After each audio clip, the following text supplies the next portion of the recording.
we are. Order me about all the time. Please, lady, you're just... She goes on about those potatoes anymore. I'm just stuck. This is the male version. I feel dreadful. Honestly, I feel absolutely dreadful. I never thought I would be so desperate for food and water. We don't. Wow. The water was not an issue. Yeah. And actually dehydration was your own fault rather than lack of water. The expedition party are dehydrated, hopelessly lost, and wandering directionless. Holy shit, these women don't even know how to filter their water out in the... Walking is painful now. All night, no dry clothes and no fire, because we have to make mistakes. Because she made this...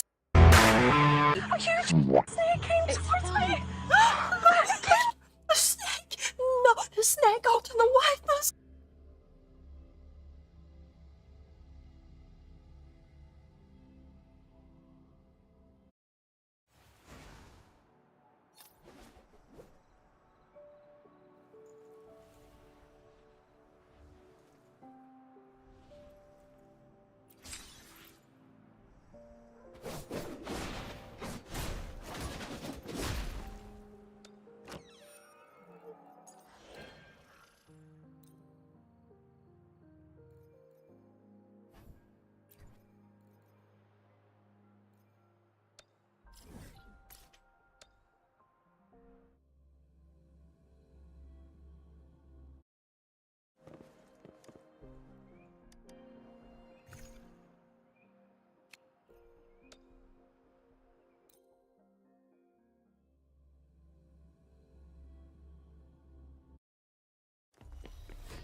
Tell truth with the sword.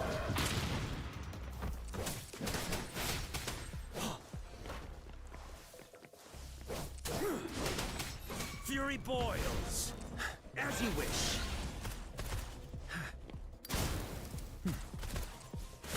Inferno! Feel my wrath! Let's do this another way. Fear no more.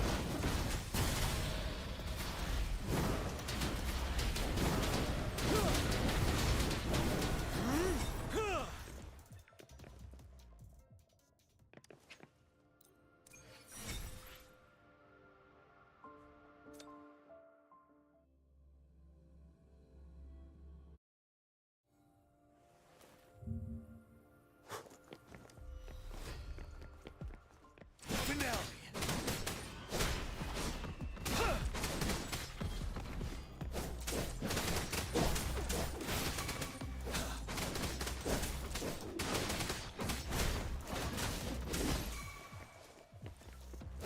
Tell truth from facade.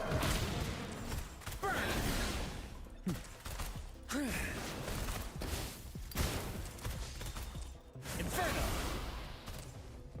Silence! Let's do this another way. Stop.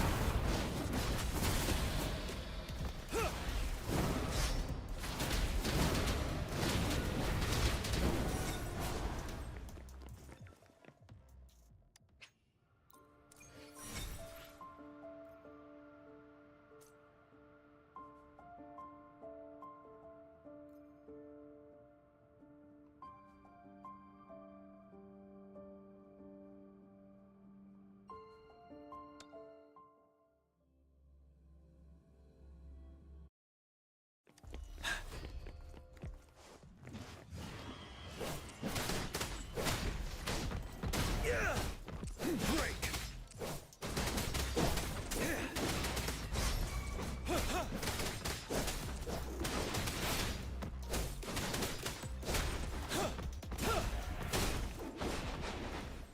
Tell truth from facade. Inferno!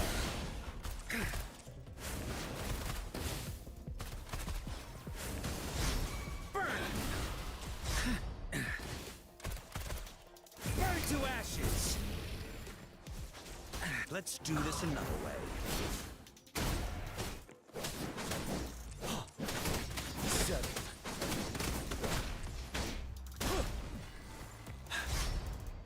Tell truth with the sun.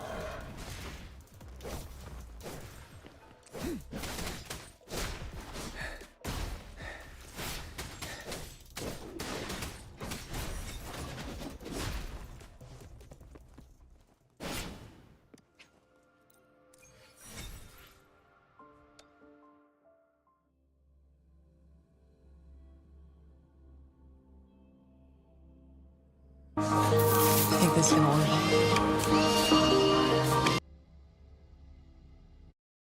57 seconds. That's the amount of time it took for ATF to show up to Brian Malinowski's home, cover the door cam, cut the electricity, barge into his home, and put a bullet in his head, all with his wife standing there. Mind you, 6 a.m. in the morning. They were there to serve a search warrant. They weren't there to serve a death penalty. If convicted of the alleged crimes, Brian Malinowski would have been facing at a maximum 5 years in prison, not death. They roll up with 10 cars, 20 plus agents, no body cams. What were they trying to hide? Are they grossly incompetent, or were they acting out of maliciousness? History has proven ATF has acted out of maliciousness time and time and time again. This instance led to a man's death. Ask yourself, if somebody barges into your home at 6 in the morning, you don't know who they are and what they're there for, what is your first reaction? Do you invite them in for tea, or do you grab your firearm to protect yourself, your loved ones, and your property, which you have the God-given right to do? In our opinion, Brian Malinowski acted as if every other person would act. Jim Jordan agrees with us. Listen to what he has to say. Her husband Brian woke up to the sound of the crash, found a pistol, loaded a magazine, and left the bedroom to investigate. Brian warned his wife to stay behind in the bedroom. The mayor stubbornly followed him down the hallway. ATF apparently killed electricity to the home. The front room was usually well lit at night, but Mrs. Malinowski saw only darkness as she peered down towards the front entryway. She could only see shadowy outlines of presumed home invaders standing in her front hallway. That's what Brian saw too. Brian fired a few shots at the intruders' feet to drive them back out of the front door. The ATF shot Brian in the head. His wife was standing inches away from him. Even though policies have been in place at both the ATF and the Little Rock Police Department for the past 3 years, requiring the use of body-worn cameras when executing any search warrant, the Department of Justice tells us that no body cameras were used. If this isn't the weaponization of government, I don't know what is. So let's step back a second and ask ourselves, why did ATF feel so emboldened to show up to Brian Malinowski's house? It's because under the new ATF, under Steve Dettelbach's ATF within the Biden administration, ATF has continuously gone more and more and more rogue, given themselves more and more and more power to be judge, jury, and executioner. The Engaged in Business rule, which was published last Monday, essentially, if you want to boil it down into a couple lines, which I know ATF doesn't want to do, they'll use 500 pages, but we'll tell you exactly what it means in 2 lines. ATF gave themselves a blank check to decide who is a dealer and how to enforce who is a dealer. We just saw how they enforced it in Arkansas. They went and shot the guy in the head for having a hobby of selling guns. This new rule, passed by Senate Republicans led by John Cornyn, has emboldened ATF to act out in this manner. And it is only going to get worse unless somebody holds them accountable and somebody throws the flag up. Don't just take our word for it. Listen to Representative Troy Nehls yesterday in committee. A former law enforcement officer talked with Director Dettelbach on how dangerous no-knock raids truly are. I was a sheriff, 8 years, as in law enforcement 30, conducted a lot of search warrants. My agency, I would not allow for no-knocks, just didn't allow it because what we've seen over the past several years, when you have these SWAT teams looking like ninjas coming to doors at 6 o'clock in the morning, it just could cause some problems. Executing a search warrant pre-dawn, early in the morning, knowing people are going to be in bed, how does that mitigate risk? Especially when you do it and it's a no-knock. So Congressman, as a former sworn sheriff, I assume you would agree with me that police are entitled to due process also. I tell you what it appears to me is what I've seen from the federal government, whether it's ATF or the FBI, going in there with flashbangs, with the big Bearcats. I had a Bearcat, I know what it is. And having agents come out looking like they're Ninja Turtles for combat, I think not only are you scaring the hell out of the entire neighborhood, but when you kick down or break down a door and you don't even announce who you are, what do you think is going to happen? What ATF has done here is they've successfully created a chilling effect with this rule for gun owners all across America. They have intentionally made this rule so vague as to scare off anybody who even thinks about performing a firearm transaction, even one, even to a parent, even to a relative. I want you to listen to what Victoria Spartz had to say yesterday in committee about the vagueness of this rule and how it will be enforced. What is really going to be now your new definition? Because it's so broad. It's not a new definition. It implements Congress's definition. Congress changed the definition. Yes, and you put 500 pages of explanation. So can you summarize it normally, plain language, and American can understand? I believe that our positions they're not secret. They're in yeah, court. But explain they're filed. without reading 500 pages that are confusing. The rule seeks by providing practical conduct-based things that normal people could, yes, for instance, one of the things that can result in people, depending on all the circumstances, is you take credit cards for payment. That could be one of the signs that somebody's in business. One of the things that might be on the other side. App and then I sell a gun and take a credit card and one of the things that might be on the other side is if you're occasionally dealing or gifting to family members. Right? We try to say things on both sides. My time has expired, but I'll tell you, you put American lives in danger and your ATF life agent in danger by doing this, because you're doing gun control. It is a very clever way to make everyone in dealer have a zero tolerance and exercise gun control and Second Amendment rights. But you put your people in danger and American people. I yield back. If you've been following the National Association for Gun Rights for the past 6 months to a year, you will know that we immediately sounded the alarm when we got wind of this new engaged in business rule. We got a lot of pushback. We were called dramatic, hyperbolic. Look at how ATF is choosing to enforce this rule.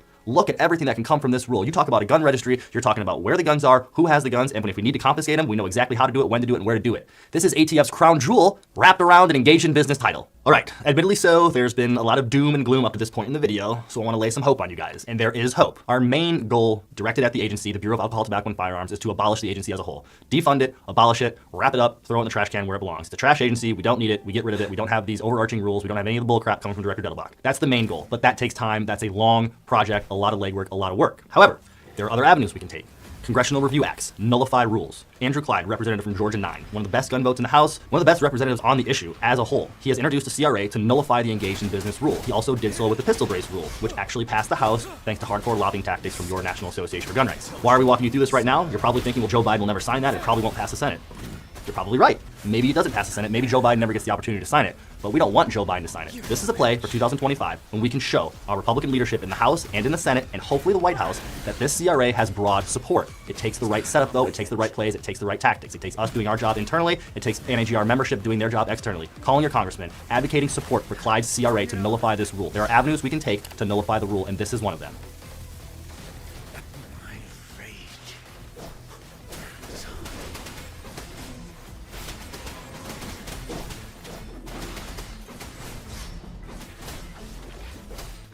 Time to fight back. Tell truth with the sun. Unstoppable.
truth of the sun.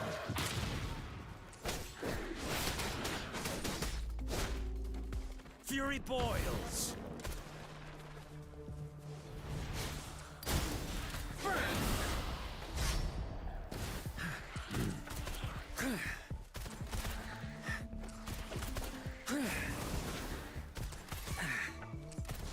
As you wish.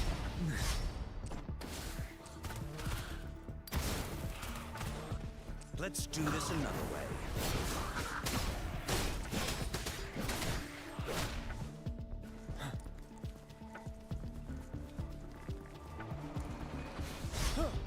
Tell truth of the sun. Inferno! Clinger. As you wish. God, I'm on my silence! Let's do this another way. Fear no more.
Truth of the sun. Burn!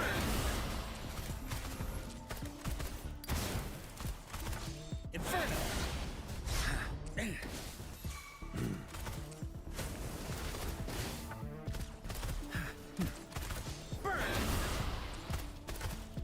Let's do this another way.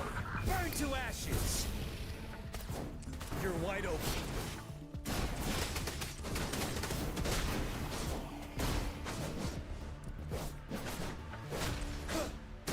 Truth of the sun.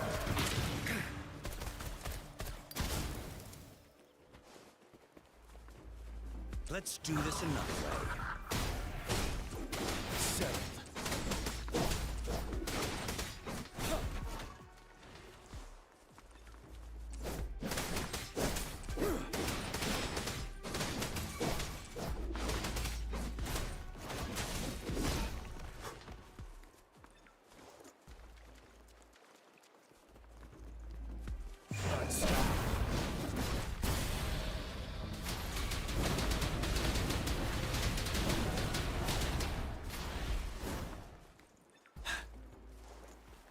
Extra supplies.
ashes. Let's do this another way. Break. Tell truth, facade. Stop.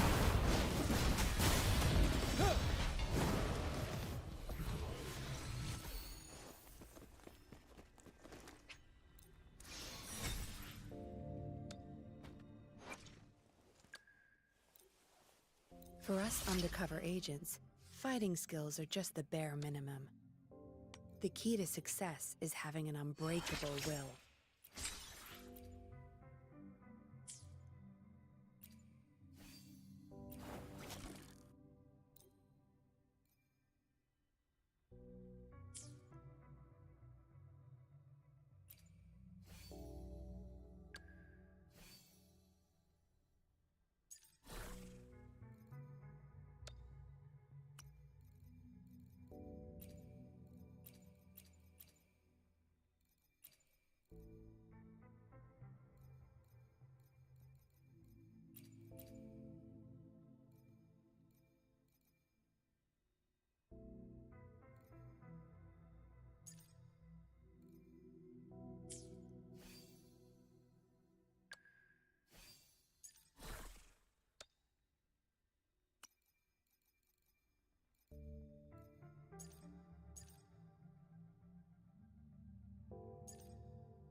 Mr. Dettelbach.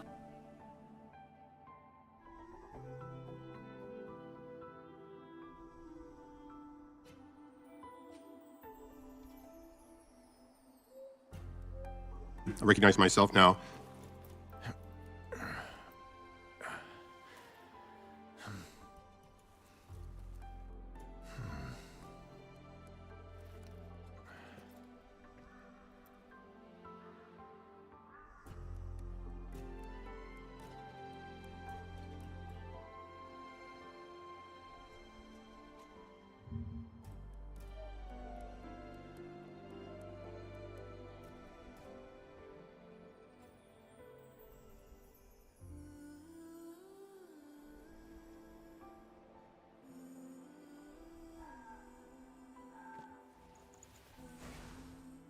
Victory will be ours. My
In 1960,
There we go.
Ah, boys, Asmon is about to go live and we're gonna get a ton of new funny clips.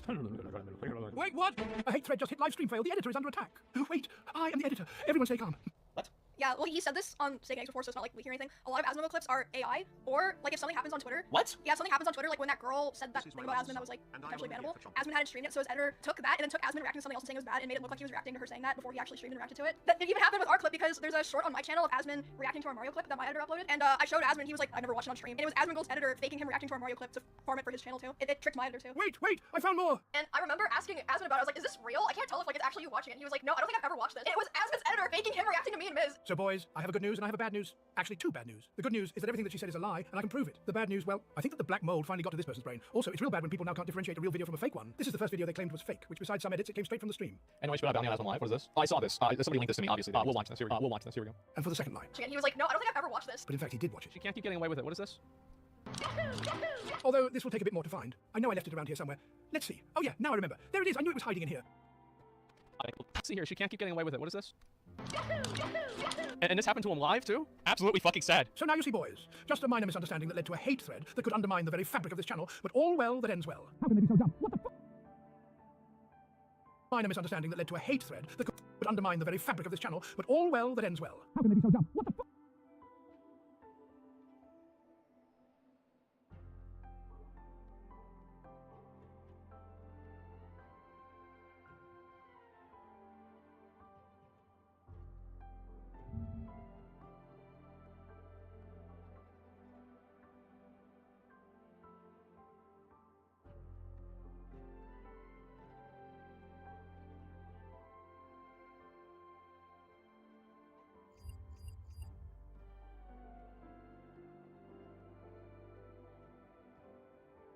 I'm aware, but the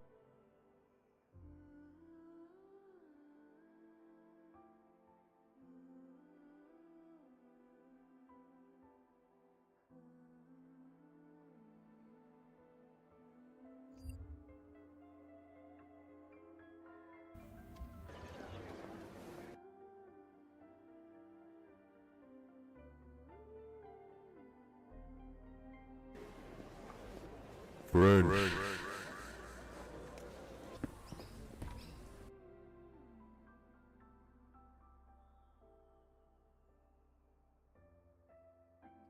Let's just do Marcel. I wonder why you thought of let's do Marcel. Get him quick. Yes, he's back. It just goes, basically I do work. See, it only needed one question, guys. There you go. That's crazy. I can never.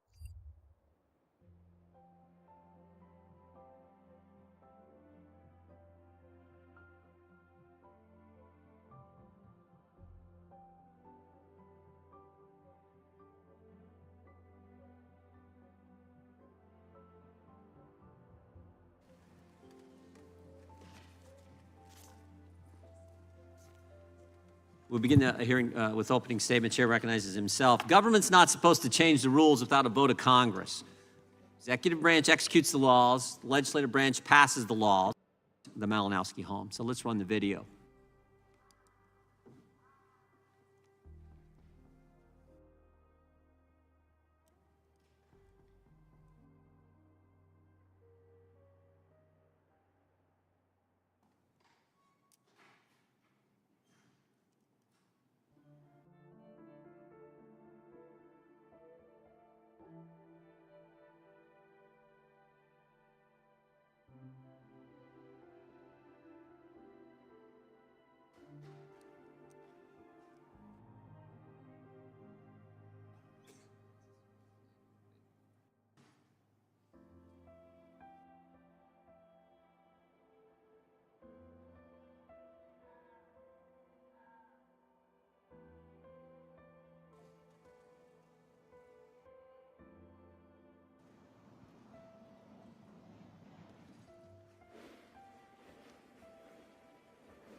Chair now recognizes the ranking member.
There are tons of futuristic cooking.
Roll for me.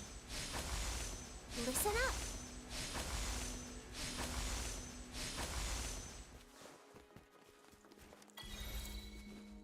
Extra supplies.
Tell truth from facade.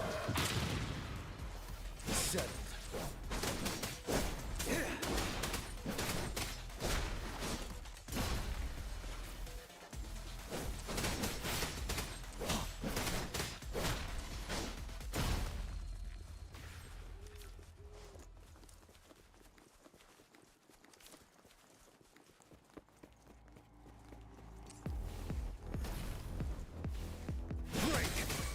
Tell truth from facade.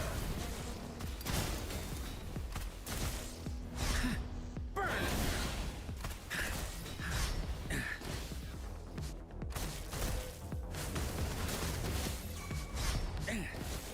I'm on my edge. Feel my wrath! Let's do this another way. Stop.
me.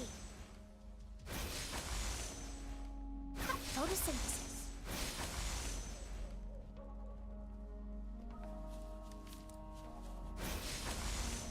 Listen up.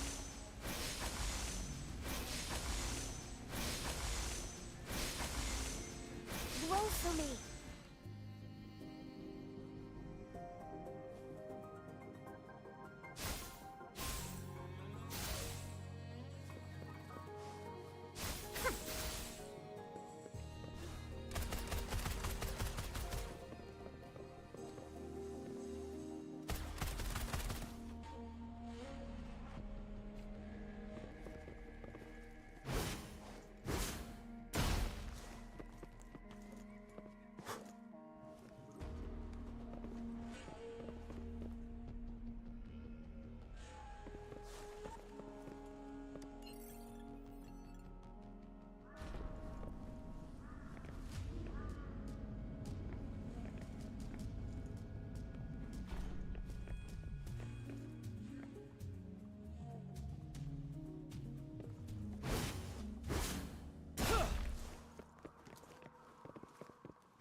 Came towards me. No.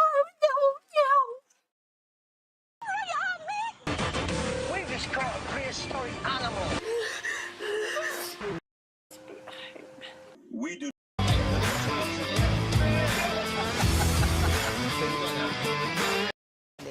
We've not needed to conform to a system where there's a leader. You're even figuring.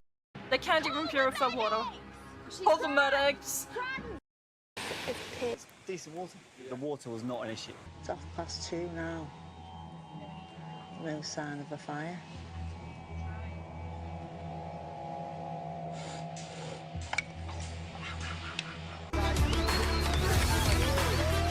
Oh man.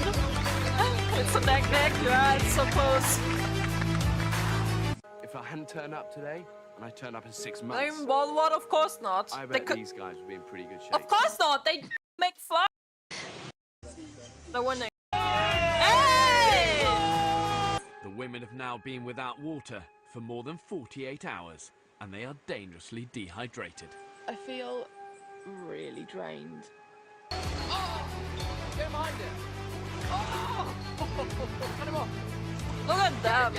Just enjoying themselves, Another man. day, and once again, no breakfast. Pass me a bit. It's like snake crisps.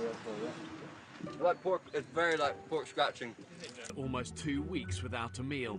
The group is at the point of starvation. It looked like a If they stingray, don't eat yeah. soon, there's a genuine risk. Starvation and malnutrition is a dangerous mindset to have, and it really is not a cause for celebration. They celebrate. 135. Did they celebrate losing? I used to go to swimming club, right, every Monday. I feel like I'm... The football. I can't get the Titanic theme tune in my head. That was like Titanic. See, if I was Kate Winslet, it was Leonardo. Dude, once again. That they can only men Bible. For dehydrated.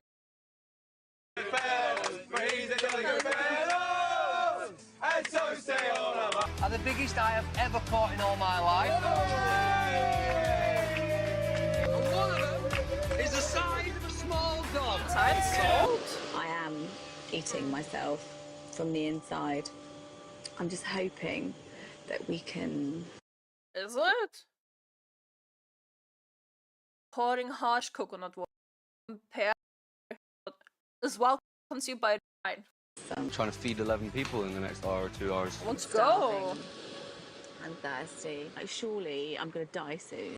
Yeah. I'm thirsty. Like, surely I'm gonna die soon. Stupid place. Daddy brought home the bacon! Yeah. But half the group is tied up trying to collect rainwater. I believe this. How disorganised can they be? They've hardly collected any water. Was that the total amount of what we just got from the rainfall?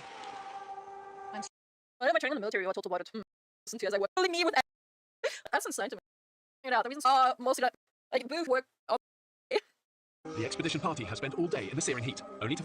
I've seen someone use Esmond's lifestyles as an excuse or listen to judge audio react.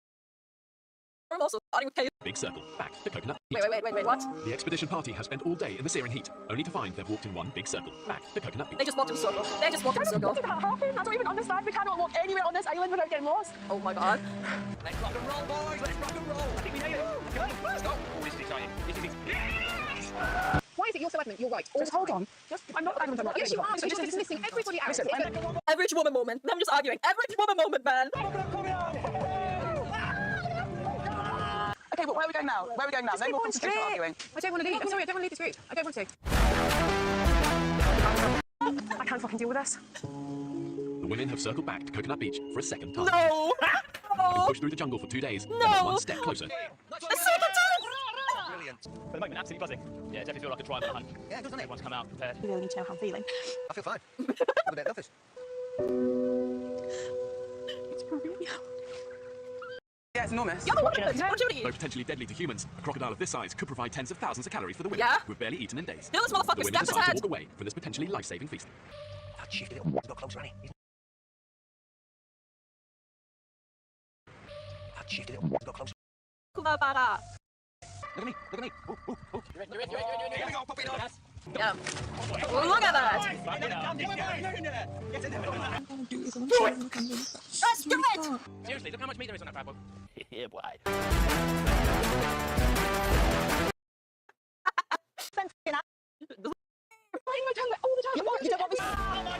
Oh my god.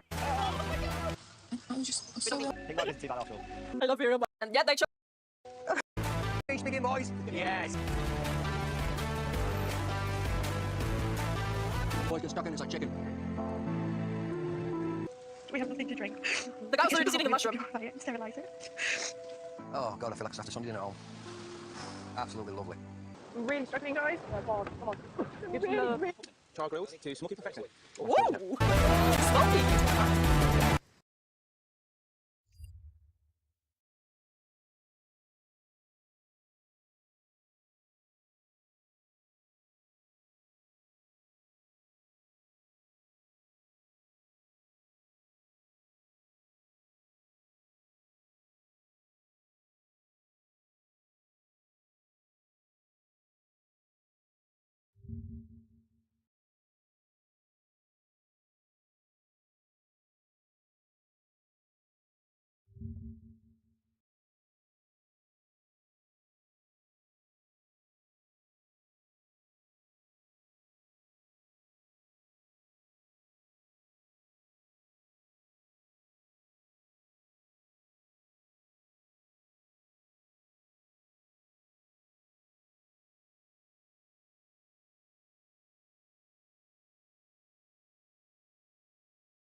I'm making this video for 2 reasons and 2 reasons only. Number 1, you black saviors that claim to be for the people need to be addressed in your layers of hypocrisy and what you deem is for the culture and what you want to be viewed as a positive influence for not only yourselves, but people in the same age group as you, older than you, but especially the next generation that's younger than you right now growing up in the world. Number two is the main reason, and it's just because I'm petty, because I've been doing YouTube seriously since 2019, and if you comb through the comments of some of my older videos, you'll get a bunch of people who claim to be black saviors saying, I don't know what it's like to be black, I must hate my skin color, tap dancer for the white guy, I speak negatively about nothing but black people or black women, but if you watch my videos, you know that's not true. So I'm just cleaning house with this specific topic because you have this guy who I would argue has been one of the only positive influences for the black youth going viral on Twitter over these past few weeks because he's got videos teaching young black boys how to do some things that they're going to need to learn how to do in their later years. How do I know what size rim I got? It's on your tire, you understand? Yes, sir. Remember, all this information is on the vehicle usually somewhere, so you don't have to go and find it, right? So what you're gonna do in almost every single vehicle, you're gonna open the door, come over this side, you're gonna open the door, you're gonna look in the door jamb right here. If you look here, and I'll let y'all all come around and see it, if you look right here in the door jamb, it's gonna tell you PSI how much pressure to put in your tire, you understand? Yes, sir. So move out the way and let somebody else come see it. This is gonna be in almost every vehicle. Somewhere it's gonna tell you. So now what we're gonna do, we're gonna look, all right, boom. So I found the size of the tire right here, right? Yes, sir. Can y'all see it? Yes, sir. This is the size of the tire right here, got it? Yes, sir. 235 is what? How wide it is. All right, and then the 65 is what? How tall it is. Like the height from the rim, right? Yes, sir. And 117 means what? Size of the rim. Exactly, all right? You wanna make sure you have tire pressure correct, and you wanna make sure you check the tire threads, you understand? Yes, sir. What I mean by tire thread. So this right here, y'all see all these little tracks right here? Yes, sir. This, come around this way so you can see it. Y'all see the thread right here? Yes, sir. If you can't see it, put somebody out the way so you can see it. All right, so this right here is gonna tell you if you need a new tire or not, you understand? Yes, sir. This thread right here is gonna tell you if you need a new tire. You see how I can stick my finger in there and it's really, really thick, right? Yes, sir. If you had a tire that needed a new tire, it would be smooth right here. After a while, it starts to wear down. And I'll show you on my truck, because I almost need new tires. But I'll show you on my truck how it would be thick at first, but after so long of driving on it, it obviously wears off, right? And it's perfectly fine. You couldn't possibly see something wrong with that until you circle around that weird black savior sector of the internet because they saw videos of him teaching these young boys and they're seemingly disturbed by the boys saying yes sir to this grown adult male. There's been a lot of fuss on my social media pages about the students saying yes sir. And I don't think people are understanding why we have them say yes sir and say it so often. I don't think many of you actually work with children. If you work with young boys today in 2024, most of these boys are very, very, very soft-spoken. They barely speak when you speak to them. They don't say good morning, good afternoon, good evening. Like they don't get the proper greeting of the day at all. They ignore you when you're talking to them. They're nodding their heads and all that. They want to, finger grip you when you're trying to shake their hand and, grab you with those fingertips. And, I make them say yes, sir, for a reason. The reason being is that it's teaching them to respond to something when somebody's talking to you. It's a routine that I'm building in responding when somebody's talking to you. We also make them say the proper greeting of the day. When they come in the room, when they come in our building, they have to say good afternoon, good morning, good evening, whatever the proper greeting of the day is to everybody that's in the room. They're also required to shake our hands when they walk in the room. It's building a routine of making your presence known when you first come into any place. That's very important for our boys because they're not understanding that nowadays, and also teaching them again to respond. These kids, you're talking to them, they're shaking their head, they're nodding their head, they're not looking at you while they're talking. And for those of you who keep saying, oh yes sir, it's slave mentality, actually you were also taught not to look at somebody in their face. You were taught not to speak loudly to your slave master, etc. So me telling them to look somebody in their face, project their voice, act like they know who they are, is actually teaching them against being a slave, because being a slave is somebody who cowers down and scared to speak and won't shake their hand, afraid to look somebody in their eye. That's what a slave is. So when I'm telling the kids to say yes sir, it's not for me or me being egotistical, it's me building a routine in those students. So routines build habits, habits build character, and character makes the man. That's why we make them say yes sir and make them say it loudly, to learn to project their voice and actually respond when somebody's talking to you, because so many boys nowadays actually don't talk back to you, they don't say anything, they're nodding their heads, they don't know how to shake hands, and they don't know how to get a proper greeting of the day. Please understand why we do that, and know these students are never going to stop saying yes sir, so get over it or unfollow. Thanks so much. Hate to break to any of you, but when you grow up, you're going to have to respect older people, especially if they are in an authoritative position. You're going to have to listen to what they say, and if you don't want to, perfectly fine. Get away from the rest of the group because they're trying to learn something from this authoritative figure, and the proper response would be yes sir, but I'll let this man speak for himself about that. Now, what if we kick this scenario up a notch, and we, instead of teaching young boys on how to operate and fix a car, we instead teach them on how to interact with the police. How you doing, sir? Good. First thing I want to do is already have my stuff ready, okay? Yes, sir. You don't want to get to the freaking car, and when you get to the car, you got to go fumbling around looking for stuff, right? Yes, sir. Why don't we want to fumble around looking for stuff? It's like they're going to feel unsafe, you understand? Yes, so sir. regardless of whether they should or shouldn't feel unsafe, that makes somebody feel unsafe. You fumbling around because things happen, right? Yes, sir. So when they get there, the first thing you want to do is already have your license ready and have your hand on the steering wheel, you understand? Yes, sir. Have your hand on the steering wheel, why? Because before they don't think you reach for them. So you're not reaching for stuff, right? Yes, sir. All right, cool. And another thing I want to do, I'm gonna let all my windows down, okay? I ain't got nothing to hide, right? Yes, sir. I'm gonna let all my windows down in the car, and if it's nighttime, I'm gonna turn the car light on so everybody, so he can see everything in the car, right? Yes, sir. Why am I doing that? So he don't think you trying to hide nothing or somebody trying to hide something for you. Exactly. Everybody feels safe, right? Yes, sir. So we already started the stop off great. He probably in a good mood. I let the window down. I turned the lights on. He probably in a better mood now, right? Yes, sir. All right, so boom, he gonna come to the car. Yes, sir. All right, cool. So he gonna get my license. He may or may not go back to the car, which they usually do. They're gonna basically see, check your name, see if you got any warrants, if your license suspended, blah blah blah. But you sit tight and just wait for him to finish. Good? Yes, sir. All right, cool. He come back, bring my license. He's probably gonna give me a ticket for not having my seatbelt on. Now, what's the wrong thing to do if I'm getting pulled over and he comes to the car? Nah, what, run? We're not gonna run. And what's another thing we're not gonna do? Talk back. Cussing, talking smack, all that stuff, right? Yes, sir. We're not doing none of that number if we get pulled over. We're not talking smack, we're not cussing, we're not telling them what our rights is, blah, blah, blah, blah. We're not doing none of that, you understand? Yes, sir. We're trying to get home, and he's trying to get home, cool? Yes, sir. We're just trying to make sure everybody stays safe, because if we start talking smack, now what if he decide not to give me a ticket because I was being cool and I let the window down and all that, right? Yes, sir. But if I decide to, well, I had my seatbelt on, I just took it off when you came up here. He gonna get upset, right? Yes, So sir. you know you lying. So the best thing to do, also when you get pulled over, is to tell the truth, right? Yes, sir. Another thing you don't want to do, if you look inside my truck right there, what I got like on my windshield right there? It's a dash cam. It's a dash cam. You don't want to, if you can't encourage your mama or whenever you get a license, you want to make sure that you have a dash cam in your vehicle as a second precaution. So for insurance purposes, get in an accident, you want to have an inside and outside dash cam. You understand? Yes, sir. Make sure you keep that in your vehicle. We good? Yes, sir. All right. So now let's say he has to pull me out the car. Step out the car for me. Is there a reason I need to step out the car? Lights came back suspended. You could step out the car. Okay. Lights come back to suspend. You got to step out the car. I'm not gonna be like, oh well, ain't no way. No. Just go ahead and do it. Good? Yes, sir. Why we ain't arguing with him? Because he literally. We're gonna make him mad. We might just escalate the stop. You understand? Yes, sir. All right. Lights gonna be suspended. Now he can say he smelled marijuana, right? Yes, sir. If he says he smelled marijuana, there's nothing that you can do about it. You understand? Yes, sir. Get out the car. You understand? Yes, sir. If he say he smelled weed, just get out. We're not fussing and fighting on the side of the road. You understand? Yes, sir. So, have there been situations where people have done everything absolutely right and something still happened? Sure. But is that happening all the time? No, No, that's not happening every day. That's not happening every time somebody get pulled over. Most people have a basic stop every day, just like this. When they get pulled over, they take their ticket and they go on by their day. You understand? Yes, sir. So don't let nobody make you feel scared of the cops or anything like that. But you also want to make sure you take the proper precautions so you still have a good stop. You understand? Yes, sir. And of course, the best way to not have to interact with the police is what? Not break the law, right? Yes, sir. Don't be speeding, put your seatbelt on, don't be riding with your cell phone in your hand, all that stuff, right? Yes, sir. Like I said, if you get pulled over and you truly don't know, he probably gonna tell you already. And if he don't, just ask him why you get pulled over, cool? Yes, sir. All right, so that's how we're gonna keep that real simple. That's the easiest way to keep the stop simple, to make sure everybody's safe, make sure you safe, and make sure everybody get back home to their family. Good? Yes, sir. In a nutshell, everything that Mr. Ram told y'all was pretty jam up, okay? One thing you want to make an officer feel is safe. All right, that's the key, because that's what I feel. That's my key to going home, is being safe, okay? Yes, Just sir. like you want to get home, we want to get home. And I tell everyone, listen, once you're pulled over by the cops, all right, prime example with your license, right? You see how quick he gave me his license, all right? When you turn 16, you're gonna be super happy to get your license, right? Yes, sir. So why when you want to show them to me, right? Makes sense, right? Oh, yeah, you know, Officer Franklin, let me show you my license. Man, I got my license, I'm jamming up, I'm good. All right? It's a way of keeping us from doing a lot of stuff I don't, sir. It's a way of keeping yourself safe and keeping us on our toes, okay? I'm one of those officers that I'm big on honesty. You know, sometimes I may write a ticket, most of the times I may not. You know, if you know you're doing something wrong, just go ahead and admit it so we can get everything on roll and get you on about your business, okay? The part about putting your hands on the steering wheel, making your hands visible, that's one of the biggest issues that we have. All right, just put your hands on the steering wheel and you can talk to me like this, right? That's not asking you to do too much, right? It's just asking you, you know, that way we don't have to worry about you reaching to get somewhere. If we tell you, hey, could you give me your license and your wallet is on the seat? Hey, Officer Franklin, I'm gonna grab my wallet off the seat. All right, man, go ahead. You know, now you're not old enough to do this, but once you get to the point where you have a weapon in the car, I always let the officer know you got a weapon. Every time. Hey, listen, hey, Officer Franklin, I'm a police officer. When I get pulled over, you know, because as officers get pulled over, the first thing I say is, hey, how you doing? You know, I do have a weapon in the car. And most of them say, okay, you got a license for that? Yeah, I got a license for that. You know, and sometimes I show them a badge, sometimes I say, hey, I'm a police officer. I got a weapon in the car, so that they know and they understand. And I'll tell them where it's at. Hey, man, it's over there in that seat, or it's under my seat, or it's in the glove compartment. That way they'll know. That way if you reach in that area, then they got a reason to feel nervous, all right? But if they already know, and you already got your hands on the word. Yeah, and I personally, like, every time I let an officer know I have a weapon, they usually don't bother you. They don't be like, oh, let me see your license. They just be like, all right, bet. And usually what I do, if I have my firearm in the car, while I'm getting pulled over, I put it in the passenger seat so they can see it when they get there. So that way I'm like, hey, weapon over there. And sometimes I don't really have to say much because they already see it, you know. So I just try to make it visible so we already have an understanding of we all trying to feel safe. And if a police officer pull up to your car and you already let the windows down and turn the light on, you already started it off in a great mood. You eliminated a lot of questions. Yep. You've also eliminated me having to pull out this little flashlight right here and shine it all in your car and do all this extra stuff that you don't like me doing anyway, okay? So the lights are already on. I'm just looking. Okay, cool. I can see who's in the back seat, see what they got going on. I see everybody in the car. You know, so you've eliminated that. 3 words I want y'all to remember. Get home safe. Get home safe.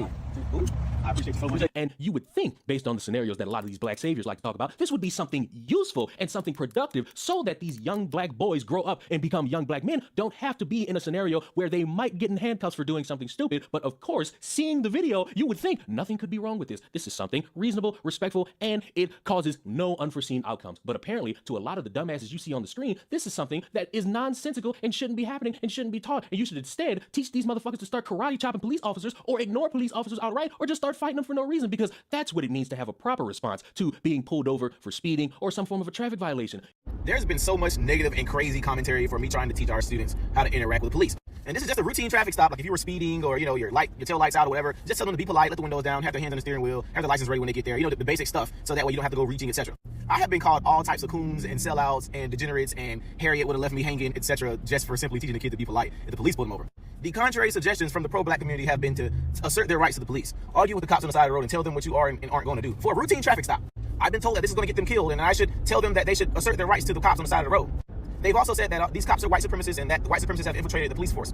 I would feel like white supremacist cops are waiting for you to escalate the situation so they can do something to you. I even had people say, well, you should teach the kids to kill the cops before the cops kill them.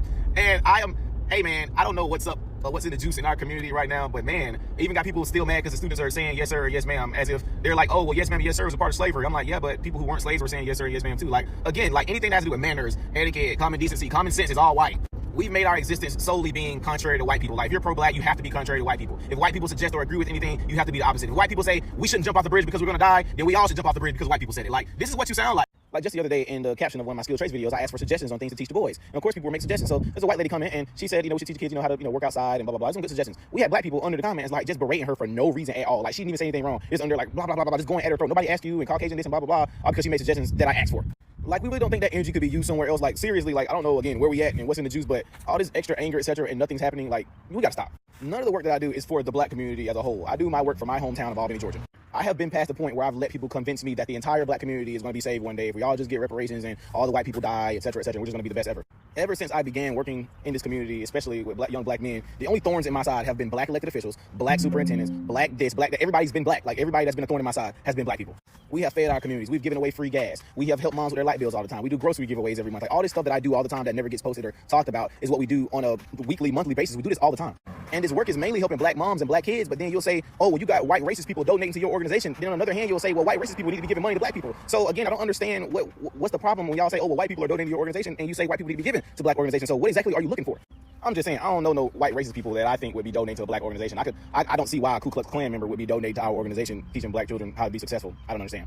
But anyway, I'll go back to being a coon and all these other racially charged names y'all keep calling me because I want young black men to be successful. Y'all take care of yourselves, please. You cannot possibly argue to me in good faith that what you have seen is in any way, shape, or form controversial to the next generation of black youth. And the responses this guy has gotten for doing these things is fucking absurd because they've come from black people. They've come from people who spend all this time telling you that they have the white man's boot on their neck and they can't succeed and they can't do anything in life and they just need a chance, but they can't get that chance because of white supremacy and white guilt and white hierarchy and white patriarchy. And you see a guy taking his time to be a positive influence as compared to the rest of these dipshits y'all put on pedestals and praise and say, you are what it means to be black in society, even though they're sitting there being the dumbest stereotype under the sun. You have this guy doing everything necessary to teach young black boys to be better, and you have a fucking problem with that. You see him doing things that you can't do and that you won't do, and you see it as a problem because it's not your way of life. And you know what? Devil's advocate, cards on the table. Every situation with police officers is not going to be the same. Because yes, on this channel, we've talked about some real power-hungry-esque individuals who abuse their power, yes, on other individuals, but also black males as well. So that's obviously an outcome you'll probably have to deal with. It would be better if you didn't respond with some belligerent outcome that could make you look worse instead of the person who is in a position of somewhat power abusing it and facing a rightful punishment for such a thing. Because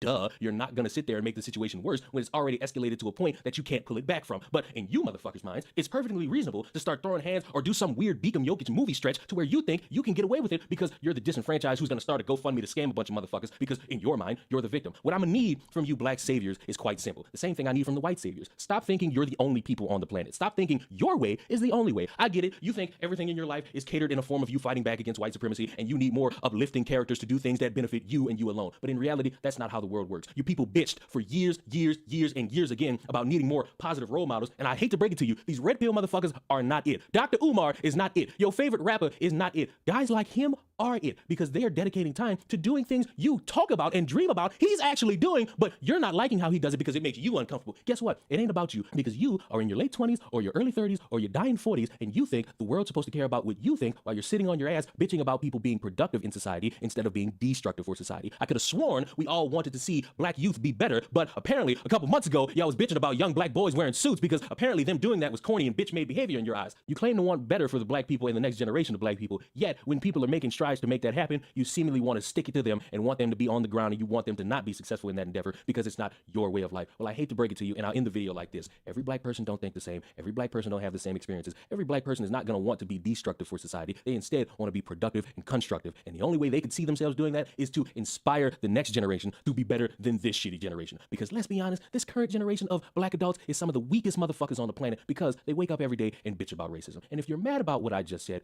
too bad, so sad, you have to get your tail out of your ass and understand it's it's time to stop your weird think pieces and instead go be productive in society, like this gentleman. And if you can't do that, move aside so that more people can become mainstream for things like this, instead of you motherfuckers that just want to talk about how you fuck some random bitch and that's how you are a predominantly successful individual. But let me know, is this the right way to start inspiring the black youth, or am I the guy who doesn't care about black culture or black society? Let me know in the comment section down below. Subscribe to the channel. I will see you in the next one.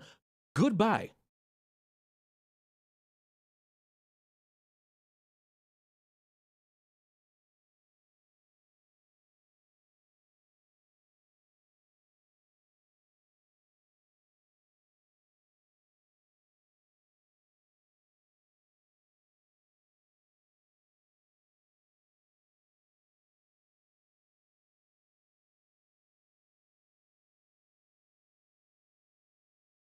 I waited a week for this, and the only reason I waited a week is because you can't really go and have a reaction based on one thing. You gotta marinate it a little bit. You gotta wait for all the stink to get on all the proper meat so that it can be nice and tender, and that's what I got. Cliff Notes time. A UFC fighter decided it'd be a great idea to expand his family, and he adopted a bunch of kids, black kids, and when asked about it, he said this. I'm not raising black children. I'm raising children. I'm not raising black men, I'm raising men. And whether you are black or you are white, no matter what race that you are, there are certain things about being a man and being a good man when it comes to character and integrity and safeguarding the helpless and sticking up for those who need it and being a good man of reputation. None of that has to do with skin color. And of course, when you are someone who is not black doing anything that would be viewed as positive that involves the black youth, a bunch of the for the people individuals get very upset, and it produced a lot of opinions that really should make a lot of sense to people who want to pull up statistics from back when Jim Crow was king, but now it's just about a motherfucker choosing to do or not do. Why do white people adopt black children? It's a real question for me. Why do white people adopt black children and then say things like, I'm not raising black children, I'm raising children? Oh, are you? So this is UFC fighter Michael Chandler, and this is his wife. They've adopted 2 black children, and he recently did an interview where he stated he's not raising black children, he's raising children. And while I understand that he thinks that he means well by creating this think piece of, I don't see color, let me tell you why that's a problem. Even though you claim that you and your wife don't see color, the world does. This is America. And so when those children look at you, there's going to be, this can be problematic because it ignores the racial and cultural identity of the child. By not acknowledging the child's racial background, you're going to inadvertently neglect certain aspects of their identity, which is black. You're going to neglect their experiences.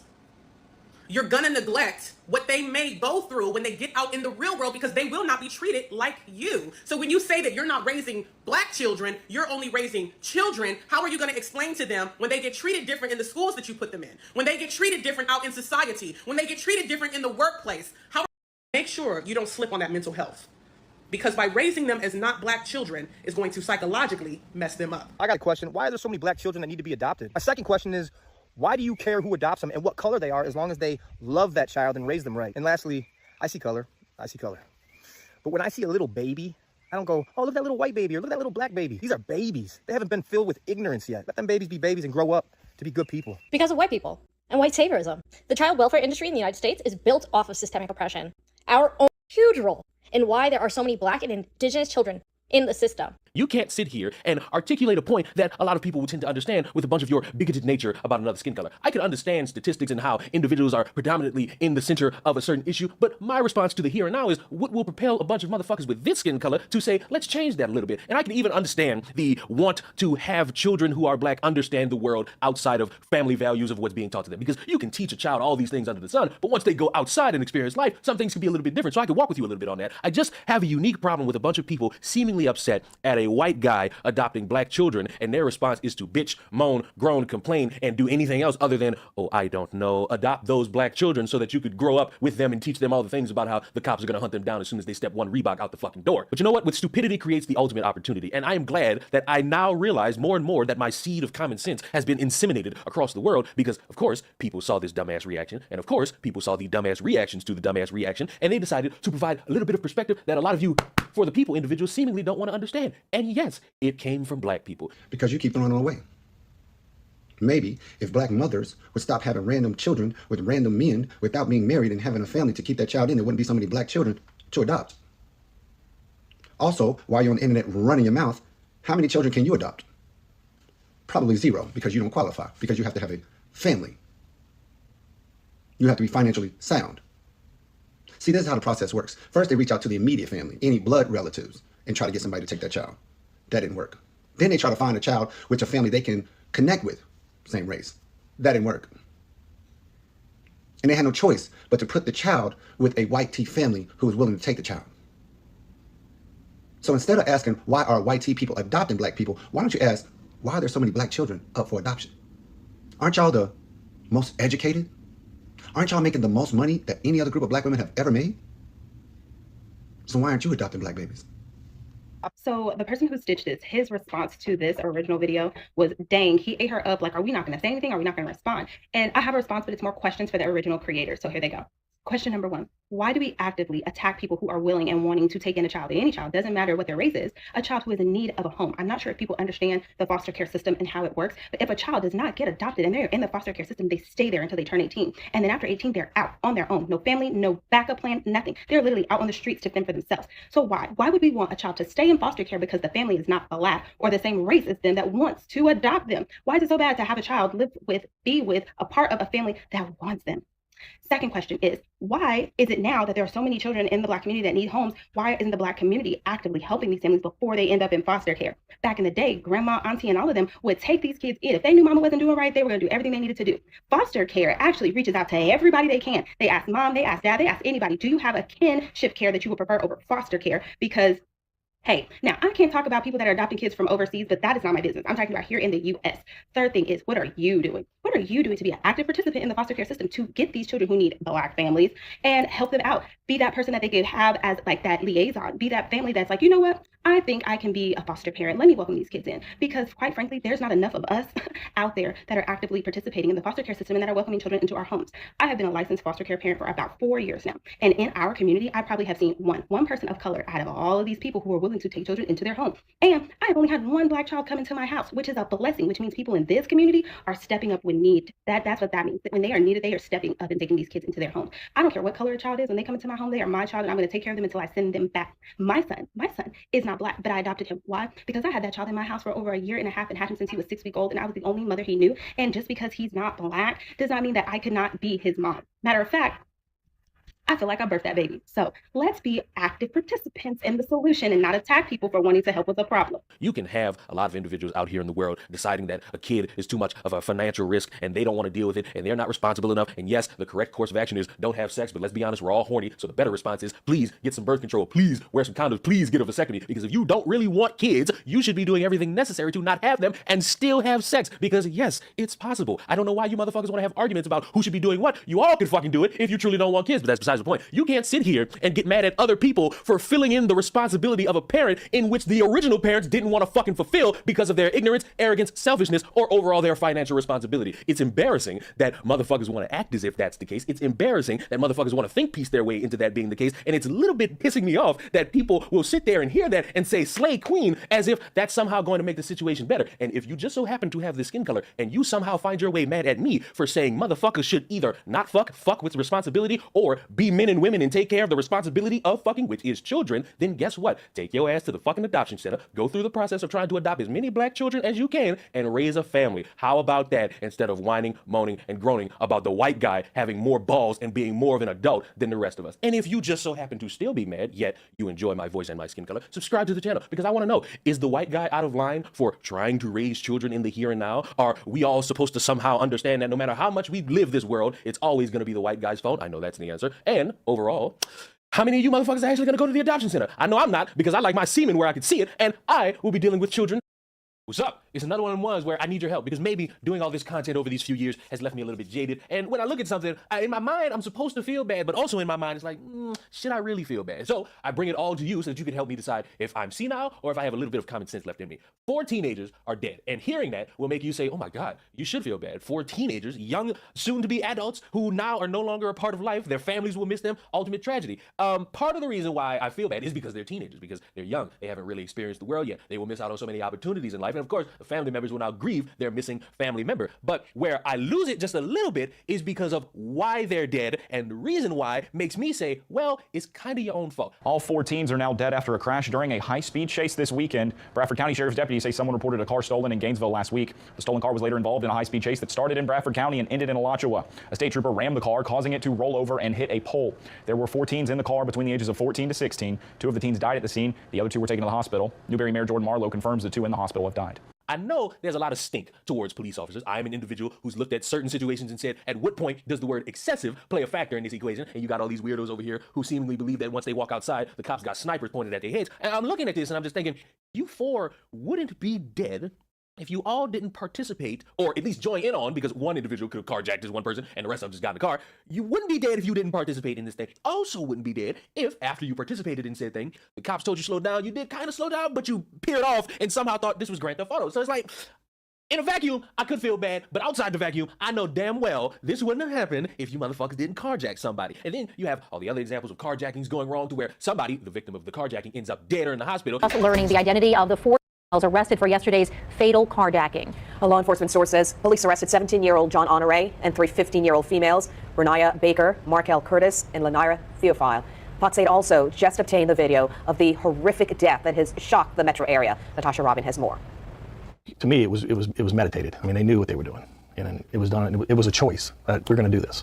4 juveniles now in custody for the horrific murder of 73-year-old Linda Fricky. It looked like a crime of opportunity. Fricky worked for Rick Hodges as a life insurance agent for 30 years. She was a great employee. You know, it's hard to go back and think about it, how this would happen to somebody like her. A law enforcement source says police arrested 17-year-old John Honore and 3 15-year-old females, Bernia Baker, Marquel Curtis, and Lanira Theophile. Chief Sean Ferguson says they're charged with second-degree murder after carjacking and dragging Fricky to her death. Hodges and other witnesses told Fox 8 it was the male suspect who first attacked Fricky, possibly with mace. And that's when he rushed her. He tried to pull her out of the car, seemed to be struggling with that, and as he was pulling her out, you could see where he started to physically assault her, basically. He says during the attack, Fricky became stuck in the seatbelt as the teens drove away, dragging her from North Scott to Bienville and onto North Pierce. You could hear her screaming. Fricky's arm was eventually severed, and her body laid in the middle of the street. It's disgusting. I'm going to keep reliving that, God knows how long. Many now hope the teens will be charged as adults, including Chief Sean Ferguson. I would say absolutely. I mean, look at the nature of the crime. Look at what we're facing. I mean, brazenness, broad daylight, with no regards to this woman hanging from a vehicle. DA Jason Williams released a statement calling the crime unthinkable and said any and all persons that the evidence shows participated in the murder of this elder will be prosecuted to the absolute fullest extent of the law. They're preying on older women and older people and people that can't defend themselves. It's just like, it's cowardly. In a statement this afternoon about the carjacking, New Orleans Mayor LaToya Cantrell condemned what she called a shocking and horrific act of violence. She called it startling beyond belief and said, I absolutely condemn this senseless and unimaginable tragedy in the strongest possible way. Cantrell went on to offer up her heartfelt condolences to the family of the victim and her gratitude for the NOPD's work catching the suspects in less than 24 hours. And then all of a sudden I'm supposed to care about the intricacies of the black youth and how this is troubling for them and actions have consequences, but we should operate based on the justice system and how unfair it is when white people do the same thing and all that bullshit. But I'm wondering to myself, should I just callously say fuck them, or should I hold a little bit of decency because they're teenagers? I would argue it should be the second option, but the one thing picking at me in my head is, why did I believe 2 of them have ankle monitors? There were 4 young teens in the car between the ages of 14 and 16. 2 of the teens died at the scene. The other 2 were taken to the hospital. Newberry Mayor Jordan Marlowe confirms the 2 who were taken to the hospital have since died. Of the 4 teens in the car, 2 had on an ankle monitor, 3 had active warrants. So it lets me know that there's a track record to a point. These motherfuckers have kind of just been throwing their life away at different points, and they've just been waiting for the opportunity to just say fuck it. And unfortunately, the fuck it moment cost them their lives. You can talk about, oh my God, the police should have done 50,000 different things. The one thing they tried to do, which I would argue if I were to go into the employee handbook of a cop, is what they're supposed to do. The people that were supposed to comply didn't. So as much as people might want to try to make cops the boogeyman in this situation, I struggle to understand how you could get to that point because, if I'm speeding and the lights flash, I'm not thinking, all right, let me fuck with him just a little bit. Let me pull over to the side, you know what I'm saying? And as soon as the cop kind of opens that door just a little bit, I veer off because it makes no sense to do something like that. It fucks me over more if I do something like that. All I gotta do in a certain scenario, if the cop isn't power hungry, because let's be honest, every cop is not a good cop, I get into this situation, I pay the ticket at a later date, and I just go on my merry way. Unless I got 1,000 different tickets on my case, then I'm probably losing my license. I'm probably going to jail, depending on the circumstances and the state. So,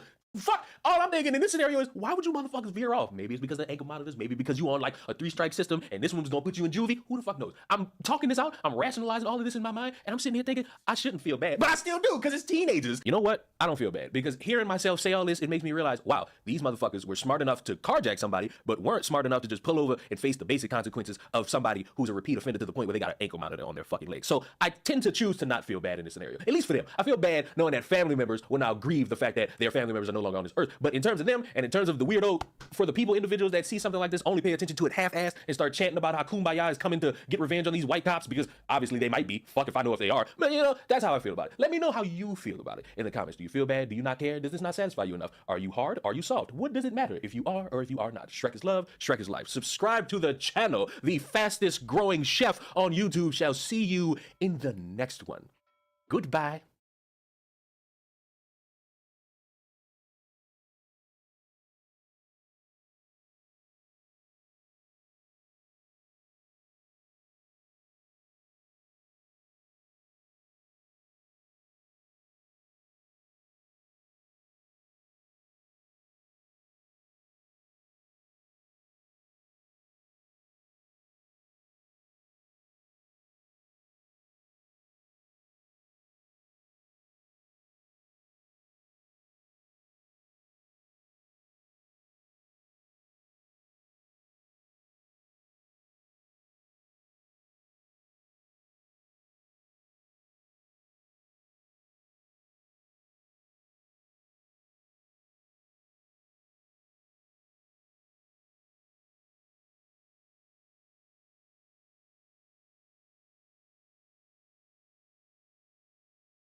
I not see that coming, Captain, my captain.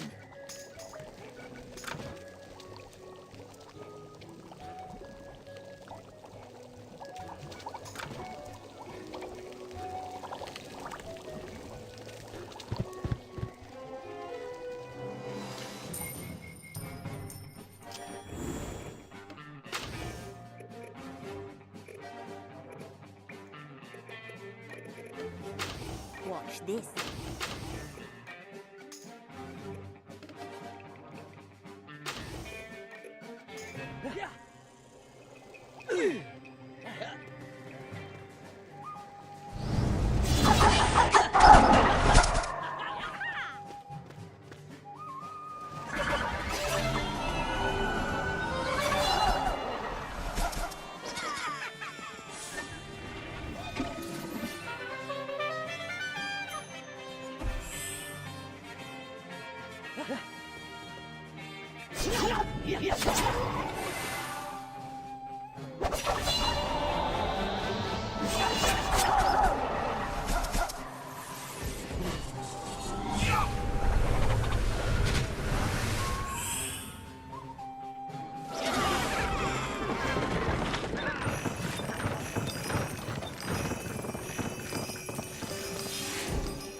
Get back to Cooper's Roost. You get to Elder Bluff and rescue Mr. Clark before something awful happens.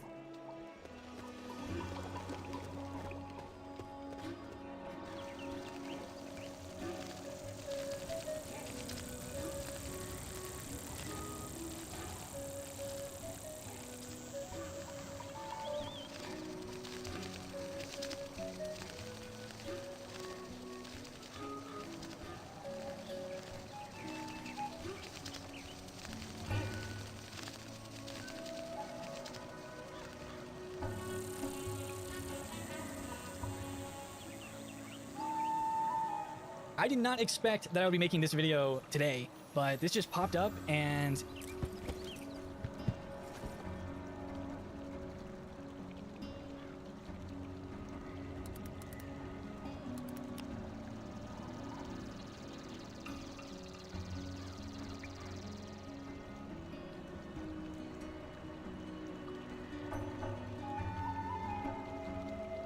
hey, what's going on, guys? It's me, Fang, just Fang. I got another Fang Disney video. In this video, we're going to be talking about the future of Pirate 101, and more specifically, Crocotopia. Now, this is basically just the pay spin of the Atmoplex's thing on the Pirate 101 roundtable that happened on May 10th. So it is a little bit dated. I didn't realize that a roundtable happened, so I gotta get back on the swing of things. So we're reporting Pirate 101 news just a little bit late. But this is very telling for the future of Pirate 101, and oh man. It's looking good in some parts, but in some other parts that I'll mention,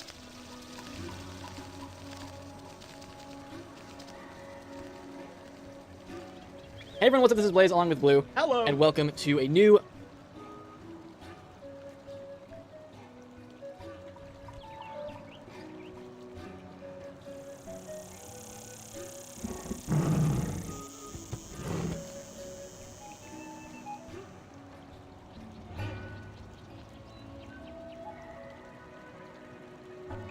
Hey everyone, what's up? This is Blaze along with Blue. Hello. We're on Ep 66, the start of Valencia 2. That's hype. It's gonna be a short world, but this is the end. I don't. Okay, alright, do like 1,000. I like this here. This is where you see King. You need to be scared of these guys, they're big. No. Oh. No. Oh. You thought? You know, there comes like, a time where, Nate, I told never you. do that ever again. I told you to be scared of these guys, they're big. I don't think we do. Okay, we're gonna have to hope that Overwatch does a lot to them. Right. Any kind of doubloon that you got. Don't, Nate, don't stress. I got you. I got don't my... move. We're fine. Chill. I'm actually not gonna move. I'm not moving because I'm using one of my get 'em doubloons. I'm not using El Toro. I'm gonna back them up actually. I'm using more. I'm using good stuff here. You know, we're good. We're fine. If they start charging in, you know, moves down their accuracy. You know, we're gonna have all the boosts. Yeah, we're fine. And you're invisible. You know. He's hiding. Hey, I have you. We need it! There. Wait, round 2! How can they get us now when we have the power of Cool Ranch on our side? They can't. Do you think Kane walked through Cool Ranch? No. know the struggle of that. Okay, they can't reach us yet. That's good. I mean, do you want me to push back and get her now? No, we have to end this turn. I mean, look at they're all bunched up, so AOE. Yeah, that's. Put aside your They faith. set themselves up. You will find him in the barge. Do not speak. All right. Okay, here you go. Yep, here we go. Have any good boost? Ooh, I got this. I have none actually. That's but I will be using spells. Maybe we get 2 of them with my big hit. If I can. So now. Start shooting them. Yeah, I'm just gonna blast them and get them. Yep, we're just going in. I mean, that's it. Here we go. There it is. Hey. You always get those good doubloons. Always discard for them. I know. That helps they don't crit. Remove this intruder. But yeah, 1700. Everything helps. He's dead. Here you go, Sean Paul. Here goes. Brave. Now you made me mad. Be brave. See? There it is. Get it for him. Yep, there it is. No.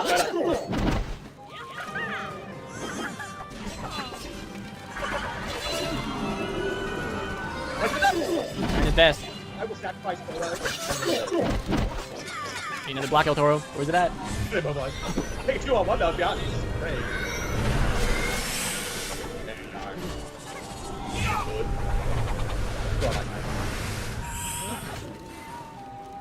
Can it be? Oh no. Nice.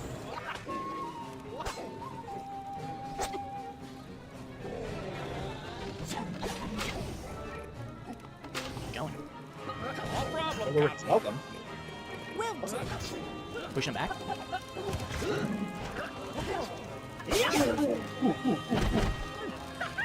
I mean, they're dead. Yeah, that was good. Is there another one back there? Or Did they summon another one? I don't know. Hold on. Yeah. No, he's on battle. Okay, I'll take one. That's Always one. You fight with a streak beyond your size. There may Yep, they're dead. be virtue in Good this job. one heart after all. Perhaps I should listen to your words.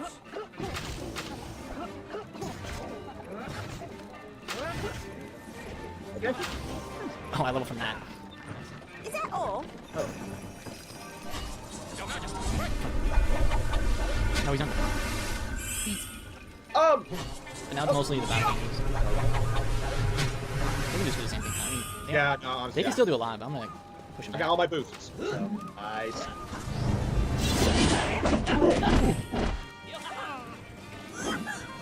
Yeah, good thing El Toro didn't die, because if he did, he would be able to. I know. It was being risky, though, but it paid off. To be truthfully.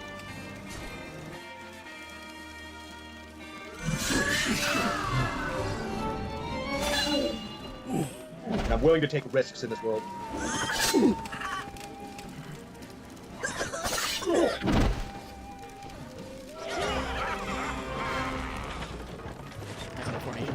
Yeah. Borderline spooky, if you ask me.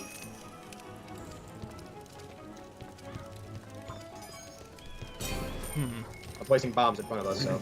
The stranger has fought with bravery and honor. Like, I want to I use see great destiny before this. You know what? Should we have no fear? Wait, one more round. Actually, Don't Overwatch kick me back a little bit. yeah, I'm just gonna have to. You gotta get me out of here. I bet the red sashes took the license to fight red sash boats and get them to tell you the way to Hidden Valley Ranch, their hideout. I need like a volume upper, like during that moment, just to like blast it. Just for that one moment. There it is. This is what I wanted to happen.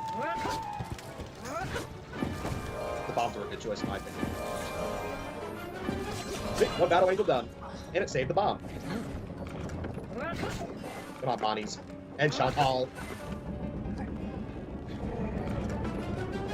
Yeah, defensive is the best strategy. Yeah, because it was just charging. We have so much like defense against people that run at us, so. And you went for El Toro. What? I think my life just flashed before my... And you went for El Toro. So much like defense against people that run at us, so. And you went for El Toro. What? I think my life just flashed before my eyes. Yeah, because it was charging. We have so much like defense against people that run at us, so. And you went for El Toro. What? I think my life just flashed before. Against Right. people that run at us, so. And you went for El Toro. What? I think my life just flashed before my eyes. I'm honest.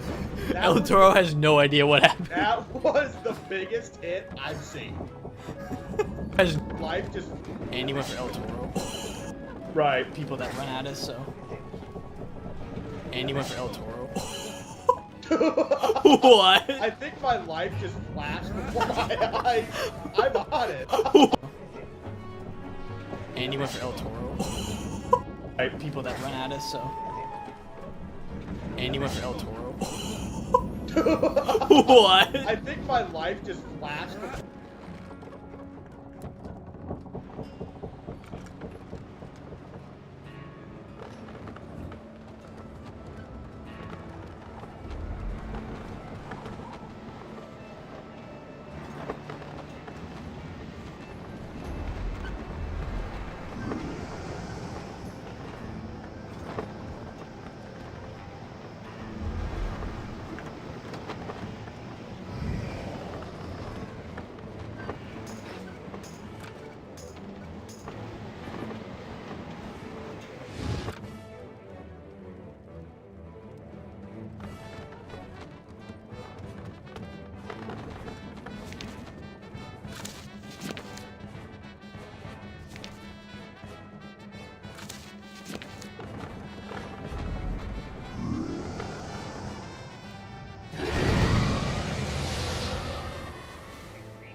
You've hit boost, pirate! Your ship's faster! But you're burning fuel. Click boost to turn it off. You can refuel your at any scheduled stop at bay. Aha! The lights had a map in the valley, Captain. Set course straight away.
looking for trouble, little pirate?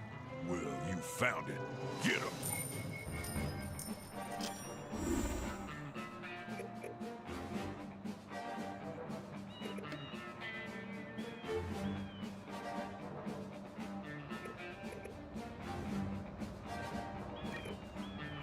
Here goes. As you wish. What now?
Arriba.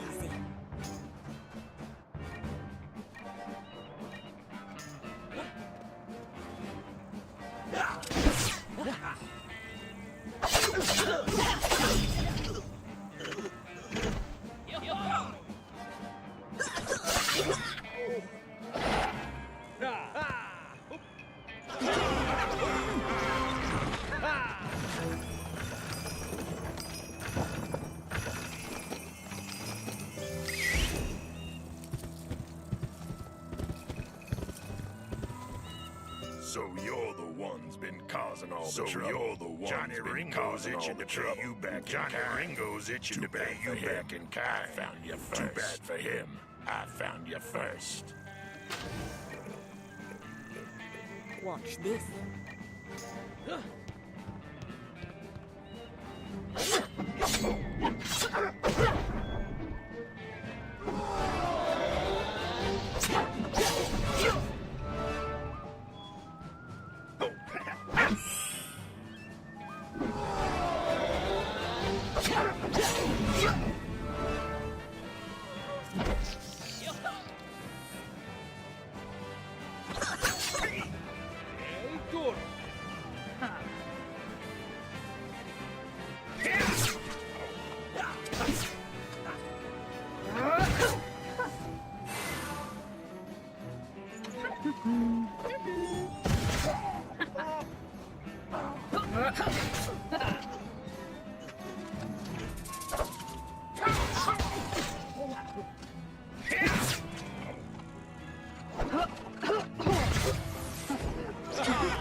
Who's there?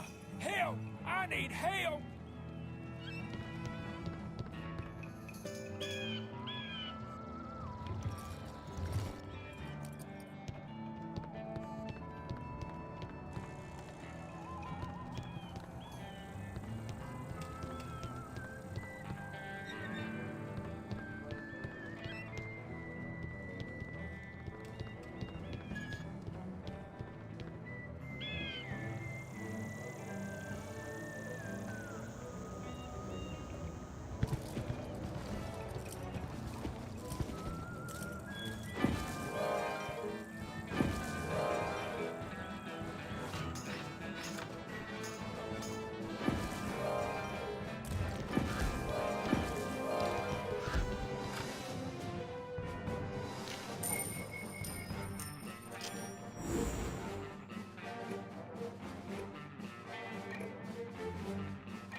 Easy peasy.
We got them charms, Captain, my captain. Now we take them to the Bison Chief.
Looking for trouble, little pirate? Well, you found it. Get him.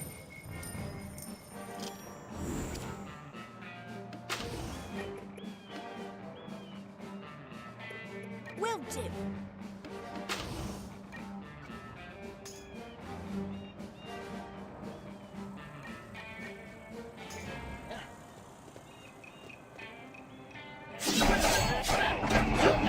Kid sleeps with a lady.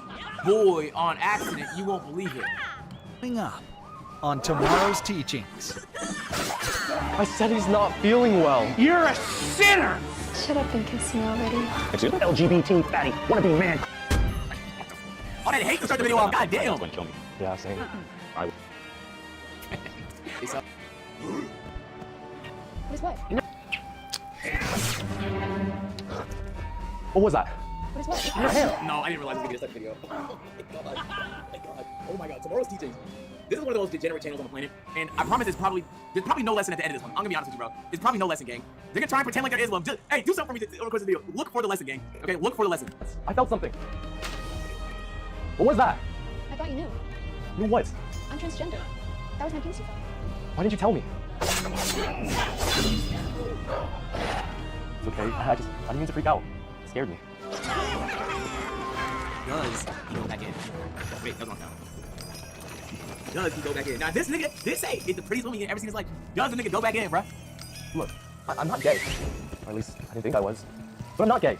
I'm attracted to you, even though you're a man. So you're the I find you attractive. causing all the trouble. So you're the Johnny Ringo's itching all the trouble. Back in Johnny Ringo's itching to pay you back in kind. You're lying. Too bad for him. I found you first.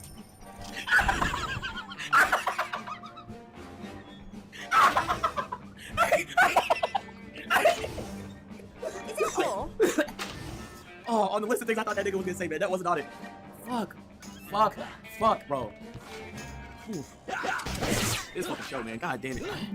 It's okay. I like the small ones. Oh, fuck! What are you doing? What do you mean? It's like a fight. I'm not. Why do you always do this? Do what? I feel like he's not.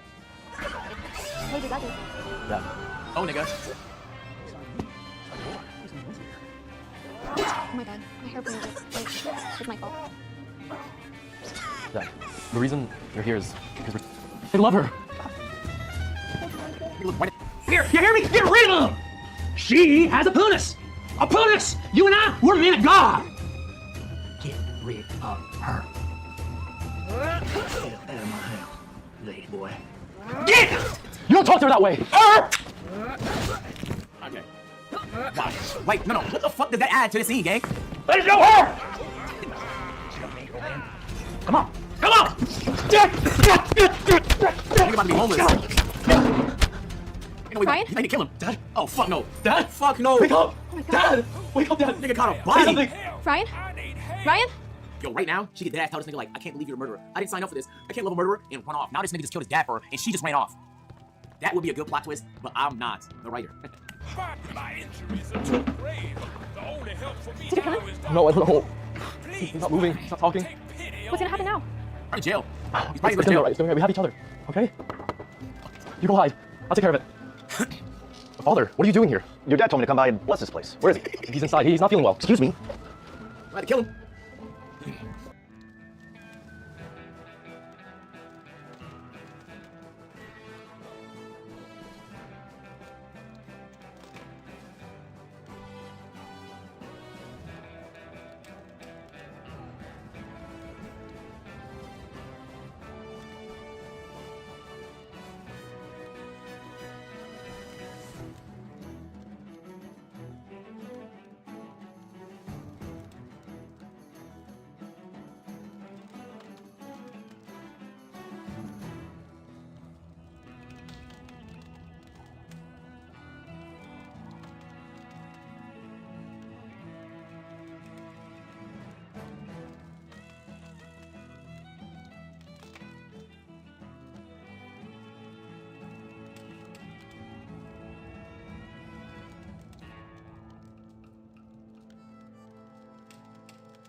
Mr. Blue, it's good to see you. I said he's not feeling well. Sorry to hear that. I'll go ahead and get started.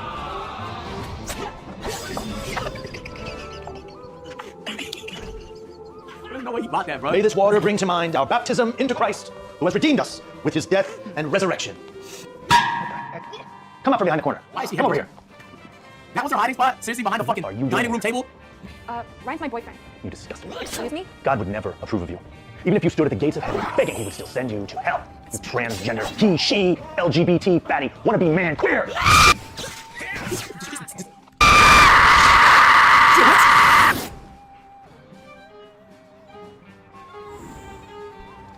Hey, I couldn't help notice you look pretty distressed. I'm okay. It's okay. I'm a priest. You can talk to me. It's just that it's my junior year in high school. Oh, he's a full 24 or something like that. He does not look like he's in high school. Why can't they just ask people and ask people like they're in high school? Come on, bro, this nigga got a 401k. I knew that. Thinks that no girl likes me at all. I've never had a girl. What? You? Come on. You look like a stud. No way. No one is you. What? Mind if I try a piece of you? Whoa, whoa. Jackie's mind unearthed haunting memories of the priest from his past. The truth.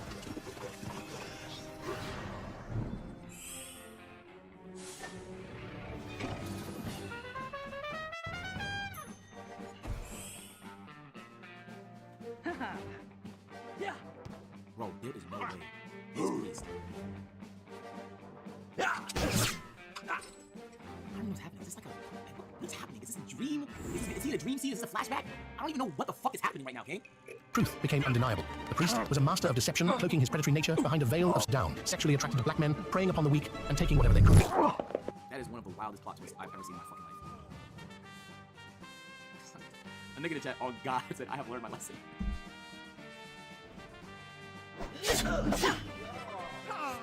The power of Christ compels you! The power of Christ compels you! Be gone, foul spirit! In the name of the Father, the Son, and the Holy Spirit, I command you, leave this body! Release your grip on this soul and return to the darkness from whence you came! By the sacred power vested in me, I banish you! Leave this vessel and trouble it no more! Jackie! Jackie! I don't know, I feel like if that was working, you should let it happen. Is there a demon inside her? Why would you want that to still be there? Explain to me how that works, Jack, but if it's working, then there's a demon in there, right? Nigga said triple bingo. We might have, this is gonna be an all-time bingo card when we get done with this fucking video. You alright? You're doing totally stranger things on him. He said some mean things to you. Don't listen, okay? You have to do whatever you want with your body. Jackie and Ryan fall deeply in love, each changing gender 5 times throughout their journey together. Overcome them. If your body is strong and your heart is pure, you will undo the wrong that Together. has been Meanwhile, the done. priest was imprisoned for life, ensuring he would never return.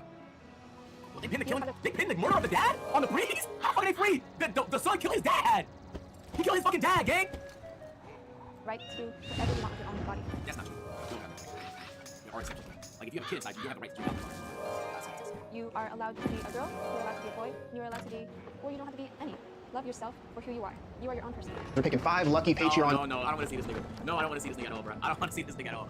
I don't want to see him at all, bro. Let's go play the greatest game of bingo Twitch has ever seen, bro. Come on.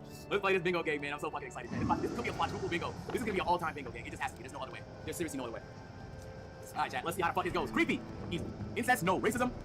Yes. Aliens? I don't know where demons. Like, yes, there's some alien powers going on. Weird parent? Yes. L plot. Karen? Yes. Kidnapping? I don't think no one got kidnapped. Wait, no one called. No, nigga went to jail. So police. Ableism? No. Homophobia? Yes. Down bad? Yes. Free? What the fuck? Animal abuse? No. Sexism? Wait, who got kidnapped? Oh. You're right. Black eye. Sexism? Does that count as sexism? Does that count as sexism? Yes. Relatable. I wouldn't know. Bad audio. Wait, okay, alright, hold on, chat. Let's be realistic. Let's not cheat this bingo. It can't be both monsters and aliens. We gotta go monsters and we remove aliens, right? Because I guess a demon could be considered a monster, but then we can't do aliens too. That's cheating, bro. That's cheating right there. Aliens are monsters. You can't say that, otherwise you always have both checked off, and then there's no point of both being there. You just need one. Relatable, okay. Editing mistakes, a lot of them. Pedo, no. Murder, yes. L acting, yes. Sexual yes. Cheating. No. So that means we got 1, 2. No way, that's it. Oh, there's no pedo. Oh, please. 1, 2, 3. Damn, bro, because cheating was in the corner. That was, but we'll take a triple bingo, man. We will take a really hard fucking quadruple. We'll take the triple bingo. Oh, so you like the video? Boom. You're gonna like that one too, man. Go ahead. Bro, what the? Bro, that's what I'm saying. Like.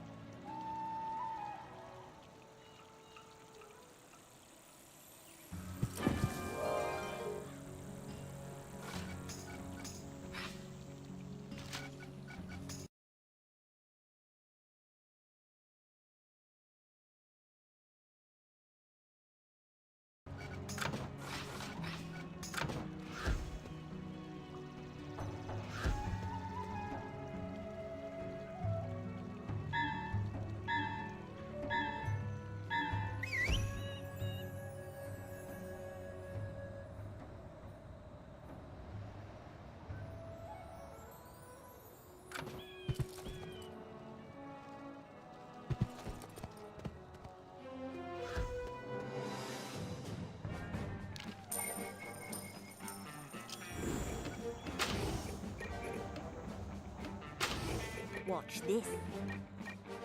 Yeah? Yeah. Ha-ha!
Will do.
Here goes.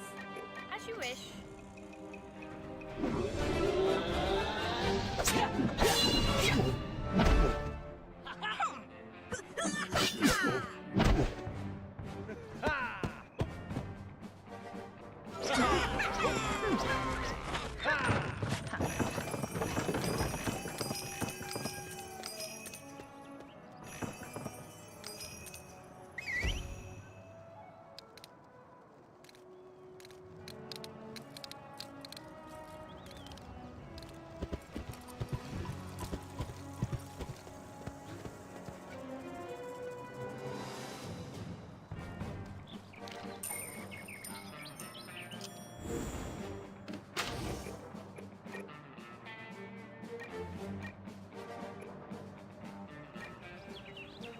Captain?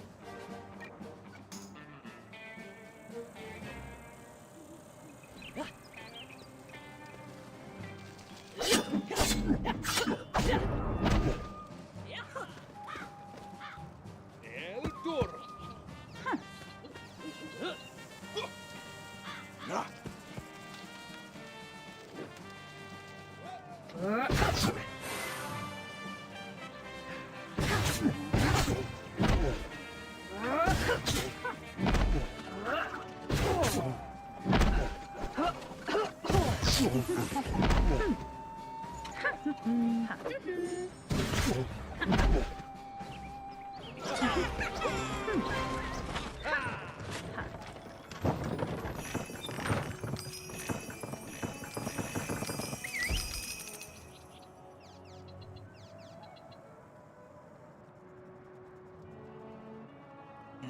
did not need to do.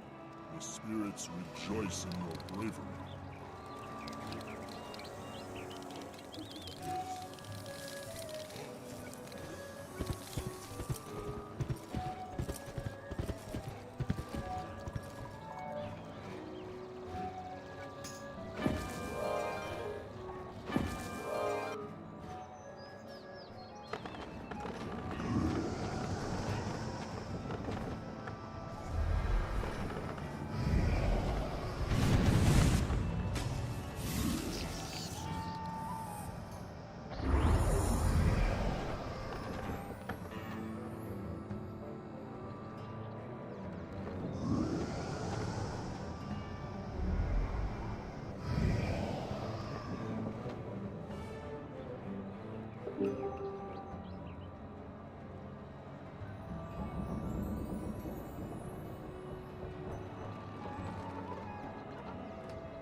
Sky Captain, I was wrong.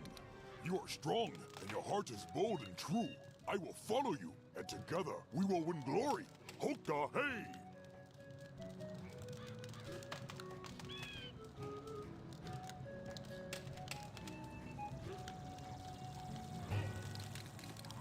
You're looking for a map of some kind. Doubtless one of my father's charts.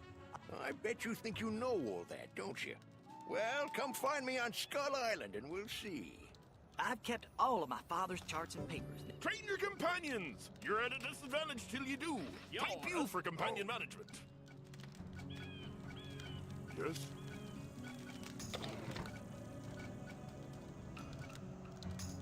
What now? Oh. What now? And who command? Oh. And who command? Yes? Yeah, up top. Yes, my lord.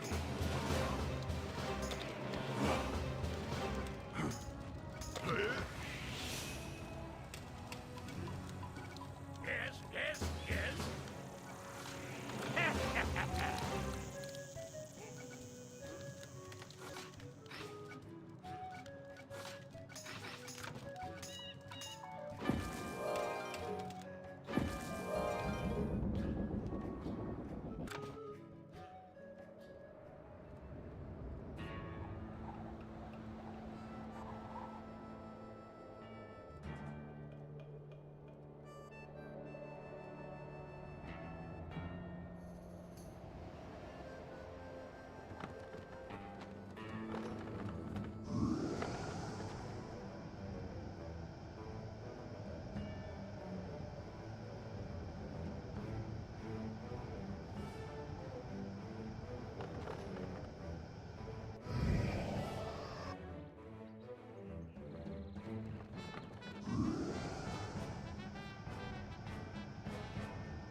thought you could break the Red Sash gang, did you? Well, we followed you home, and now I'll show you who's gonna break. Get 'em, boys.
I've lived a quiet life for 20 years, and now I'm attacked by outlaws and bison, and it's Marco Pollo.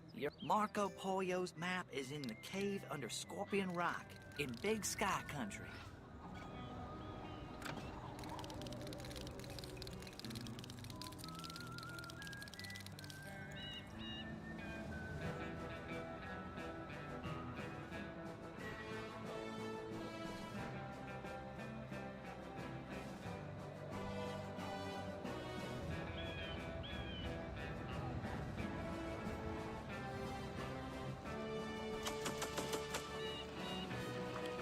I'm recording this at 3 o'clock in the morning, but that doesn't matter because evil never sleeps and dummies never really understand the concept of going to bed. And no matter the rain, the snow, the sleet, or the shine, I will always be here as the doctor, professor, philanthropist, gynecologist, veterinarian, cafeteria lady with the big double D titties.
as serves you that slop on Mondays, professional dog walker, Burger King onion ring connoisseur, McDonald's protester. Put a pin in that protester part because that's the topic of the video. Dildo expertise, clit finder, San Francisco 49er cheerleader, WNBA waterboy, the first black transphobic wizard in the Hogwarts universe, according to Twitter, sexiest black YouTuber, and now greatest chef on YouTube. Subscribe to the cooking channel. Here with the civic duty to teach the young minds on how to not be stupid on social media. Today's class, 3 words, 1 phrase, protesting and human rights. A convoluted set of circumstances you wouldn't really think needed to be addressed in a class like this, but oh, it does. We understand all the conflicts going around across the country. We all sometimes think to ourselves, I wonder what I can do to help. And we all think of these convoluted ways that we could help across the waters to help all these people in need, because I think, and this may be the most controversial opinion of all time, innocent people should not be dying. I know, such a controversial opinion. Cancel me now, Twitter. But we always think about things like this. And some people have great ideas like donating money and trying to fly over there and maybe giving in some relief efforts. Others think protesting on college campuses is a great idea, and I'm not here to say it is or it isn't, because based on circumstances, you cannot fly to all these different countries and do these same things there, because it might result in you being someone who is no longer on this earth, and we don't want any of that. But it stands to reason that you need to understand that if you are going to protest, arguably so annoyingly that you interrupt people's day, tasks, jobs, or fourth option, you have to understand people are going to be annoyed by you and not want to support you and not want to deal with you. You can try to use any of the buzzwords under the sun, but in reality, it ain't gonna fucking help you. And it makes it worse when one of your representatives is going around and trying to disrespect and refute the stories of people being locked into rooms because you motherfuckers want to send a message that war needs to stop by locking janitors in the fucking room. Do you feel like it was right to hold 3 of the janitor workers hostage within inside of the building? I think that's a really false narrative. That's what the janitors are saying, that they weren't allowed to leave. I think that that's a really false narrative. Even if the janitors are saying that, you're saying that that's not true. I think that it's a really false narrative that the students took anyone hostage. How do you feel about some of the Jewish students saying that they don't feel safe here on campus? I think that this is also a really false narrative that's being promoted. Do you think October 7th and the attack that happened is a false narrative?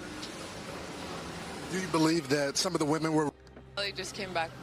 So this is what happened. Can you get out of my face, please? So this is what you see at these protests. Once you get into the nitty-gritty of what happened on October the 7th, women, what's happening there, they deny what happened.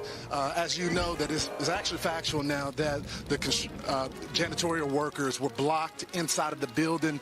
And anytime you bring that up, the Jewish cause, the Jewish people, the kids that feel unsafe on campus, they deny the reality of it, guys. It also is a little bit concerning that one of your representatives will get in front of cameras, maybe even in front of a wide audience, and subtly but not so subtly demand food for all the protesters because it's a human right type of thing. Why should the university be obligated to provide food to... They didn't just name this place for its looks. Well, first of all, we're saying that they're obligated to provide food to students who pay for a meal plan here. But you mentioned that there was a request that food and water be brought in, unless I missed it. To allow it to be brought in. I mean, well, I guess it's ultimately a question of what kind of community and obligation Columbia feels it has to its students.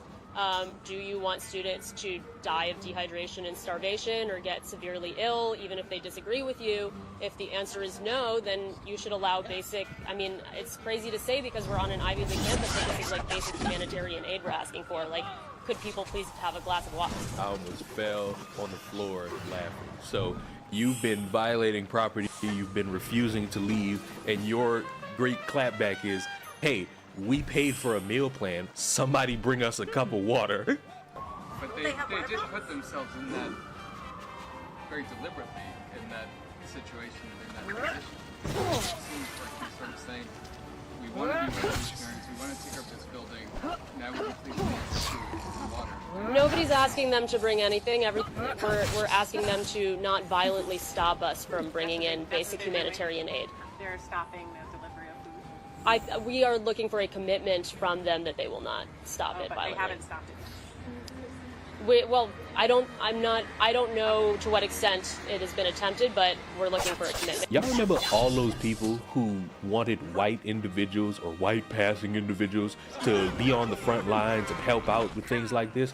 This should be your example to either rethink that or never ask for help from individuals who are in their early 20s to help deal with any situations regarding media, because they're not the best equipped for this. Dumbasses never really seem to get that things don't really pan out the way you think just because you watch those live action Disney movies at 4 o'clock in the morning back in 2009. It actually works a little bit different in the real world. There are going to be people who see you protest and want to help you because you're standing out there for hours, if not days, not showering, you smell like weed and dirt, and some people want to come in, bring some water and bring some food. But when you're looking at officials and demanding that the people at the place you're protesting and stopping people from working and annoying the fuck out of some individuals, and in some cases stopping other students from going in and learning, you go to them and say, hey, this is a human right, provide for us. No, fuck no. Objectively, no. It could be their choice, and if they choose to do it, great. Y'all got some food coming in that you probably gonna have to pay for later because, let's be honest, college finds a way to fuck us all at some point. Or you have to come to the realization that, yo, these people are not about to sit here and listen to you after you wasted their time, you annoyed them, you pissed them off, and you've stopped people from doing what they need to do throughout the day, and you turn around and say, can I have some food, please? No. Fuck you. And it stands to reason what I've always been saying. Activists suck because they don't know what the fuck they doing. They don't know how to articulate their point without costing themselves opportunities, jobs, time at school, or another option that is somehow detrimental to them because they refuse to understand that their actions do have consequences. And in some situations, we could sit here and talk about what's justified and what's not. But in these specific ones that I have brought up in this video, fuck you motherfuckers, because how dare you have the balls to be so confident? But let me know, do you think it's a human right to provide food to a bunch of people who are actively being annoying to other people? Do you have full support, and are you going to go to all these different campuses across the country and you're going to support them by bringing them food and water because it's their human right to have that after annoying the fuck out of so many people? Are you going to be so bold to suggest that, you know, in these motherfuckers is the option? I wouldn't do that because much like Santa Claus, you can praise him via Twitter, but he was tooting his ass up in jail for what he did, so let's not go. I know that you guys probably think I'm mentally ill, but I'm not.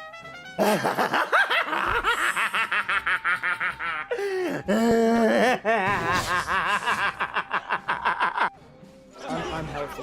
Think we know. Shut up! Shut up!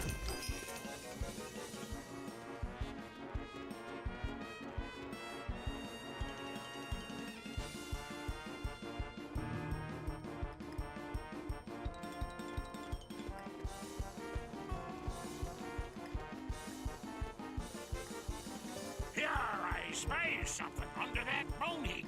But that big lady scorpion seems to have laid claim to it. Ah!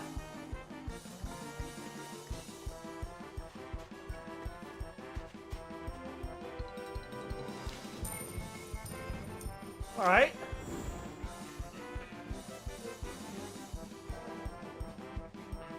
All right, this is looking a little bit better. 2 5 stars!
To the Marco Polo. I've taken. I have. 'Tis a dark name. Captain Blood and the Clark family were enemies. Merryweather may be able to help.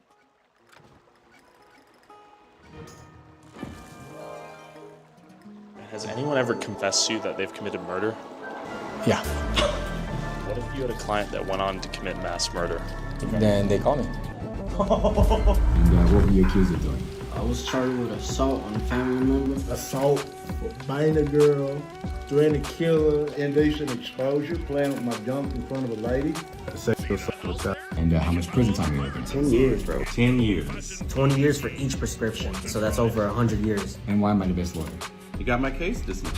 This is Jay Oma, a criminal defense attorney keeping supervillains accused of the worst crimes imaginable out of prison and back onto the streets of Houston, Texas. Man, you got my case dismissed. You got my case dismissed. Case dismissed. 3 counts of murder? I sold on a pregnant person.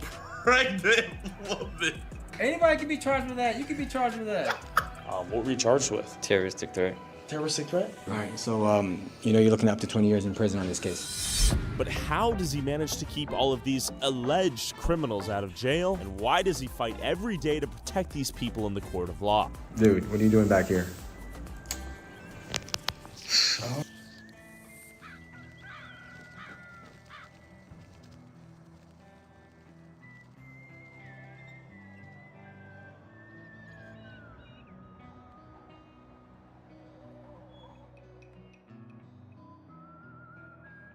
It's almost Mother's Day, and I know you want to put some black liquid down your mother's throat. I didn't mean it like that. Go buy the coffee, use my code to check out. Now on to the video. I was sitting here thinking to myself that these two things could be two separate videos, but I decided, no, let's just make one big video because it all revolves around the same topic. Activists suck. They're always going to suck because instead of doing something productive with any form of thing in the world that they disagree with, they just want to whine and complain and moan and obstruct other people from doing things, thinking everybody's just going to get on board because we're fighting the good fight. When in reality, it makes the people who are trying to navigate through all your stupid shit say, you are fucking moronic. Get the fuck out of my way. First off, if you are an employee at a job, you're there to do a job. Yes, you can mingle with coworkers, even with the boss, but ultimately, you're there to do your job, and if you stop doing it, there's the potential for you to be fired. Well, a bunch of people at Google decided we're going to stage a protest inside the workplace, and we're going to enact all this change because we don't support what Google is doing, because we view what Google is doing is bad. And one could argue maybe it is, maybe it's not, but they thought they could just go into the workplace and sit around and obstruct other people from doing their jobs that's not participating in the protest. And yes, the expectation is exactly what the fuck you could expect. Google, you can't hide. Google, you can't hide. We charge you with genocide. We charge you with genocide. Google, you can't hide. Google, you can't hide. You are funding genocide. You are funding genocide. Sundar, you can't hide. Sundar, you can't hide. Yeah, I'm going wild. It's getting kind of late. A little bit ago, wanted to ask you, just cooperate. The place had to leave, and I'd like to see if you can just voluntarily. So it's been a while. So.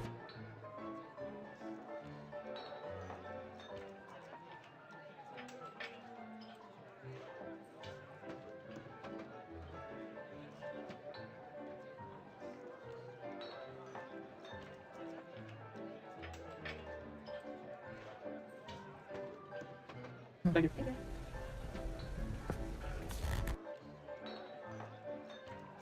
You guys gotta leave. You guys continue to leave. Yes. Okay.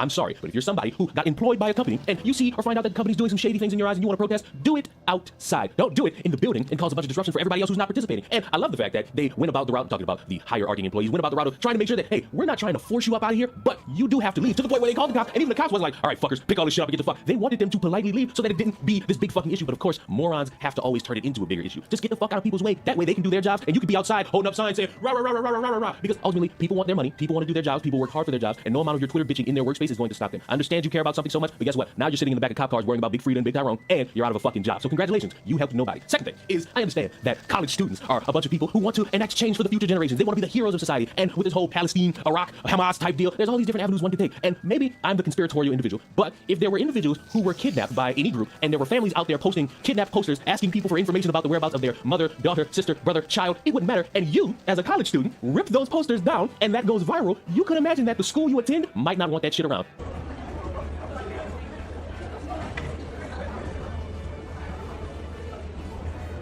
But in the last week, New York University committed one of the most blatant acts of repression yet when they suspended a freshman year student, stripped her of scholarships, barred her from getting off-campus housing, all for tearing down one of these. So just to get right into it, you tore down these Israeli propaganda posters that were posted on one of the NYU buildings, and someone filmed it. What happened after that? Quick question, because maybe I'm not hip to all this new slang the kids are throwing out nowadays, but when, in the history of time, has a kidnap poster been labeled as propaganda? So after I was filmed tearing down these posters outside of Tisch Hall, a student at NYU circulated the video.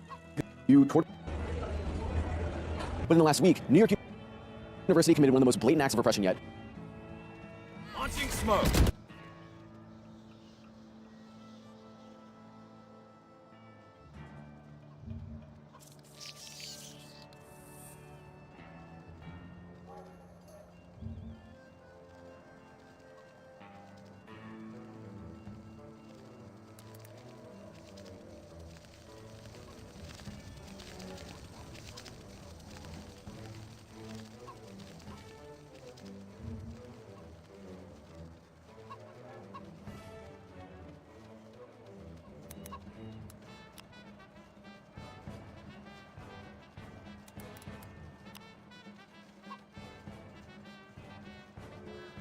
Hi.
When they suspended a freshman year, tore down these Israeli propaganda. New slang the kids are throwing out nowadays, but when, in the history of time, has a kidnap poster been labeled as propaganda? So after I was filmed tearing down these posters outside of Tisch Hall, Hi, I'm Celine, and I'm founder of Mamas for Free.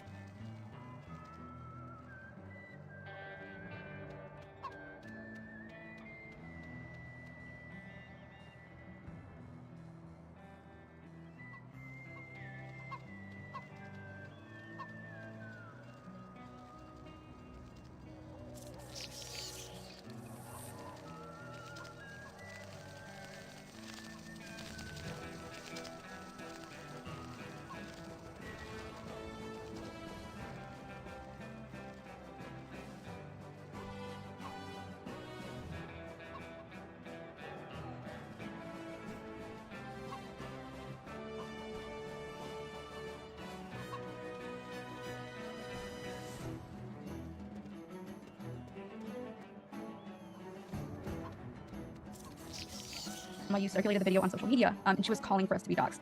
Shortly after, celebrities, public figures, and Zionist platforms with millions of followers were sharing our information publicly. The student also created a petition which received over 10,000 signatures to call for the expulsion of everyone in the video.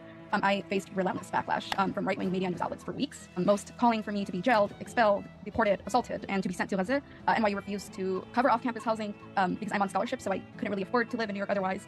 So despite it being no longer being safe for me to live in dorms, they denied me access to off-campus housing, and now they're denying me access to higher education. So just to get this straight, NYU suspended you, took away your scholarship, made it impossible for you to afford housing, all because you tore down a poster. Two things. Number one, just because Weirdo did weird thing doesn't mean I'm going to endorse a bunch of people bringing harm upon them. I can just laugh at the stupid thing they did and how it led to consequences that apparently she did not expect. Number two, I'm not really certain that Poindexter over here is giving a good sense of why a college would want to suspend all forms of access to anything beneficial to somebody for taking down kidnapped missing people posters. I know he's saying it is propaganda. I know he wants to make it seem as if, oh, they just took down a form of a little bit of memorabilia. No, you took down a poster of missing or kidnapped people, and concerned families saw you do that, and they said, rightfully, what the fuck? As a part of my scholarship, that would grant me on-campus housing, and so because I was suspended, I would have to move off campus after the semester, essentially kicking me out of the dorms, leaving me unhoused, and also denying me access to any higher education until fall 2024. Wow. And they have also restricted my privileges, so I am not able to attend on campus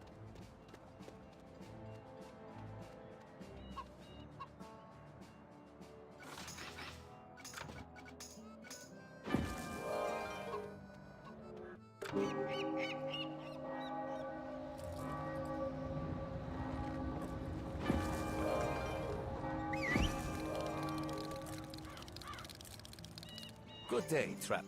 So I cannot tell you where or how to find El Toro, but there is one who might help. Talk to Friar Klook at the church.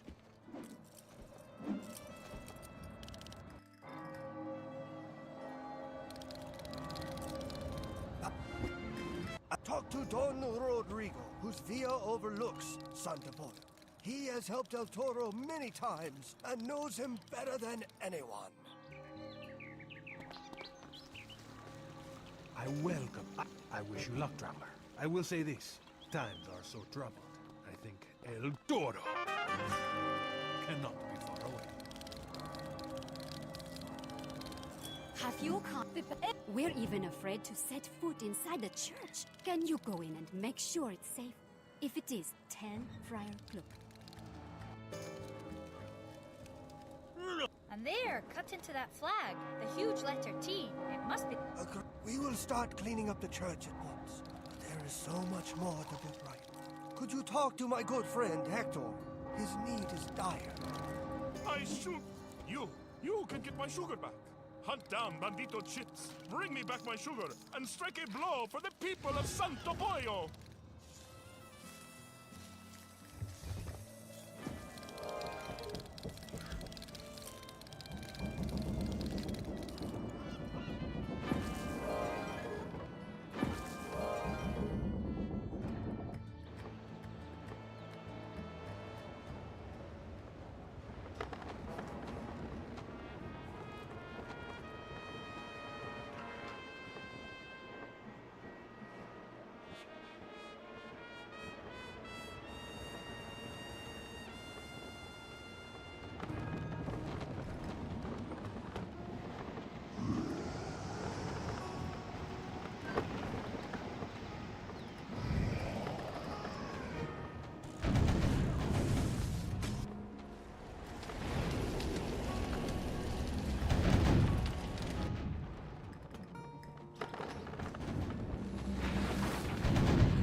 Here is my sugar! You have saved the cake! But I fear you must save the wedding too. Don Gutierrez needs you. Off-campus events or participate in any student clubs. I can't feel sorry for you in any capacity because you went viral not by wanting to make some change at the school, not by trying to spread a positive message. You went viral trying to stop people from finding their loved ones. If I'm the dean, I don't want you anywhere near our fucking school anymore because you're that much of a fucking liability and a risk. Yes, you're one person. Yes, maybe you probably had a group of people doing it with you. You are taking down information about missing people because you think in your mind somehow that's offensive or indicative to a larger issue that's a problem for you as you tweet from a fucking iPhone. I'm sorry, but no, you cannot rip down posters of missing people and then expect everyone to feel sorry for you once a school kicks you out after finding out that you were doing that. You are objectively 100% in the wrong. And you said, oh, they're trying to make sure that their stakeholders feel good. No shit, because if a stakeholder comes in and sees a video of students going viral taking down posters of missing people, of course they're gonna be like, why the fuck is this here? Why the fuck are we having this allowed here? What are you doing here? Dean or a bunch of administrators, kick them the fuck out of here. Of course that's what they're gonna do because a lot of these motherfuckers put money into the schools. And if they see something they don't like, of course they're gonna pull out. And money hungry individuals are gonna be like, whoa, wait a minute. Let's just get rid of this motherfucker. And you can keep giving us some money. Keep giving us the money because you know what? We like that money more than we like a motherfucker who's going to rip down missing posters. And let me ask you, honestly, which would you rather have? A bunch of money or a bunch of motherfuckers ripping down missing children's posters? I know which one I would go for because that's money. The other one is a fucking headache. And I think I can wrap this up so poignantly like this. You can protest whatever it is you you see fit. You can fight for whatever rights you can. I'm not saying you are not allowed to speak your mind on various subjects. What I'm saying is the thing that I've been saying for at least 2 years now. Pick your battles and how you choose to operate them. Because if you don't pick them right, you'll be out of a job, in jail, expelled from college, lacking money, lacking resources to reach the word out, and you will be viewed as somebody who's going to, I guess, rip down missing children posters because you deem it offensive or problematic to try to find missing individuals who may have been kidnapped or, more likely than not, given certain scenarios, are dead. It makes you look stupid, and whatever piece you're fighting for makes it all seem irrelevant because people will focus on your negatives and none of your positives. Oh, and regarding that last video, that one chick who decided it would be a great idea to look at a bunch of people in a council meeting in America and say that they're going to come to their neighborhoods and take them out, this defense is the dumbest thing you can say in regards to wanting to fight back against anyone else. Oh, that's just the drink. Here's the chaser. Subscribe to the channel. I will see you all in the next one. Activists, maybe you should pay me so that I can teach you how to really fight for some rights. Because as we all know, in the world of the Olympics of oppression, the black man always walks away with the gold. Goodbye. I love when I see things that could greater help me explain the point I want to make, because there's a TikTok that's gone viral of a woman being very upset, and the caption reads, "When I'm watching my favorite series and suddenly they're adding a new character that's LGBTQ." And somebody tweeted that saying, "The likes, what's going on?" And somebody tweeted at that and saying, "The oversaturation of homosexuality in media is reversing white women into disgust again." And that's true. Once you have every single thing being a form of one specific thing, it'll eventually start to turn a few people off because they just want to enjoy something. And the constant babble of having these things all the time will make a few people say, "Hey, can we just back up just a little bit and have something that isn't this and have something that's just a little bit of that?" Not trying to erase any of you people, but just to say, damn, it's too much of this one thing in this specific genre. But apparently I'm labeled now as transphobic for saying something like that. But I would just like to correct the one person that said it's turning white women into disgust again, because I would argue it's turning the next generation full of all these different cast of characters into disgust. How do I know that? Because why in the fuck are children protesting outside of school because apparently furries are biting and licking them in the school? We begin in Payson, where a group of about 75 protesters showed up to Nebo Middle School today. They say it's an issue over students who call themselves furries. But how much of that discontent is fueled by rumor? Our Sarah Murphy asked that question. She's here with what she found out. Sarah, what's this all about? All right, Brian. Well, the term furry, it refers to someone interested in animals with human qualities. Now, they dress up like this as a cartoon version of an animal. Now, we've learned there have been reports at Nebo Middle School that students are getting mistreated over this topic. There was some kids dressed up as animals, and I heard that another kid got bit by one of them. There's a lot of speculation surrounding the protest that happened at Nebo Middle School Wednesday morning.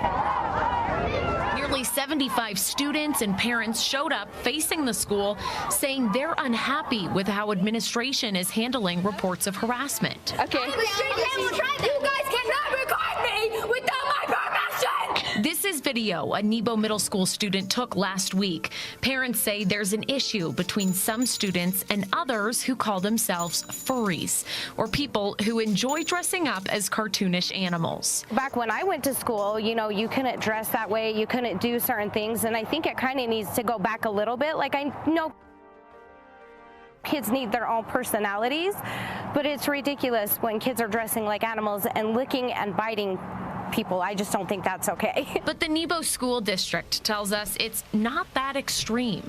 Seth Sorensen says no one was scratching or biting anyone, and that there are a lot of untrue rumors going around. It actually is not something that's been occurring. In fact, a lot of the information that's been put out there is completely incorrect and inaccurate, and so we're still trying to get on top of that. As for the school, Sorensen says they have one main goal. We want every student to feel safe when they come to school, and we want students to get along. In fact, we want adults to get along.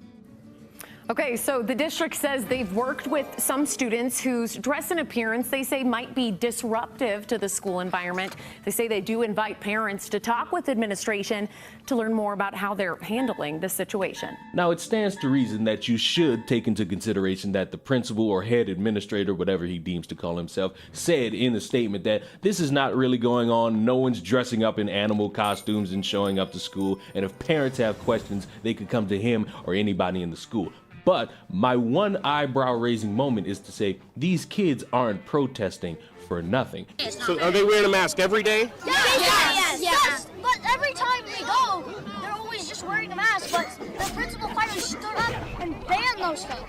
But they still wear them every day, and they don't get in trouble. The principal doesn't make them get in trouble. Yeah. All the principal says is just be kind, be nice, and then. What's the point of dressing up like a furry? I don't know. They think they're so cool that they want to get a lot of attention. I think they want attention. So people can come at them and just look at them and think that they're so cool. Okay. Also, Are you guys going to be in trouble for walking out of school today? No, maybe. If we go back on school grounds, we will get in trouble. Hopefully not. We're standing for our rights. We're standing for what the furries are wrong. This is wrong. They should not be doing Do your parents know you guys are out here? Yes. Okay. They attack us. If they fight us and we just kick them, we get in trouble. They attack us. They attack us and we get in trouble. And how else do they attack you guys? They either bite us, they scratch us, they bark at us. They pounce on us. And then they get in trouble. They run on all fours and pounce on people. Why are they spraying you with Febreze? Just because they're jerks. Because we apparently have rabies. And there's a rumor that they've been putting litter boxes in the girls' bathrooms. And the boys. They started putting litter boxes.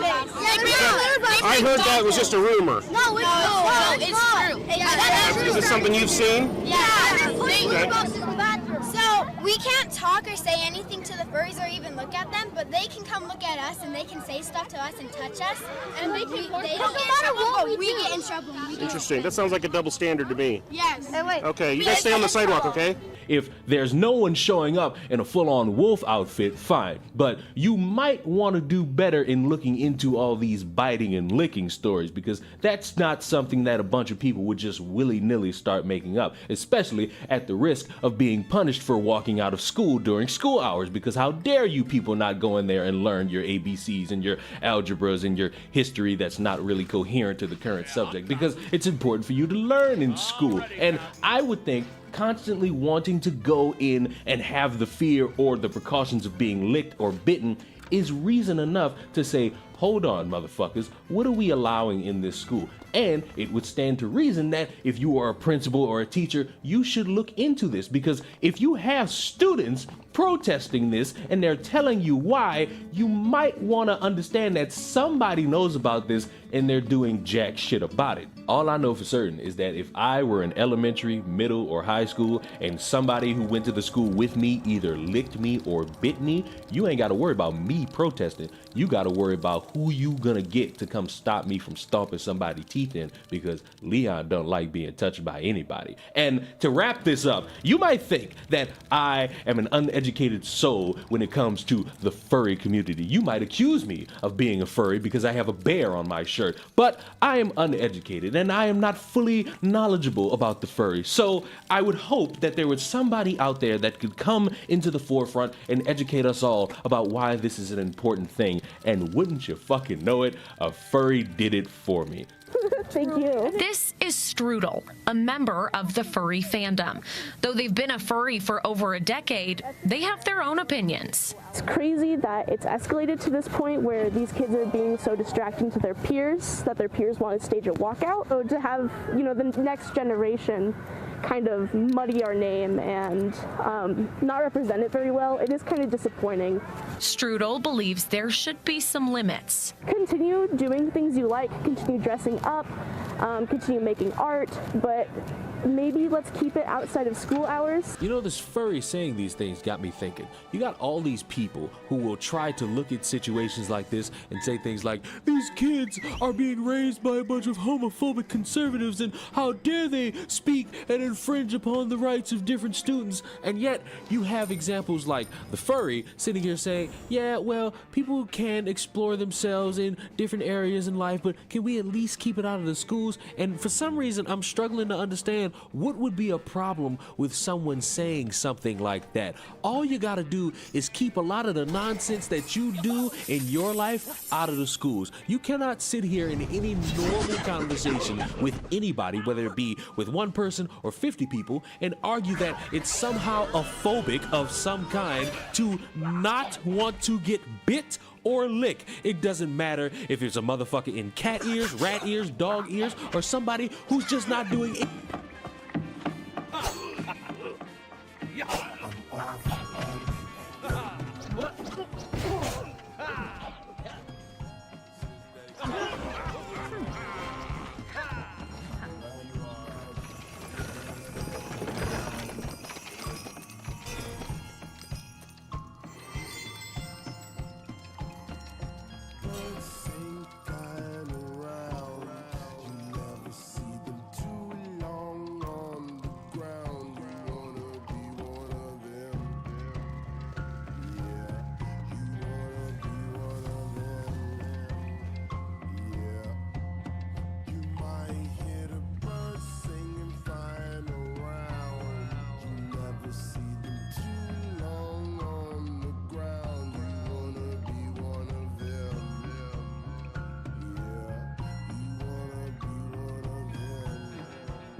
window to help select your crew. Good hunting!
Sir, you have saved my They took the strongbox to El Guapo, their boss. You will find him in Bandito Gulch, through the cave at the end of Bandito Trail.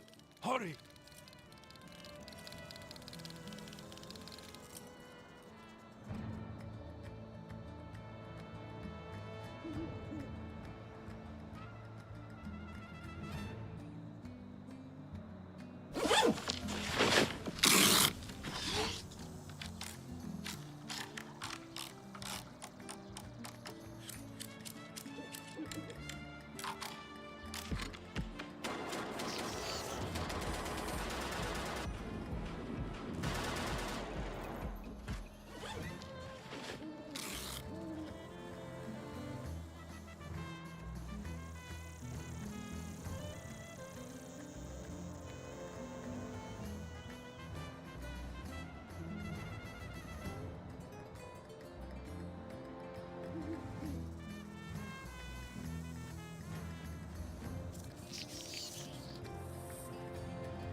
As you may or may not know, I love video games. It's been a source of comfort for me for 24 years of my life, and it's been my escape from the real world and all of the negative people that I have to interact with. And over these past few months, I've been seeing all these different people give their opinions about identity politics or politics in general being in all these AAA mainstream games. And I've seen other people say we need more of it because it's a great source of representation and inclusiveness for gaming in a space that's dominated by a bunch of fat, middle-aged, balding white men who apparently have a dent in their head. And my controversial hot take is I necessarily don't care as long as the games I choose to buy are entertaining for me. Whatever I don't want to sink my teeth into, I won't, and I won't spend time purchasing anything like that because the last time I did that, I fucking bought NBA Live. But there's a game out there that some of you may be aware of. I believe it's called Stardew Valley. It's a game basically for people who like to call themselves cozy gamers. Not certain what that really means. I may mean that you all just want to play games that are comfortable, heartwarming, a little bit easy, a little bit simple, based on maybe something like Animal Crossing. I don't know. I play games based on the amount of chaos I can have. And there's been a petition, apparently, over the past few months trying to get pronouns in the game. 7 years ago, Stardew Valley changed everything for indie gaming. The farming simulation game created by Eric Barone, aka Concerned 8, is often said to be one of the greatest games of all time. Debatable. It has amassed a fan base selling over 20 million copies. There's a huge problem with the game though. When starting a new farm, you are tasked with creating a character, but there are only 2 gender options to choose from. This excludes non-binary players from feeling represented in their gameplay, forcing them to select between being referred to as a he or a she throughout the entire gameplay experience. For many trans and non-binary players, the gendered language in the game can feel incredibly disheartening and invalidating, causing feelings of dysphoria and misgender while they are playing. 2 SLGBTQIA+, I cannot say that fast, players deserve to see themselves represented to the fullest extent in their game. The gender neutrality mod is available for players on PC and has over 40,000 downloads, but with the game available on many platforms that don't allow modding, a change needs to be made to the base game so that everyone can feel represented. With the 1.6 update currently being worked on, apparently that's an update that came out through the course of this petition going on, now is the perfect time to make change like this to the game. I truly hope that this change can be made for the sake of all the amazing peers, Stardew players who I have had the pleasure of encountering in this community. You are seen, you are valid, and I hope that this petition shows that you are not alone. I just noticed at the bottom it has Eric Barone's name, and it's been 201 days since the petition was created, and people are still, to this day,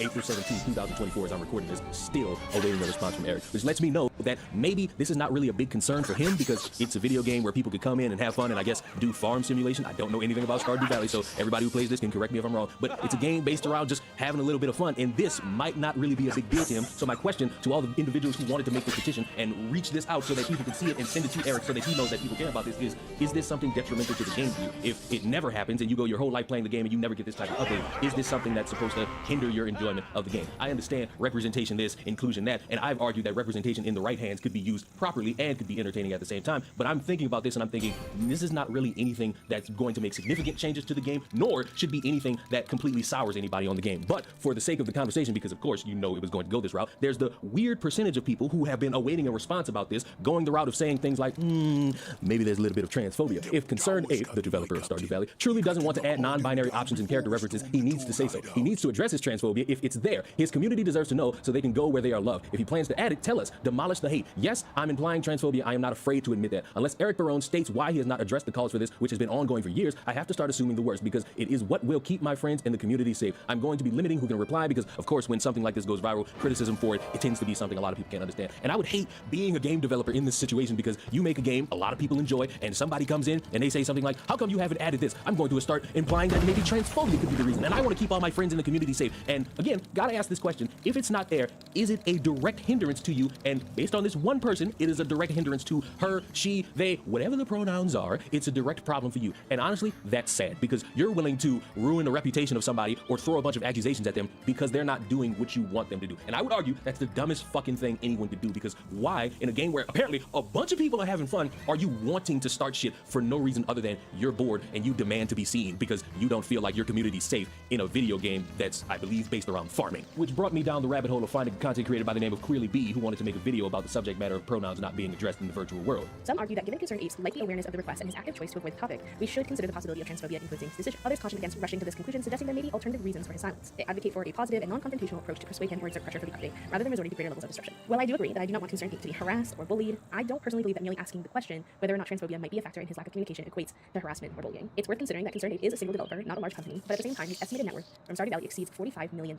I don't know about you, but personally, I find it challenging to empathize with millionaires, especially given that he could therefore afford to hire assistants with this game, but chooses not to. I disagree with you because a lot of people don't really know how to ask a question with any form of common sense. They go about it in a way that makes it seem like you either do it or we don't like you anymore, which is a tad bit disrespectful, and somebody could classify that as bullying or cyberbullying depending on where you do it, because as you've seen in this video already, we have someone who's just going to willy-nilly start implying transphobia because they're not getting their way, which is a terrible way to go about it. And if this is somebody who likes to talk about being all for everybody and they want to add it, but it takes time because you have to work around all the language that was already in a video game that came out in, I believe, 2016, you would need to work around everything. That's not just a simple quick fix. It takes a lot of time. And you sitting there saying that you really can't empathize with him because he's a millionaire, as if that's supposed to discredit the work that goes into changing an entire game to make a group of people feel better, is absolutely asinine. I agree with you. With that money, he could hire a bunch of people to do it for him, but maybe, I don't know, never met this guy, I'm just assuming at this point, this is somebody who doesn't want all the hands in the cookie jar because it might be a problem. Furthermore, this could be something to where somebody doesn't want the game to be overly political with a bunch of real world things around it, because let's be honest, the real world fucking sucks. Video games are a form of escapism, and when you have all these people wanting all these real world things, it may muddy the waters, it may make it a little bit too tiring and taxing, and maybe you'll hear that and think transphobia. What you should think when you hear that is, I don't want to stress about all this shit, I just want people to enjoy the fucking game. But apparently people can enjoy the game because they have all these language barriers that make it feel like they're not safe enough to play the video game. And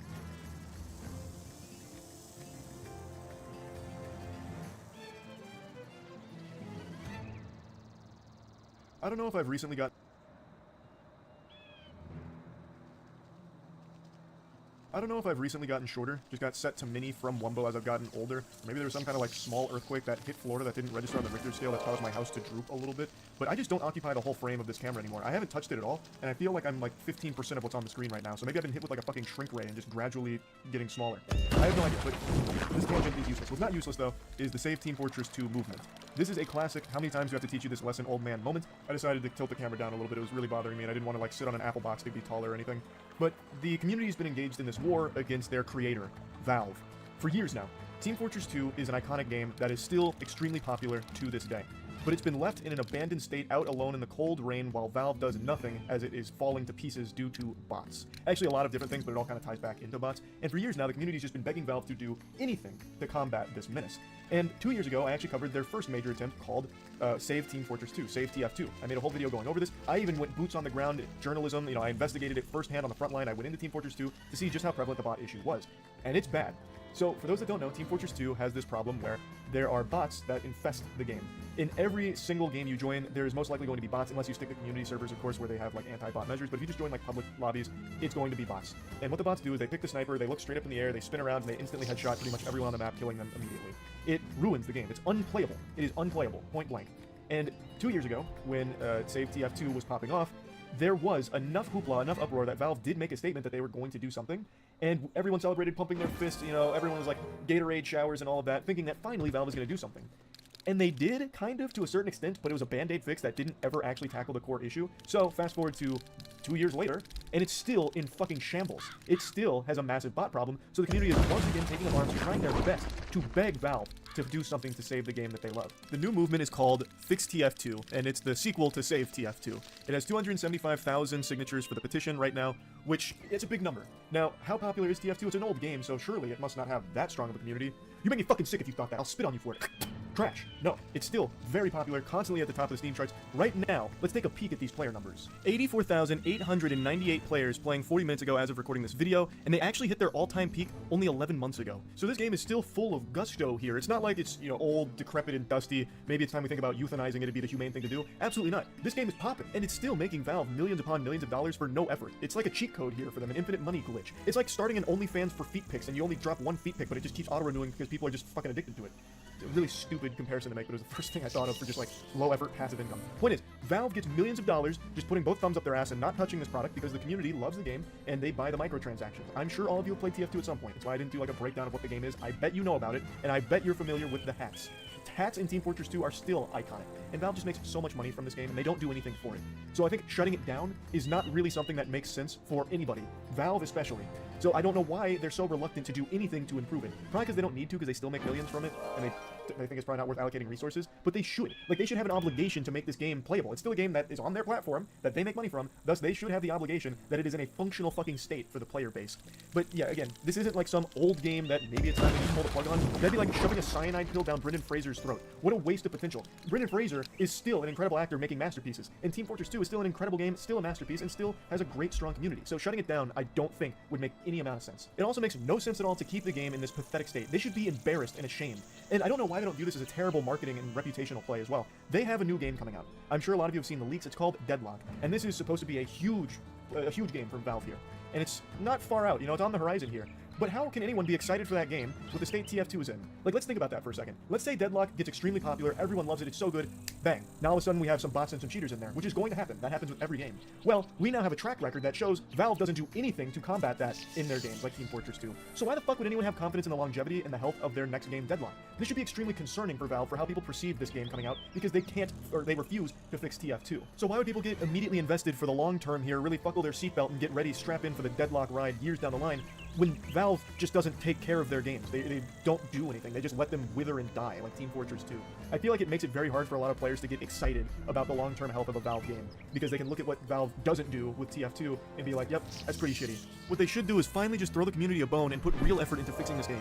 So on the Fix TF2 website, they kind of break everything down into an easily digestible way. The aimbots need to go. For the past 5 years, Team Fortress 2 has become nearly unplayable. The game's official servers have been overrun by hordes of cheating aimbots, while Valve has remained steadfast in their refusal to adequately tackle the problem. This lack of developer interference has thrown the game into a state of turmoil with seemingly no end in sight.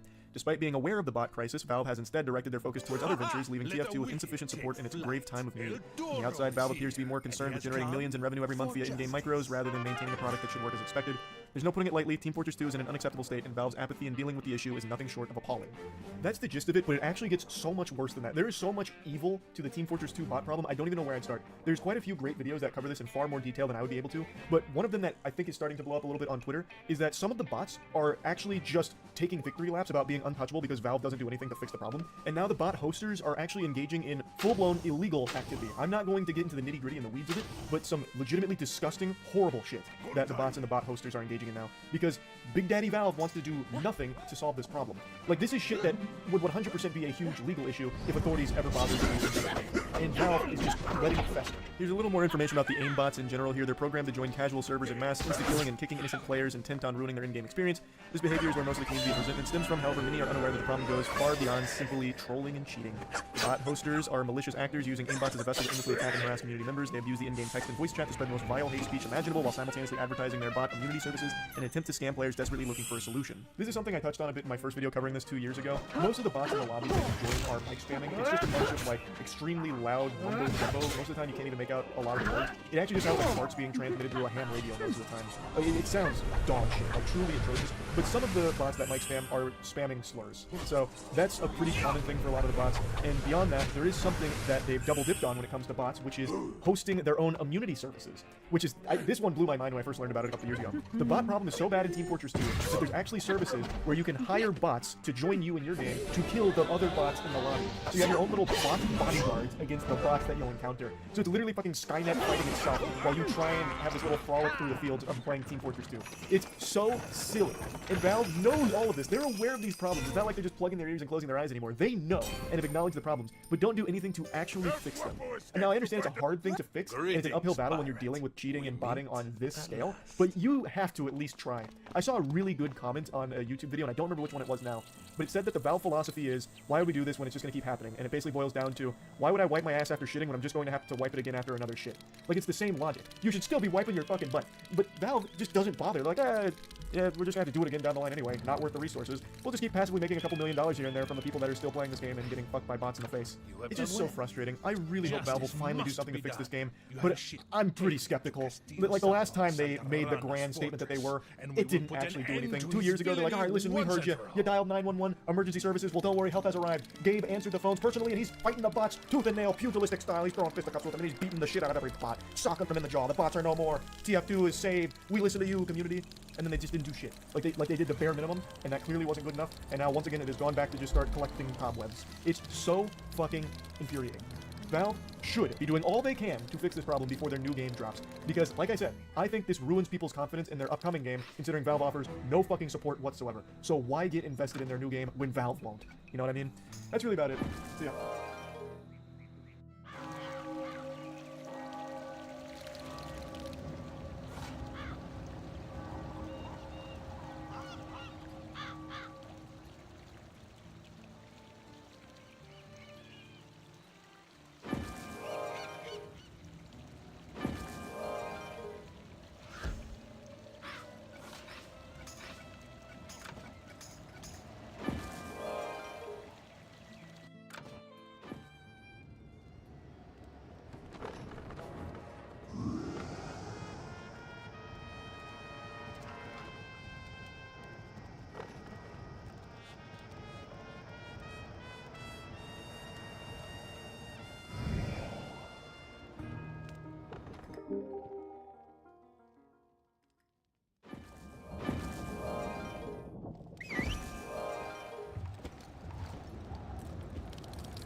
Your orders.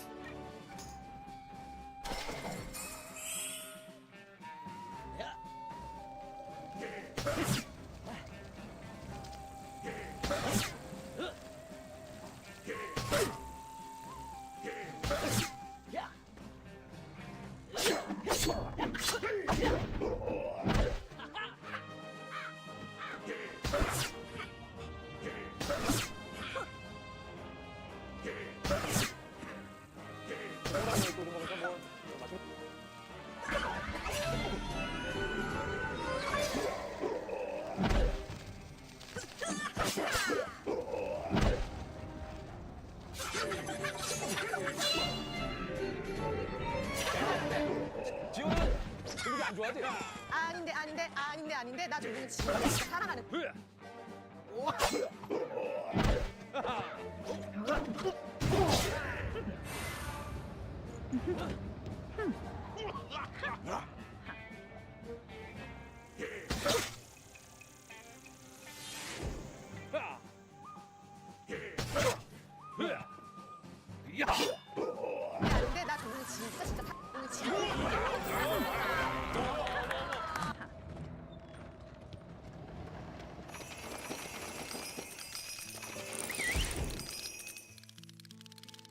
We must strike quickly. We'll split up. You go to the barracks tower and sabotage their armory. I shall hunt Santarana in his palace.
First Amendment right in another country and learns a big lesson.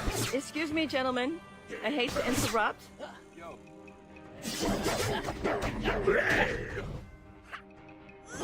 But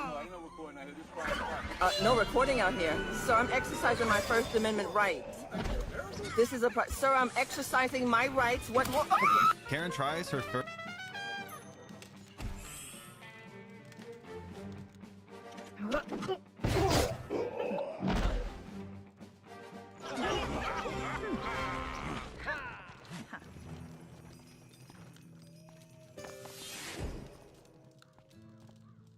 Look, Santarana's working with the Armada.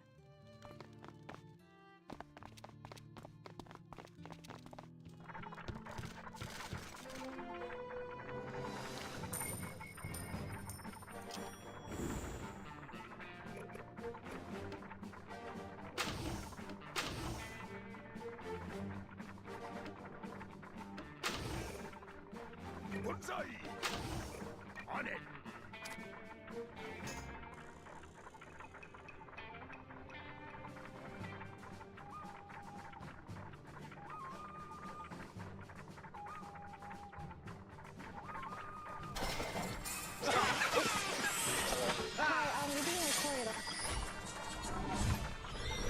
This is the biggest story in China right now. A 14-year-old boy was murdered after he stumbled upon two of his teachers having an affair. They tortured him to death, and the family didn't learn about this until 9 hours after. This has led to massive protests since 1970, but the local government across 3 levels have viewed this, and the suicide district stepped in. They called in police to suppress protesters. Despite injuries suggesting broken ankle, the CCP typically covers up this type of event, forces the family to take a lump sum payment, and no further justice can be sought out. This story made it to state media, and they continually repeated the suicide narrative. But all the comments are satirical. Like, our 90-year-old village man had twins the other day. I'm a guy, had my period today, and I am 518 years old. Hi, is today the 32nd? Or, hi, my 100-plus-year-old girlfriend is pregnant, what do I do? Yeah, this is the reality of China today. Reality is what the CCP...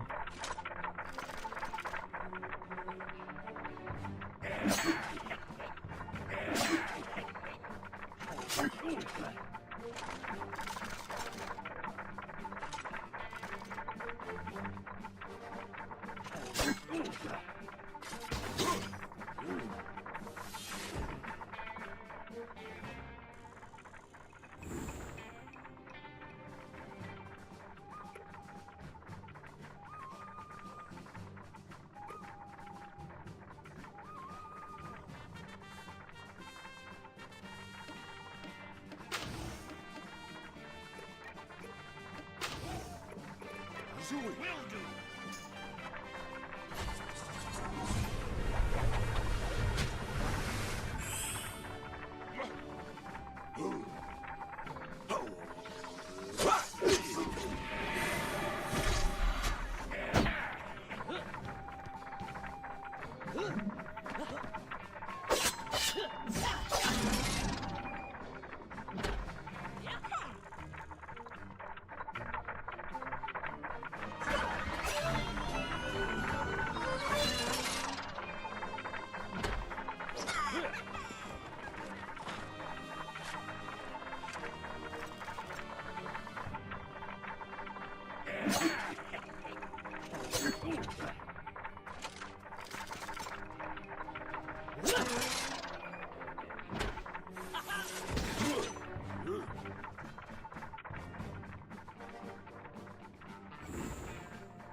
On it. On it.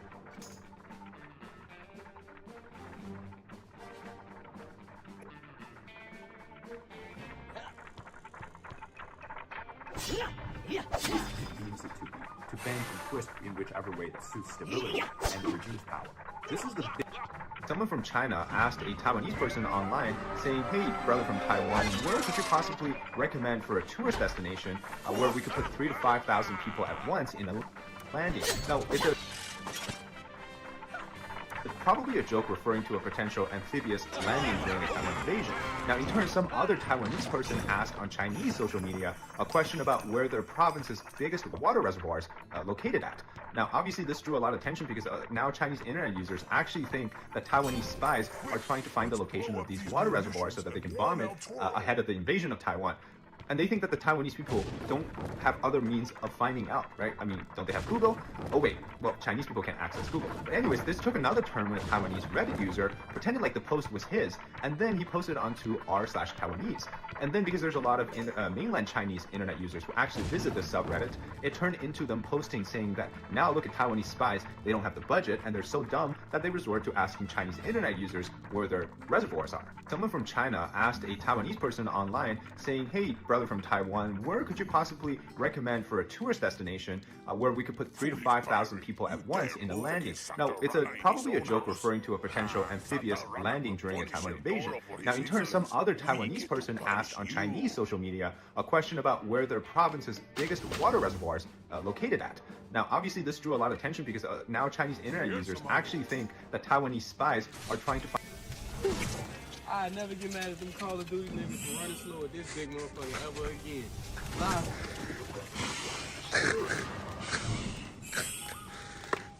Hung. I never get mad at them Call of Duty niggas for running slow at this big motherfucker ever again. Cause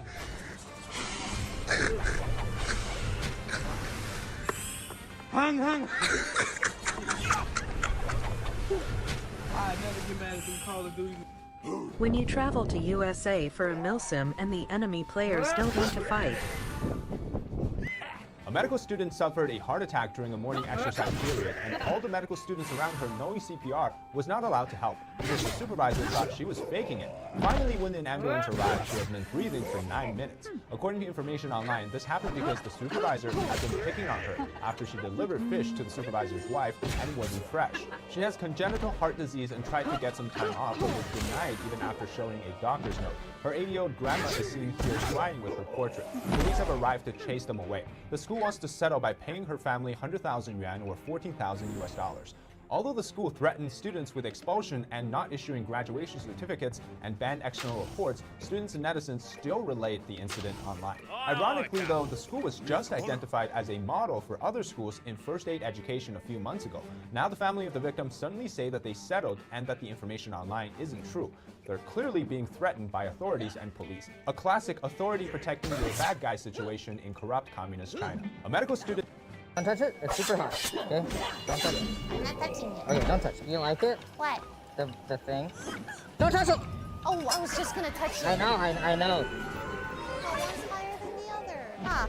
During the mission Vendetta, win the battle with the first sniper and then pick up the pistol off of the table. Do not follow Reznov downstairs. Simply jump on top of this mannequin and then onto the railing. You should be able to jump through this pillar and then jump backwards onto a ledge, which will allow you to jump onto the dresser. Next, you follow the railing to the staircase and then jump to your left. Your next step is to make your way down the edge of this building without killing yourself. Trigger the first spawn point by going far right. Head to the complete opposite side and trigger these two spawn points. Trigger the next spawn point by going into this destroyed building. Last but not least, you want to crouch through this door and stay along this edge until Amzel and his men spawn.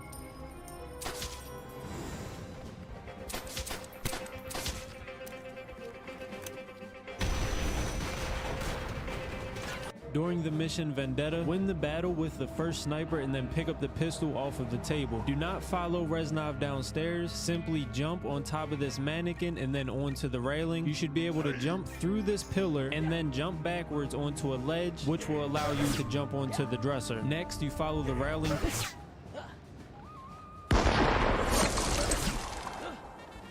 Hey, what's going on? Someone in that house. They're stuck. We're stuck. Who do you think they are? No idea. Hey. Good press. Good. Who's giving orders? No one's giving us orders, man. Someone's trying to kill us. We are trying to kill them. You don't know what side they're fighting for.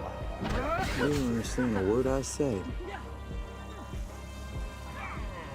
Yo, what's over there in that house? Someone shooting. Guys, shut the fuck up.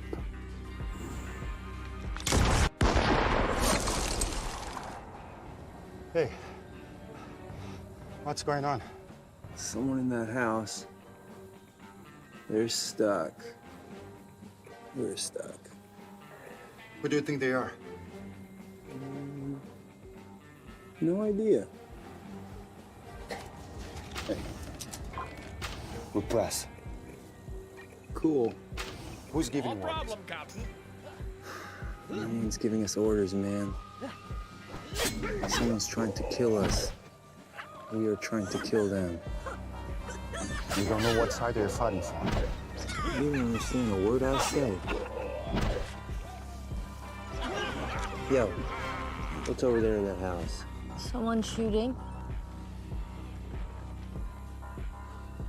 Guys, shut the fuck up.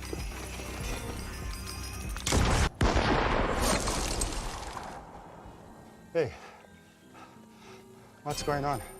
Someone in that house. They're stuck. We're stuck. Who do you think they are? No idea. Hey, Hey, you there! We can use we're press. Bust us out of here, will you? Cool. Can't reach the Who's lock, giving you orders? but I'm betting you lock tight. But No one's fetch giving me us some orders, powder man. from that cannon yonder, and I'll have Someone's this trying to gold kill us. moving real We are trying to kill them. quick. You don't know what side they're fighting See for. that rock? You don't understand a word I say.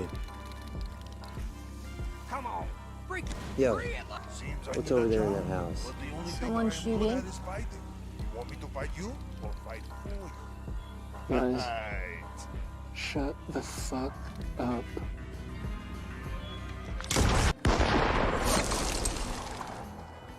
Hey. If you're gonna raise domestic silkworm,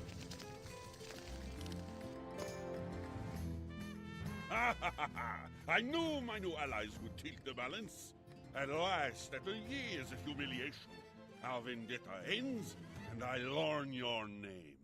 Remove his mask.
it's only polite to offer. In this case, ¿Y qué puta que está haciendo? Parándome, ¿no? Se van a reunir con políticos, no con mafiosos. No soy ninguna cosa, patrón.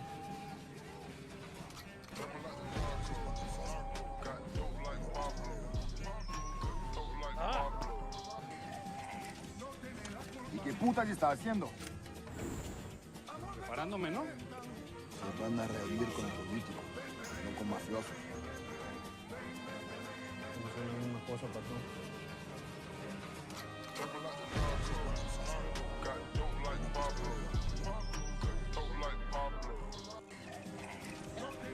¿Y qué puta que está haciendo? Preparándome, ¿no?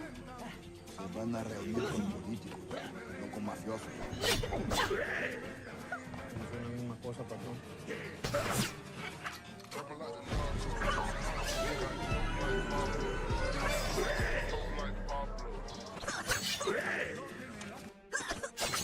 will ever be.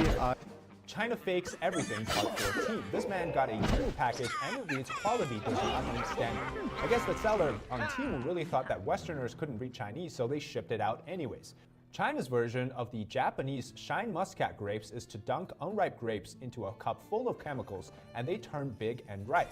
This Chinese variety doesn't taste good unless it's soaked. Now we're back with more Xiaomi SU7 EV. The side panel is coming off on new cars after Xiaomi claims it's an aerodynamic feature.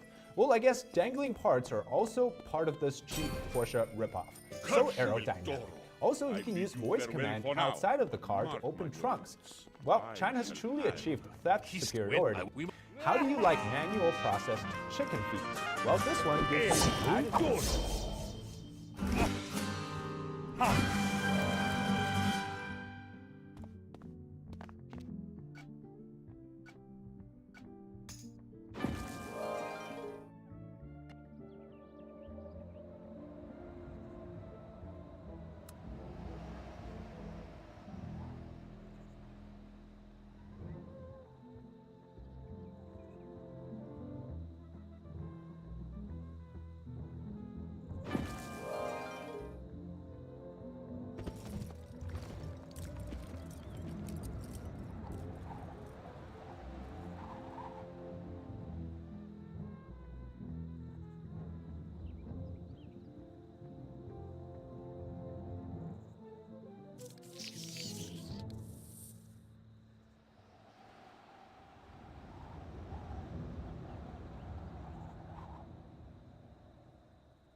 All ready, Captain. See? See? Yes. Yes, Captain. See? Yes, Captain. Very good. What now? On it. Yes. Will do. What now? Of course. Your crew's too focused, pirate. If too many companions get the same order, the task takes longer. To change a companion. Captain, I need to talk to you about something important. Let's go to a tavern cellar. At your command. Aye, aye, Captain. Uh-huh. Okay. You betcha.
Doro has sent you with good news. I see. It warms my heart to know that even... Don Rodrigo, I might have known I'd find you at the root of this rebellion.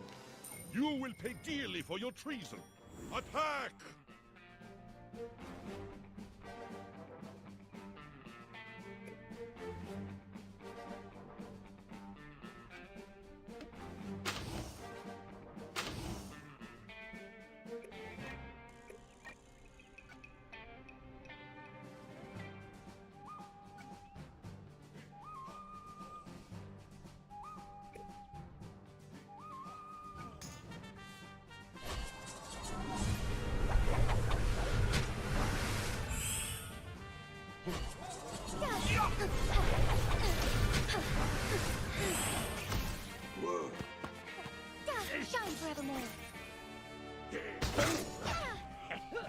Moment of awakening. Oh, stars, heed my calling.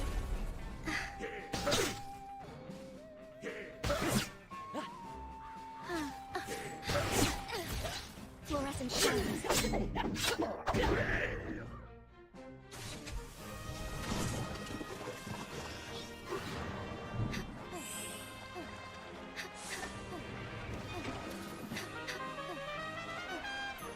Strike back.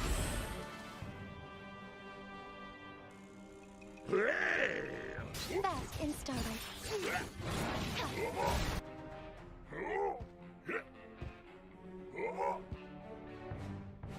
Evil be cleansed.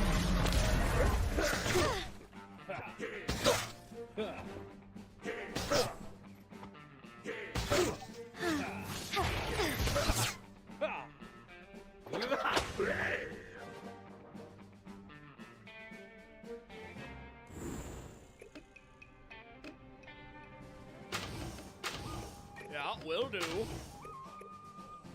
Okay. I'm on it.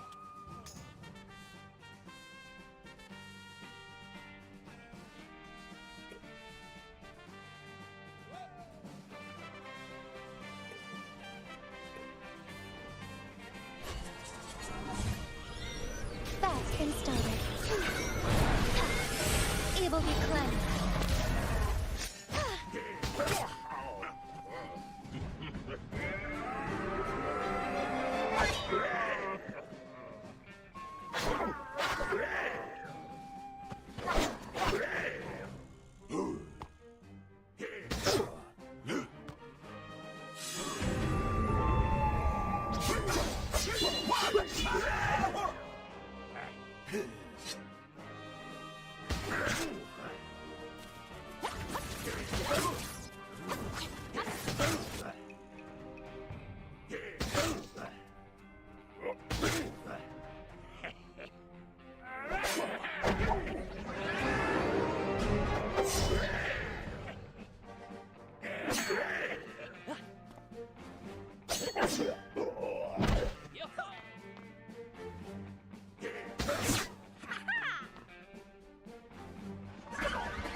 Bring it on!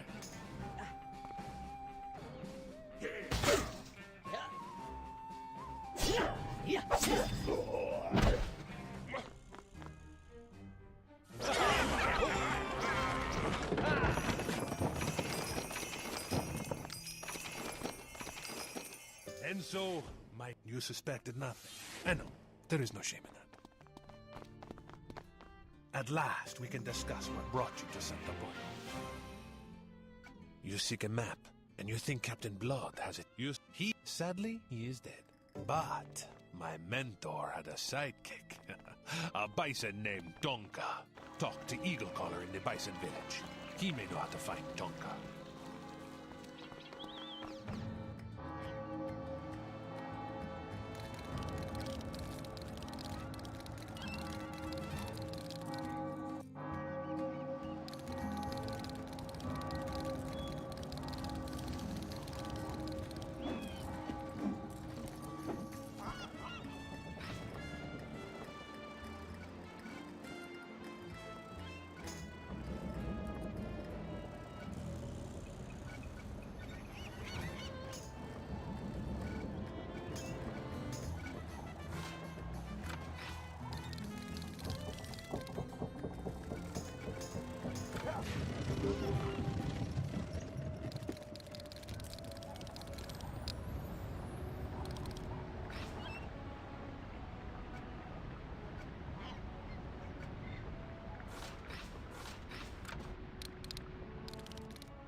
I know your name, Sky. It is good to meet you. Forever he runs with men. Go back toward Cooper's Roost and hunt the sky for a great white canoe, carved to look like a horse. You will find Tonka there.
What be this, oh Captain, my Captain? An evil fleet be after the stallion. We got to fight them off.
behind.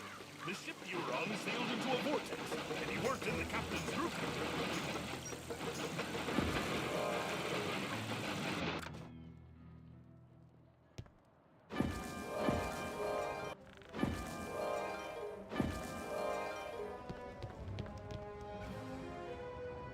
Them fires, quench them quick or we be doomed. Them fires, quench them quick or we be doomed.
Captain, on it.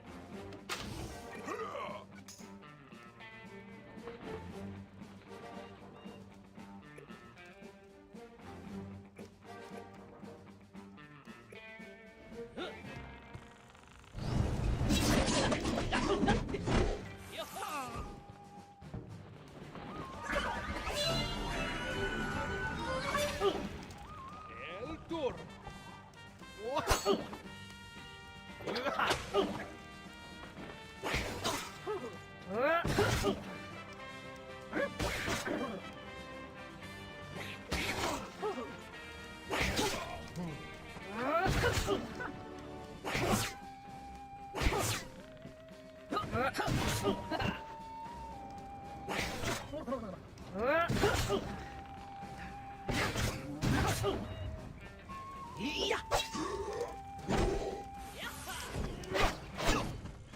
And now that I've taken my prize, I bid you adieu, free ranger.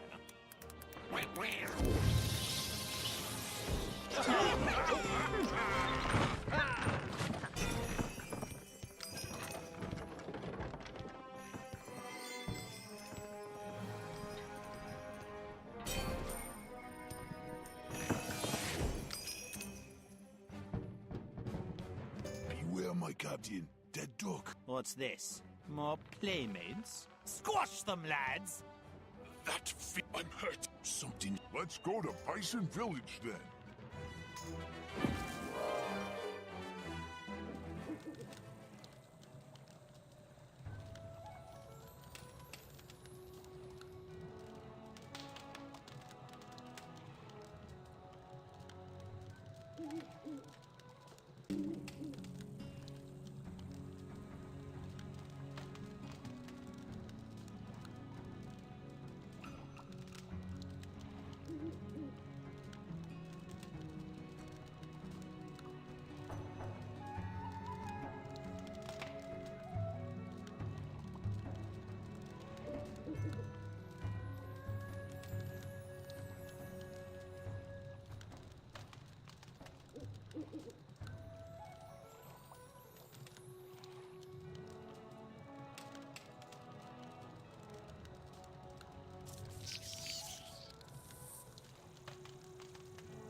Pirate, come see me in Avery's Court. There's trouble on the horizon. Ahoy there, pirate. I need to tell you about an exciting addition to player versus player combat. Come see me straight away.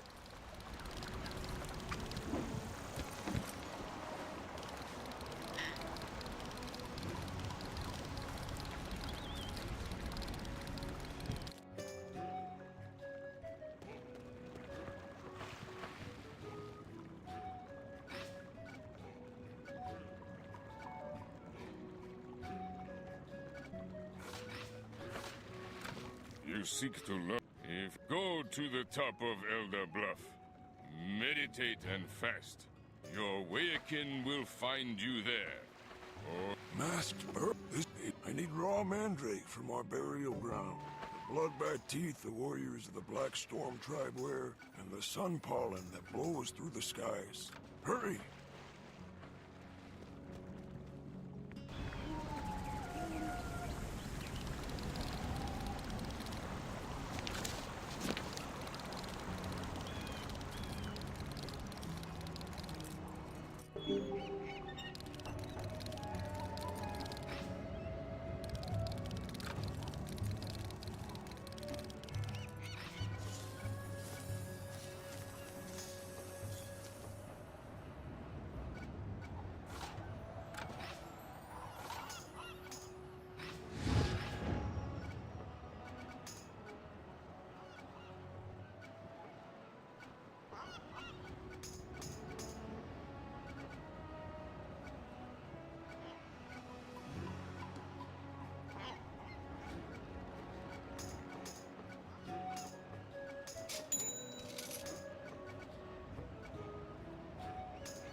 Your orders? Yes.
So, do you... Why? Did you bring snacks? Little human, are you worthy of my guidance? Never before has a hornless one proved worthy. Go to the caverns beneath the village. You must touch each totem in the cavern. If you are worthy, you will prevail.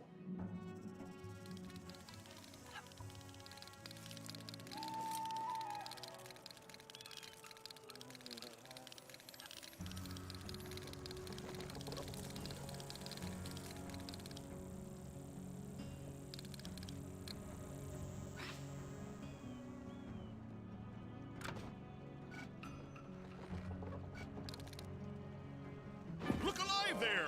This ain't your ship, pirate. Ye can use any docking sigil, but only the one with your flag goes to your ship. Keep an eye out.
Captain?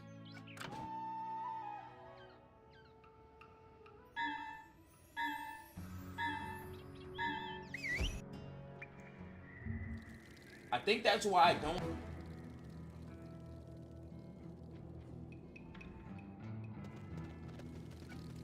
All ready, Captain. Spirits of my grandfathers, arise! Defeat all who pillage this sacred place!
Aye, aye, Captain.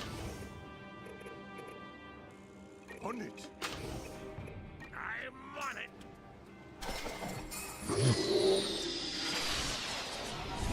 Hey guys, hope you're all having a fantastic. White gloves and shit. At the tender age of 15, I was raging, working, and growing up.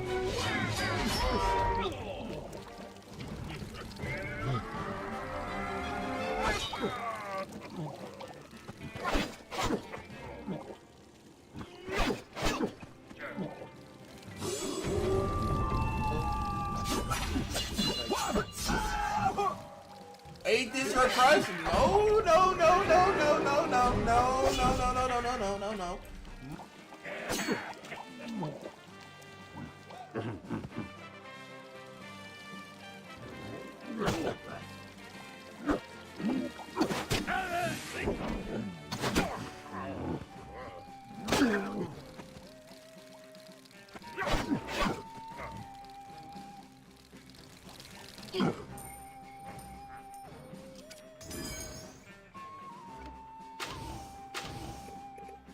Yeah, will do.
Bring it on! Okay.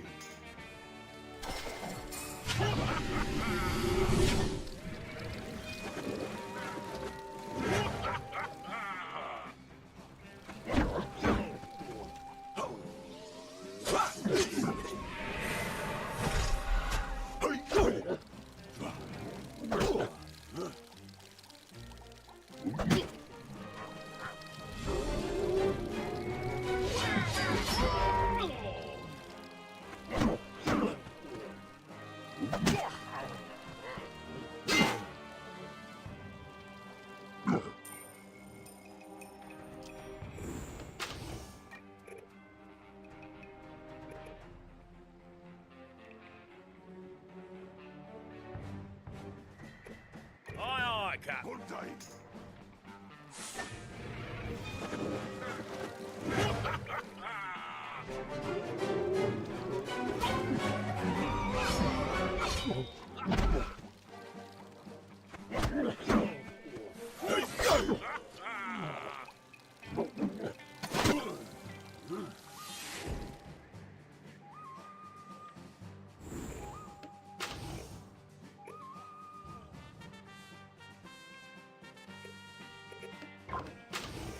Yeah, will do.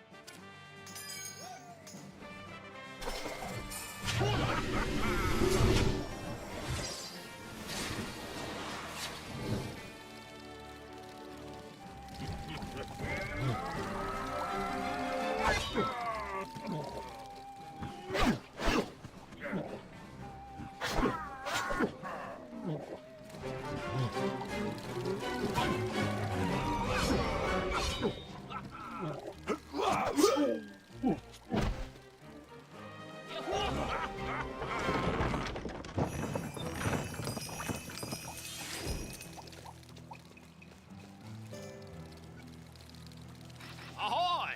What now?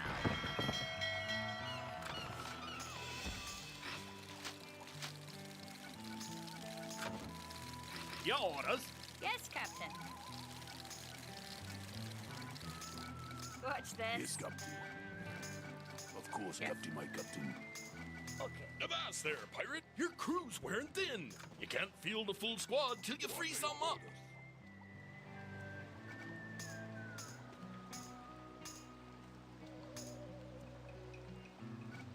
Yes?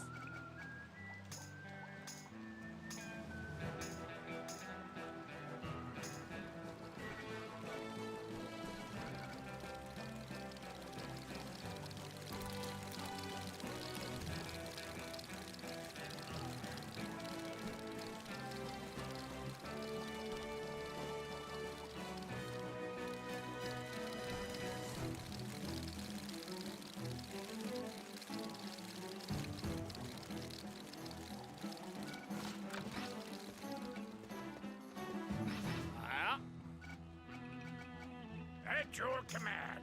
At your command. All ready, Captain. Your orders. Hey. Yes, sir. Yes, yes, yes. Yeah, Captain. Your orders. Ahoy!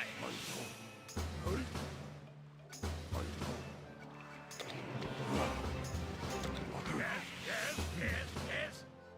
At your command. Yes, yes.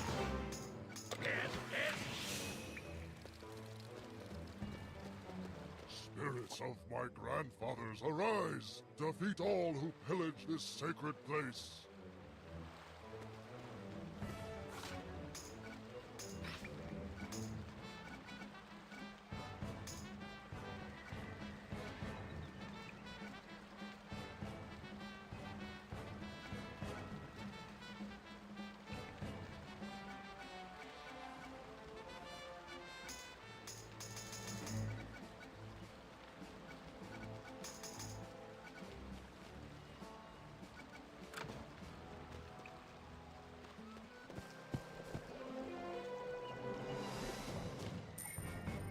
My crush is this wonderful woman right here. You know what I'm saying?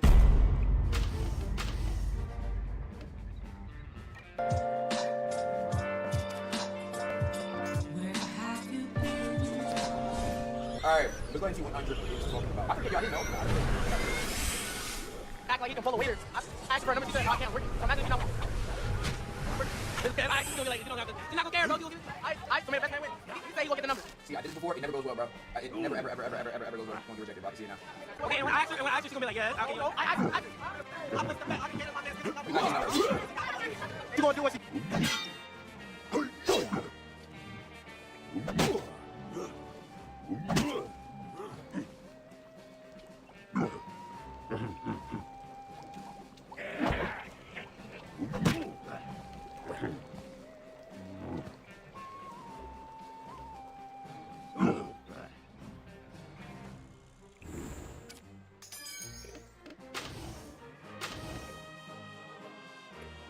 On my way. Of course. Yes, sir.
No problem, Captain.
Bring it on!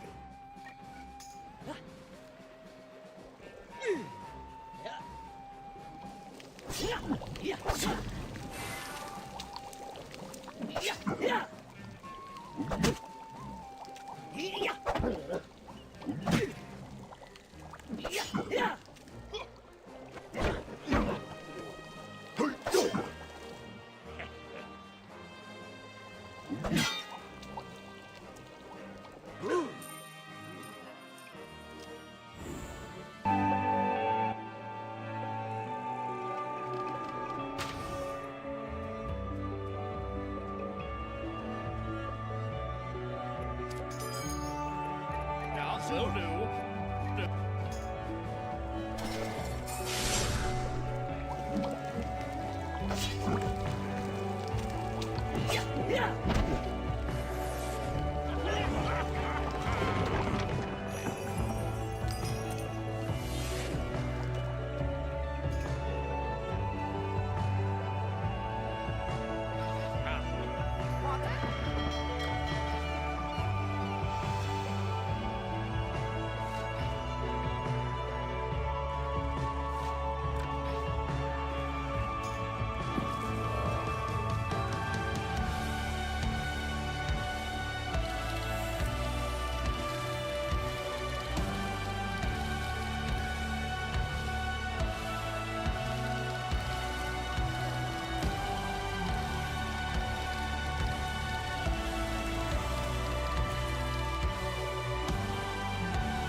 come around. I'm gonna be like, yo, can I get my drink? And then be like, yo, can I get your number? You walk by, you walking out. Oh, can I get your number? Oh, you're not lying, but I'm not gonna lie, bro. They gonna be holding that against me in the head forever, bro. She like didn't even say nothing at that point in time, bro. I'm not gonna lie, that's embarrassing. I'm not even gonna hold you, bro. Boy, can I get the number? I'll do it. Cry about it. I don't need to cry. Another minute. Failure is another minute. What? Look at that. Nigga, nobody has said that sentence ever in life. I'm not gonna hold you, bro. If you're ever out there and you see a fine girl, bro, it's like more than likely just don't say, bro. It's not gonna work, bro. Meet the Grams almost reaching top 10 in charts is saying to me, who is listening to this song multiple times? Okay, Jack. Be honest, how many of y'all listen to Meet the Grams more than once, bro? I've listened to the song one time, bro. Not because the song is bad. The song's actually great. It's a great diss. But the song is so eerie, bro. That night that we listened to it, bro, was the only time that I listened to it, bro. The song is so eerie like that, bro. Anyone listen to Meet the Grams more than once? There's no way y'all be on the bus like consistently cranking it. It's a great song. This was the best diss out the whole set in terms of like disses. But there's no way y'all be in the crib just like hearing on this. The best part about the song is how initial reactions for most disses is people going, ooh, that's good, ooh, that's a hard diss. But with Meet the Grams, it's just people watching in utter horror for 6 minutes. Laser Dim get a spelling bee on stream and didn't get a single word right. So, First word, unique. Yeah, but is this just your way or the right way? Let me see. The funny thing is, yo, ATL, y'all education system failing y'all bad, bro. Y'all education system failing y'all so bad, bro. Unique? That sounds like a girl's name, bro. Unique? Alright, next up, Wednesday. Alright, I'm not gonna lie, he's good.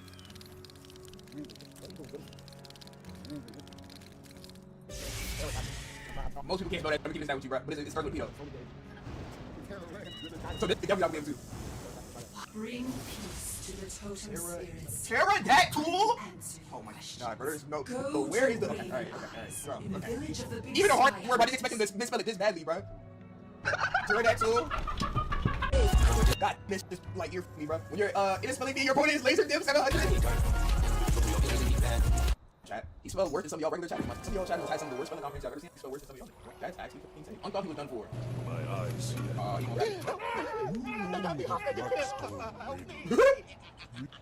Shut up. I must make a special rattle from the elderly, tail bro. of steam. You were actually like I was hoping for a heart attack, bro. Did you hear him, bro? What do he sound like right here, bro? Alright, out. Yo, the funny thing is, you don't even know who that was. We gonna go ahead and go home and just tell everybody that some like random zombie in the store grabbed his ass and tried to, or something like that, bro. This Roblox beat is serious. Whole time I've been thinking Roblox was a key game. You know what I'm saying? My son told me to edit and play with it. So boom, as soon as I joined the server, he started screaming, "Daddy, come help me!" So you know what I'm saying? I pull up around the corner, and then I see a track out in a Hellcat parked outside a gun store. So you know what I'm saying? I walk up in there, man, they got ARPs on the wall, Drakes, Glocks with switches, Ticks. I'm like, alright, let me get a stick. Play that little Roblox game, bro. I pick me a little Drake or whatever. As soon as I pop out the stove, man, they told my so I'm like, nah, I can't just let them do me like this. Yeah, my son. They've been tearing my stuff about 30 minutes, y'all. They really don't know they got me mad over here type. Bad phrasing at the end, by the way. Bad, horrible, terrible, like horrible phrasing at the end. That's why I don't need to play Roblox. Y'all need to get swung on by Jamal. I thought Roblox was a kid's game, bro. They caught a guy in Dublin trying to riz an NYC baddie through the virtual portal. Yo, have y'all been here, bro? Apparently there's a portal to like Ireland to New York where they have like a circle where it's a constant video playing so you can see what's going on the other side like that. Zero riz, 99% fake, bro. It was closed. All they closed it down. Holy shit. Bro, I'm not gonna lie, bro. I just would've ran across this border with my butties on. Flash the camera. Oh, some hoes with their titties in the camera, bro. That's, bro, you can't have nothing nice nowhere. They should've put it in New York, bro. They should've put it in like Vermont or something, bro. Nobody in Vermont gonna do that shit, bro. But New York and Florida, like, come on, bro. Fans are concerned for Ruby Rose after a slew of old tweets resurfaced. Yo, I really need to go back and read the dictionary. A slew of old tweets resurfaced detailing her involvement with grown men while she was in her mid-teens. I remember Travis Scott, but I don't know if I've ever seen any of these tweets though. I think that's why I don't like clubs. At the tender age of 15, I was raging, twerking, and throwing up on myself in this section.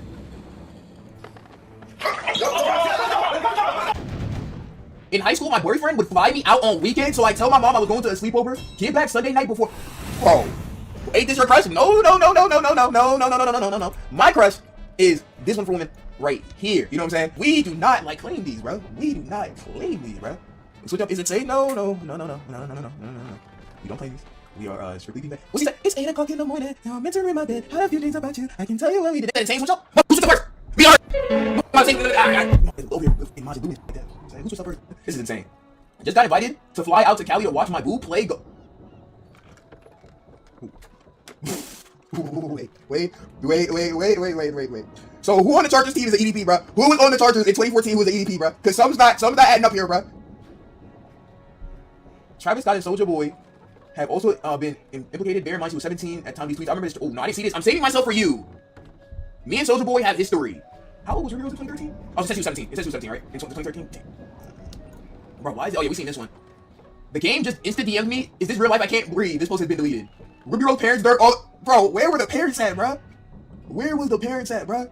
My whole playlist is cooked. Y'all still go listen to these, bro. Y'all still go listen to these, bro. Where was the parents at, bro? There's nowhere to be found at all, bro. There's something about Williams Styrofoam Cup that just makes her iconic snippet.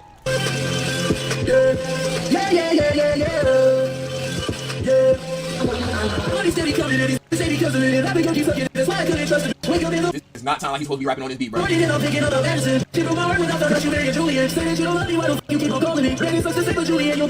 how hard though, bro. This is how hard though. Michael, you gotta be fat, bro. I'll fuck him, bro. I'll fuck him, bro. Uncle. There's no way, bro. First of all, why is there a casino in the airport? Do y'all feel like y'all gonna get gambling addiction or you already got gambling addiction, bro? What does do in a situation like this, bro? How do you get out of gambling addiction? Y'all remember when we brought the one crash out on stream, bro? I love gambling. Y'all know these predicts might be like the prelude to some of y'all like having like crippling like gambling addiction, bro. I play Dokkan, so yes. Gambling's amazing. DG Points is a giveaway, gateway to gambling. Dog, what the bro? Y'all can't even put that on me, bro. They're saying BBL Drizzy is the credits to music to Drake and Kendrick Beef. Crash out Kenny ran Drake out of America and he was never seen again. This is like the end of every black movie to ever exist, like ever, bro. Kendrick went on to be one of the greatest artists of our lifetime. J. Cole is still apologizing to this day. We never got the fall-off album. Metro continue to shut up and make drums. BBL Drizzy's flies on platinum. Actually, hilarious. Might hold you, bro. Hey, sometimes that's just how this go, bro. Let's do 2 more, bro. Bro, is another Japanese singing this, bro? This ain't a whole other Japanese singing this, bro. Say something about the rumbling, bro? Y'all, I was going to Twitter, right? I saw this tweet making fun of One Piece, talking about how all the characters designs look the same. Chat, talk to me. Okay, I know some of y'all anime fans. One Piece characters. One Piece women in particular. Do they look the same? Yes or no? Talk to me. And to be honest, I agree. For real, Oda got one of the laziest artists in the world because Respect Oda. The same. Like for example, right? If you were to take Boa Hancock and Nico Robin and put them side by side and just strip them down naked. Talk to me. Talk to me. Okay, don't look at me though.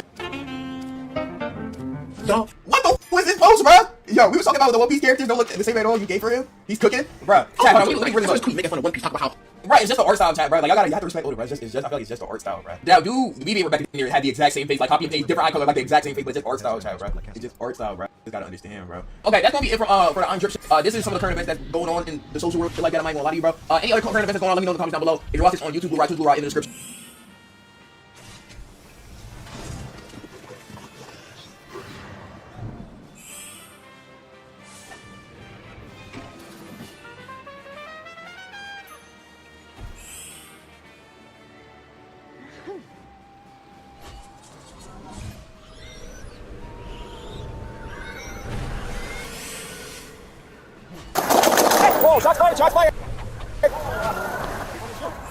Newly released video shows a member of the Minnesota National Guard opening fire on a civilian driver out past curfew in the days following George Floyd's killing.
Take the rattle and spirit flute to the peak overlooking Bold Creek and play the song.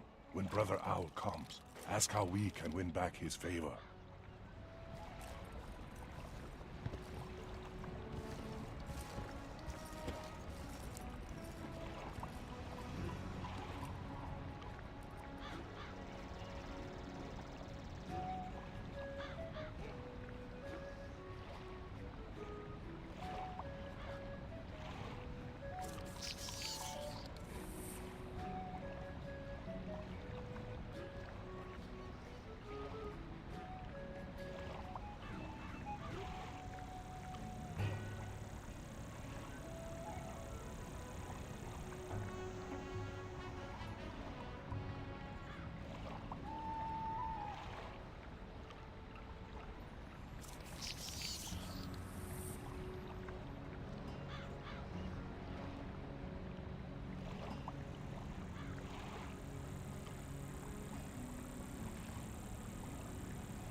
You go to the Hornet Hive at Gold Creek and take my feathers from their queen.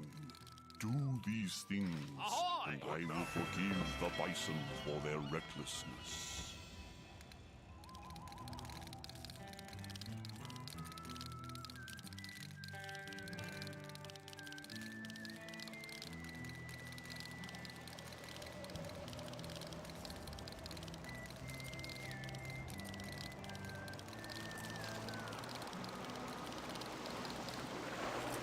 Just a moment. To get where you're going, you need to unbottle a ship.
Bring it on! Of course.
I'm too wobbly to walk out of here even with help. I need medicine.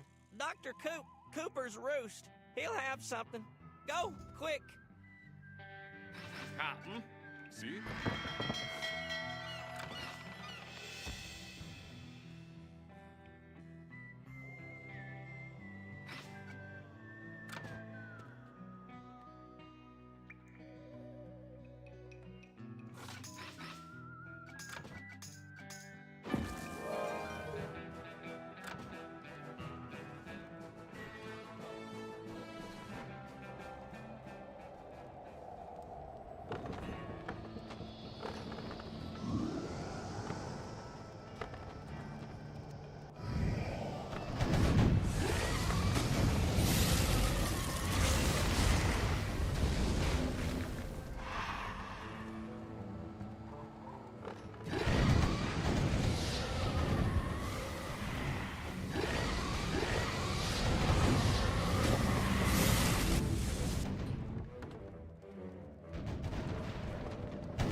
Your orders.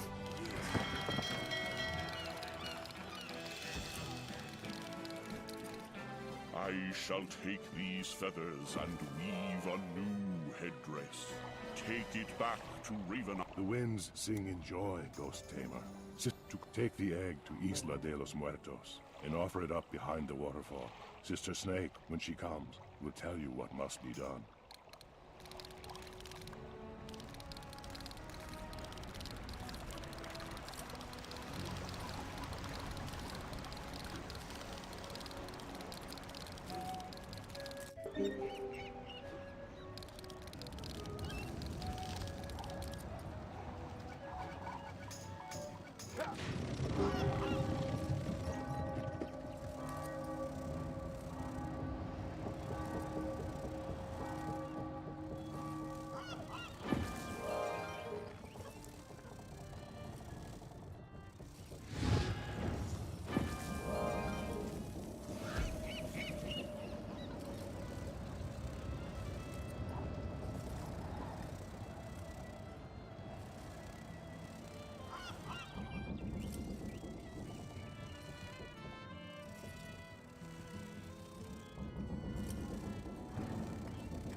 Just a moment. To get where you're going, you need to unbottle a ship.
No problem, Captain.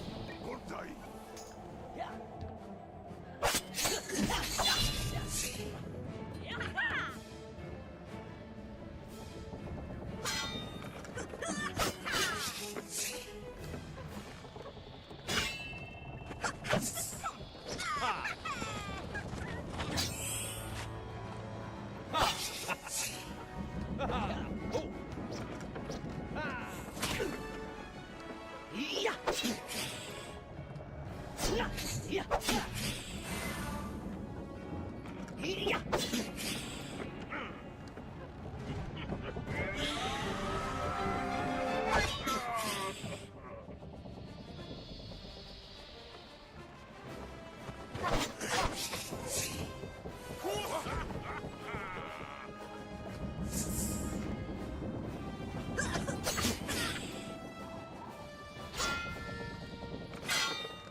Captain!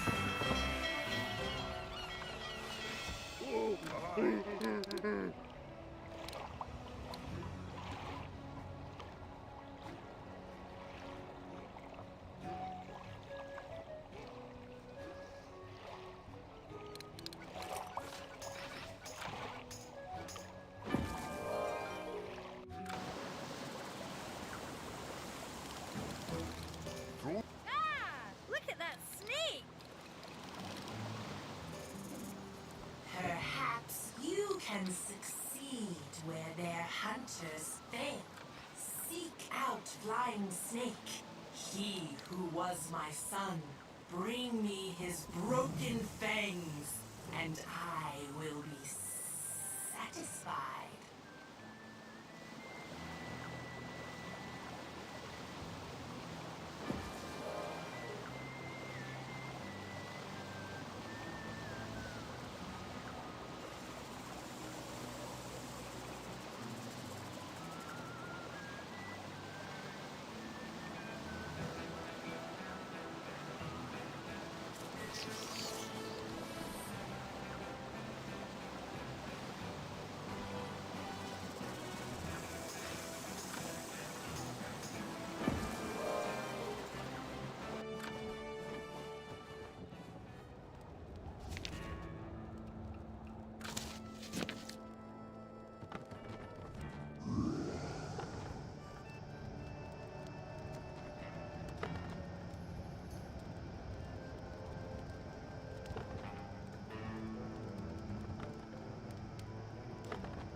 Will do.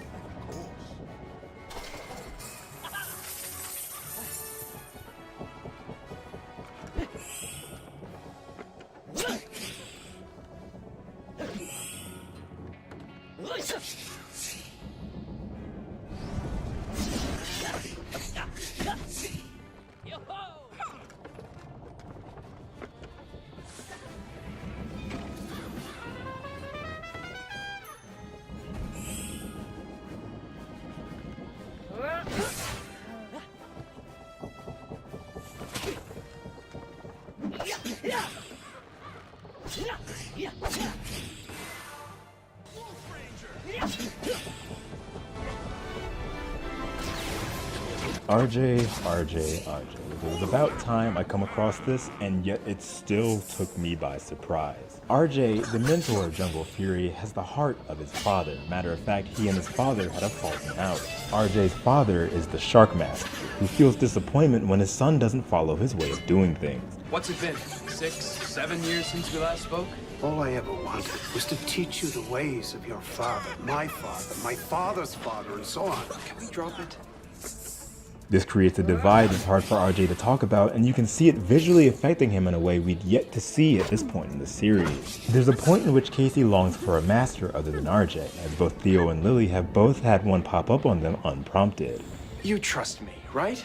Yeah, sure. You're my Parshwar master. Then why do you want another? Oh man, that's all we need! When RJ realizes this, and then his father reappears after years of them having not spoken, it creates what he sees as a loss, losing the last one of his students to not only another master, but his own father. I'm trying to visualize a positive future for me to live in. Say that again. Say that again. Does that work? Is my dad gone? No. And it's not working. It's almost off-putting to see him somewhat venting his frustration to Lily and Theo, but off-putting in a good way. We're used to seeing him being the teacher, as opposed to the other way around. It better humanizes him and it makes him feel more like he's really part of the team. I'm still Casey's master. RJ, your dad is the bomb. He started teaching me the shark sabers. Whoa, amazing. After the Shark Master trains Casey, but they end up losing a fight anyways, Casey runs to RJ to tell him how it went, but the Master feels as though he let everyone down, the same feeling that his son is dealing with. I love the framing of RJ here, just throwing cards at a hat, hoping to make at least one. Like, he's coping. He's trying to find a way of saying that he won something, no matter how small. You're not doing too well. Depends how you look at it. What if the purpose was to avoid that? Oh, then I'd say you're doing great. Casey and RJ have a heart-to-heart, and RJ notices his father in the midst of a battle with Daishi. He flies in to save him, not allowing his own family to get rocked. You mess with my dad, you mess with me. He's strong, RJ.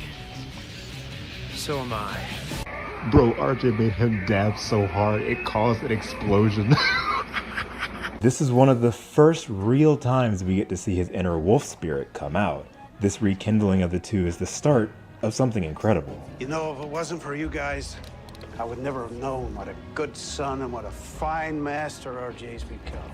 It's from this point on that RJ's wolf spirit is brought out again and again in more ways than one. In the Ghost of a Chance two-parter in which the Rangers achieve Jungle Master Mode, RJ surrenders himself to save the Rangers and finds himself in a battle with Daishi, who places something in him that frees the wolf spirit even more. Okay, backtracking a little bit, when RJ surrenders and he's with Daishi and his army, he kind of jokes around with them, kind of like when Sonic was kidnapped in Sonic Forces.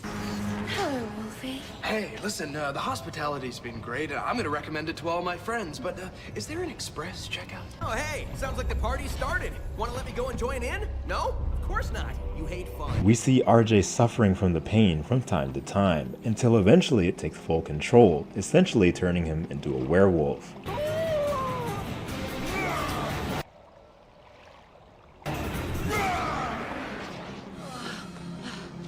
Why'd he run off like that? We, alongside RJ, who returns to Jungle Karma Pizza visually battered, are shown a news report of vandalism across the city and many people left injured. Suspecting this to have been his own doing, he decides to leave, to not worry the Rangers, and until he's able to regain control of his animal form. We hear him attempt to joke with Fran, who brushes it aside to hear the truth about what's really going on. And I was even here when the whole kitchen caught fire, so...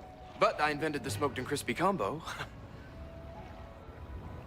Please, tell me what's going on. The seriousness settles in so nicely here, and it forces RJ into a mode that greatly refreshes his character, while also allowing Fran to become more ingrained into the inner workings of what she's been hidden from.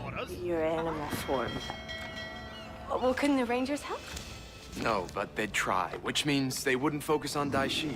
On his trek out, he realizes that what terrorized the city was not him, but a new monster instead named Monkiwi. So it was really cool to me when I saw those blasts hit Monkiwi, and I was like, wait, but the Rangers don't have any projectiles. And I was like, oh, that's got to be the Strike Rider. And then it was, and he just like CG slides down a pole. Casey, Lily, and Theo appear to help, but are no match as Monkiwi provokes RJ's animal spirit to take form, who then turns his sights on the Rangers. With the fear that he could get stuck as a werewolf, it's up to everyone to find a way of returning control to RJ before it's too late. It's very distressing seeing him in the pain he's in because it looks so real. Not to mention when Fran stands up to him before he literally runs in and attacks her.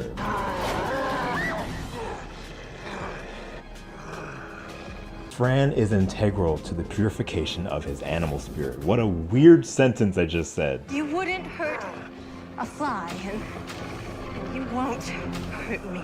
I just love what she is and how they write her. It's very nice, just an outsider looking in and then being included. It's really refreshing. Like, I love it. I love Fran a lot. With his spirit restored, RJ unboxes something from the closet, that being his own morpher. Now knowing he's gained full control of what was held inside, he's able to utilize it to its true potential and steps in to help the Rangers against Monkiwi.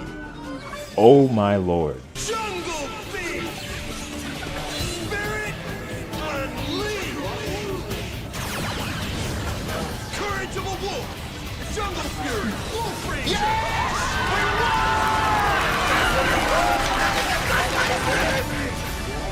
I don't need to explain how gratifying this was. After so long of watching, knowing that this would happen, it was only a matter of time.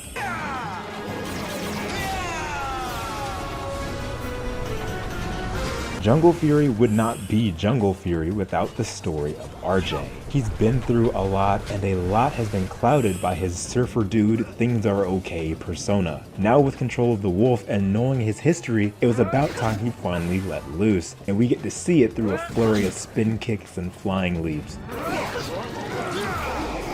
That was the funniest sweep I've ever seen in my life, dude.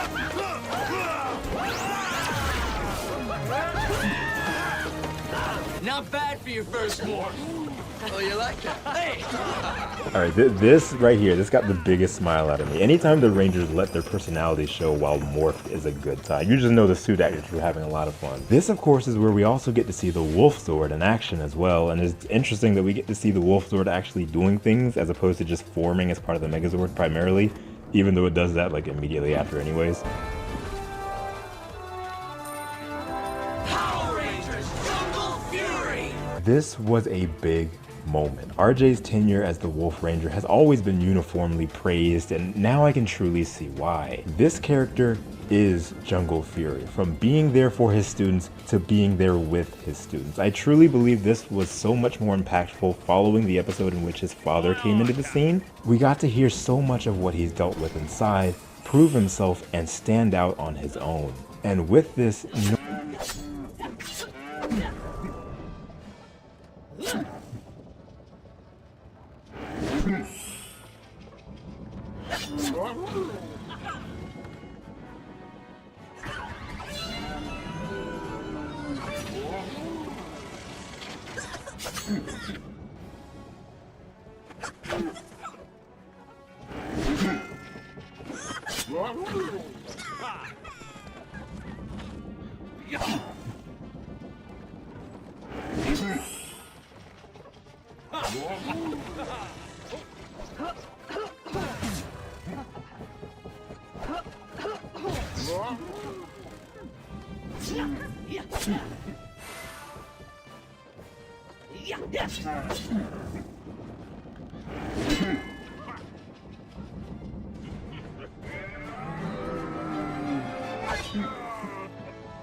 Whew, alright, got my food all set up.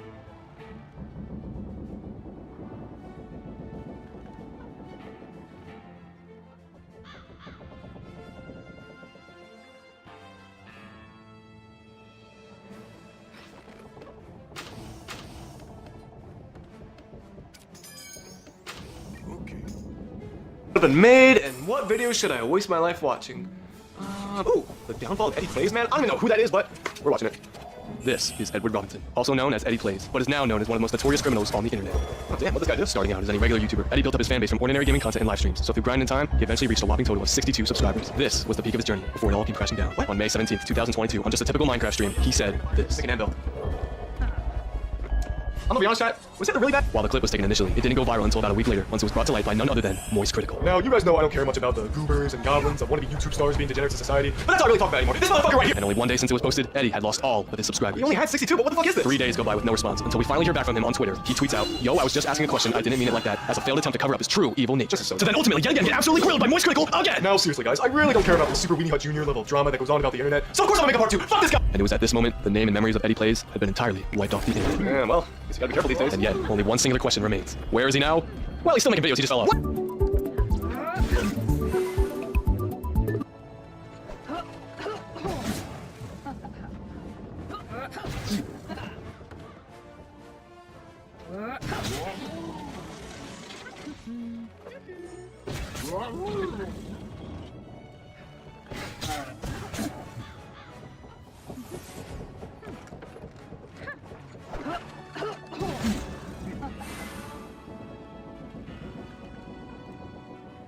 No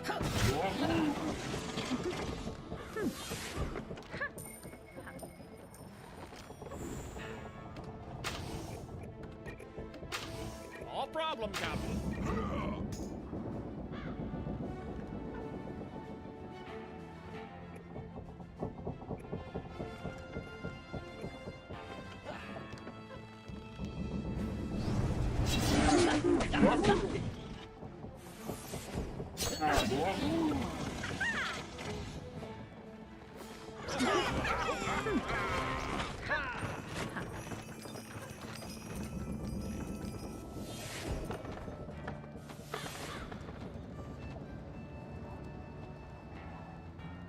Ahoy! At your command.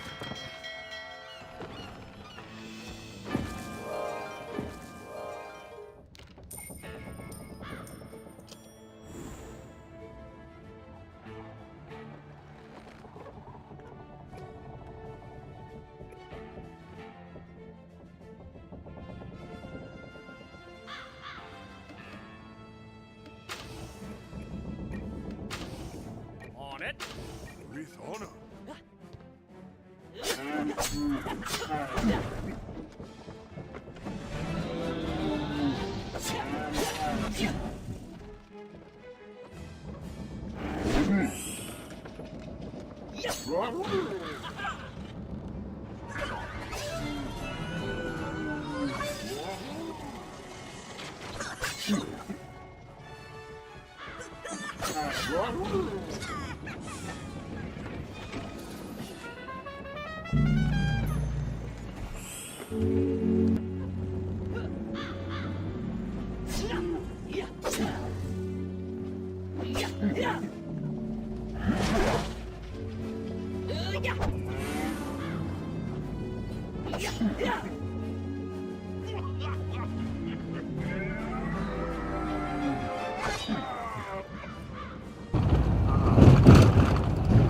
Вот это обстановка пока стабильна. В данный момент мы будем отрабатывать. Леха, я по заданным координатам одну мину огонь. Ну, соответственно, короче, And right now, Russian forces are going to be engaging Ukrainian forces on the edge of Orlovka. And we're showing you exactly how it goes here on the ground because you're not going to see it anywhere else.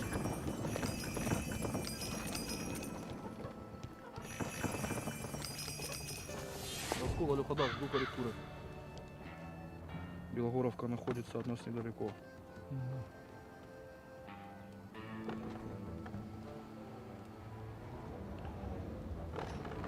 So можно сказать, это как передовой сейчас, да? Это как передовой, да? Да, да. от цели упала запад 130, как принял меня, прием. Запад 130, север даю в обратку, принял прием, да. И ждешь команды, я птичку меняю. И жду команды, да. So, a call just come over the radio saying there is possibly a Ukrainian drone flying somewhere overhead. So it's getting a little tense. Now the soldiers are continuing to adjust their targeting information, their targeting overall in accordance with the information they're receiving from their leadership over the radio. Put Silver Rain's So now we're spirit going to to see rest, and how I may things forgive play the out. big sky hunters. Sister Snake has the power to release her, I am sure.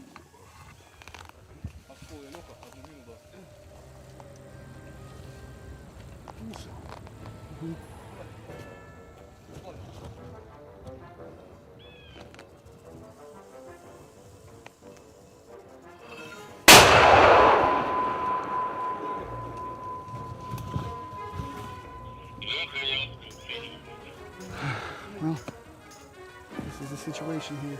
Drones overhead and outgoing artillery, mortars.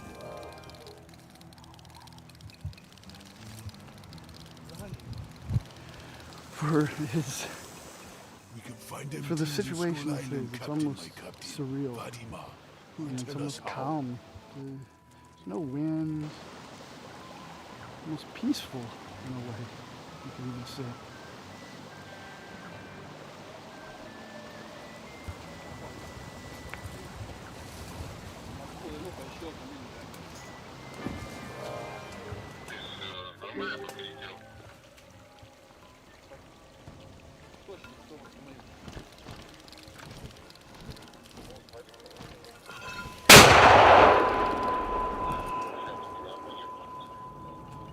He found one of the other class traitors. They're fought. Grunvort is hard. You take talisman, go into tunnels below Skull Island, and touch it to Aztecosar totems. Do this, and Crystal is blinded no more. Смотри, короче, давай тогда. Сейчас я тебе корректировку дам. Да, принял свою корректировку. Вас работа как это каждый ночь много раз? Или... Ну да, постоянно, допустим, если летает карета.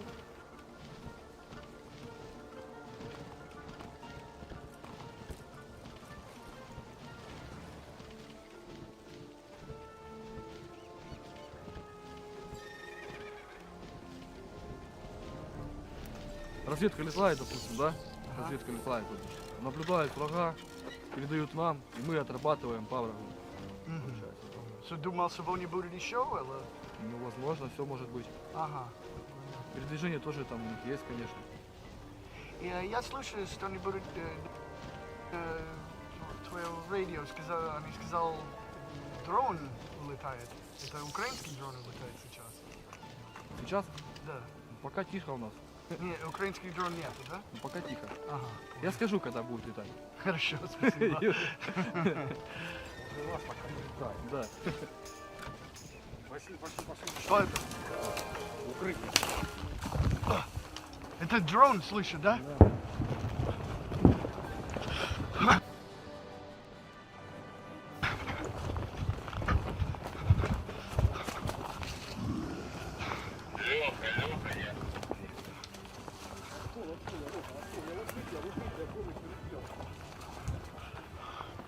Влад, все хорошо? Да, он подлетает, слышу его. Заходи. Ну давай, короче, как будешь состоять, то Да, принял.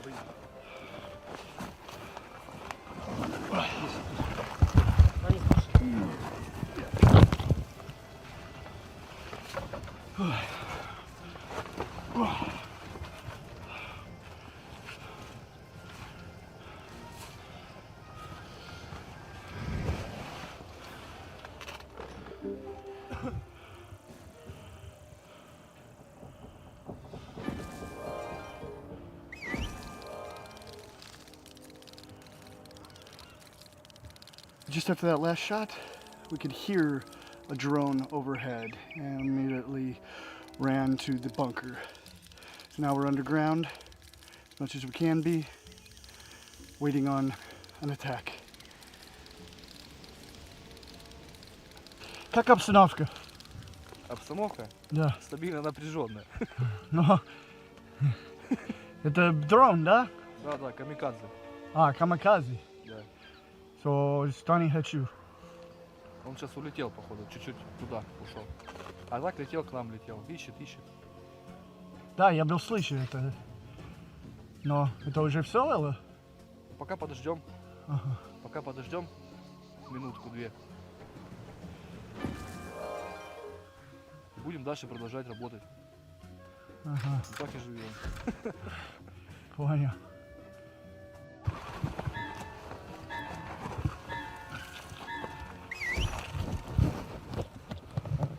Так, еще 4 штучки сделаем сейчас.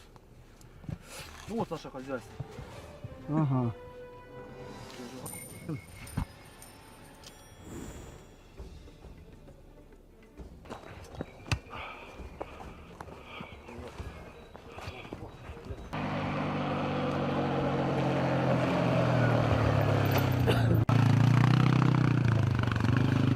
Назад. Спасибо. Все, счастливо.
Stim beacon here.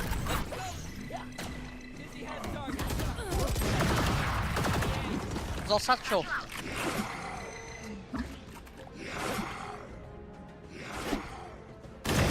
Sit still.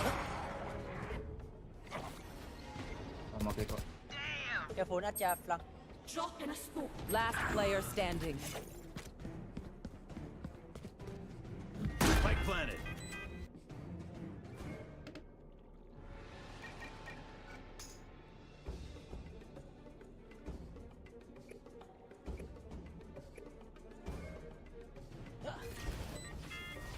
Smoke's down. One more kill. Two.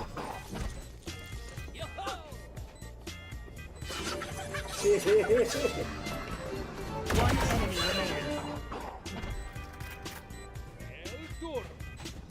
Open up the sky.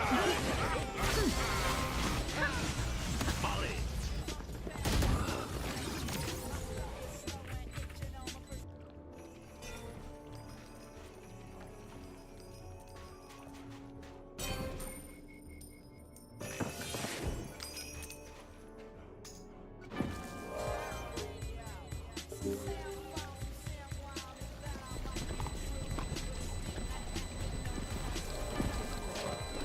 Clutch.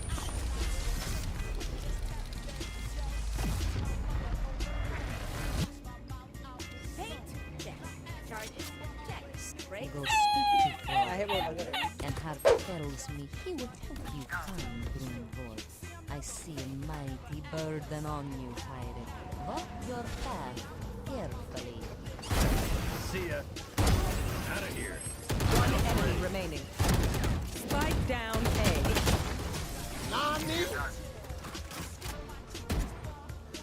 Smoke's down.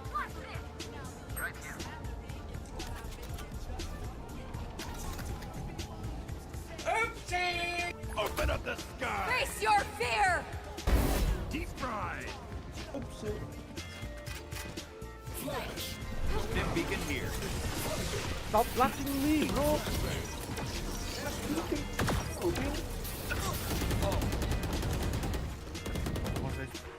Spike planted. On my mark. Launching smoke. I am the hunter!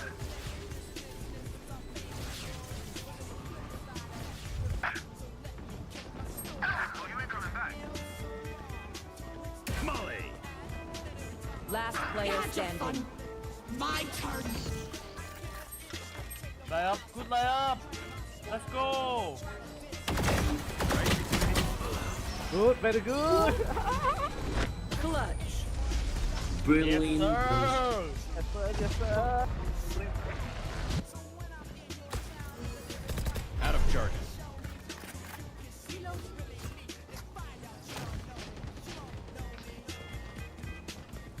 Face your fear!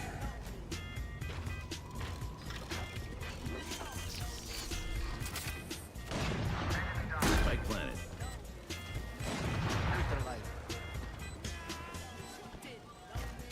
One enemy remaining. Molly.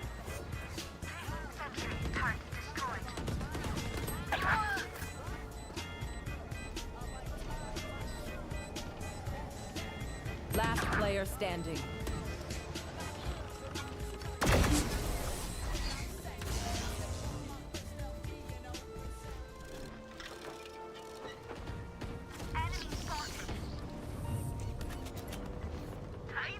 Smoke's down. One more. Enemy spotted B. Spike planted. Last player standing. Back like I never left. Will you have Molly.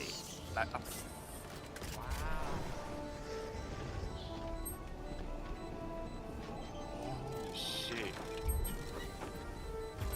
Winner. It's ready.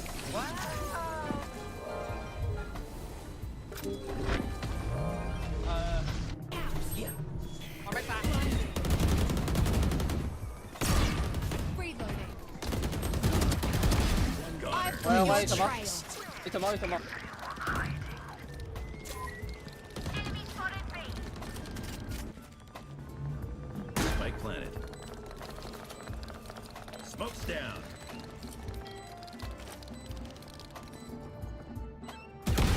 Hot shot.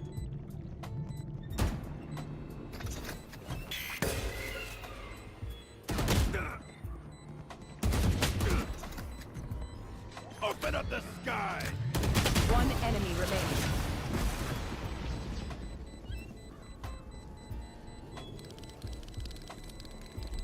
Hey! Clutch.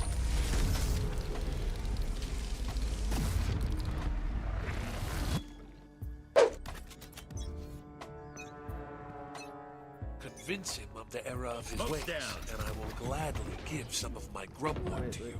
It is good to do business with you again, young friend.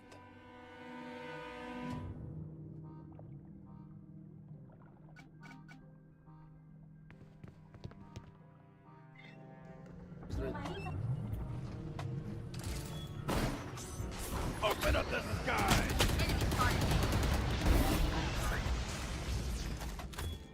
Nice. Molly. Stim beacon down.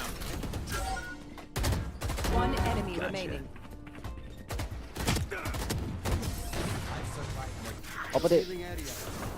Viper's inside, I think. I'll go backside. Oh, I'm dead. Viper's still backside. Spike planted. Push plan, you guys go. Molly.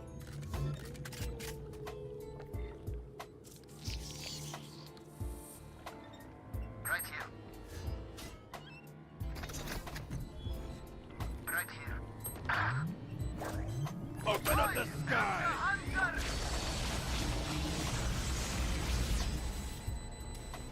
One enemy Down you remaining. go. Last player standing.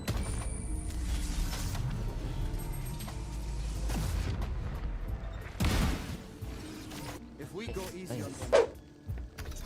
Enemy spotted B. Open up the sky. Stim beacon down. My turn. Enemy spotted B. Spike planted. One enemy remaining. Smoke's down.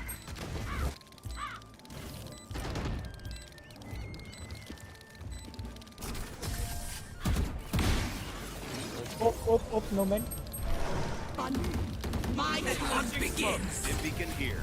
Nowhere to run! Oh, one minute. Enemy spotted B. One enemy remaining. Close. Ready. 15. Open up the sky. On the box. Okay, time for a protein shake. Spike planted. Lock in sight. Reloading. Enemy spotted B. Open up the What sky. business, may I ask, you have had here tonight? Molly. I think you should leave before Taken down. Last player standing. One enemy remaining. One ball. Up.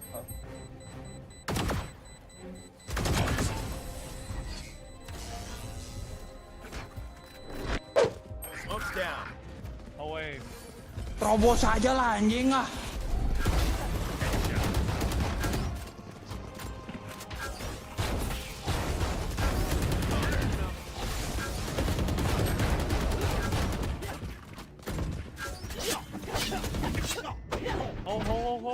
Oh.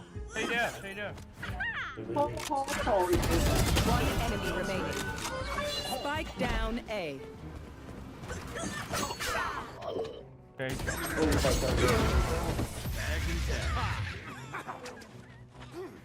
Mini.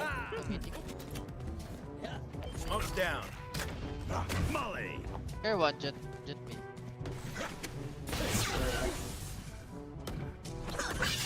Still mid jet. Launching smoke.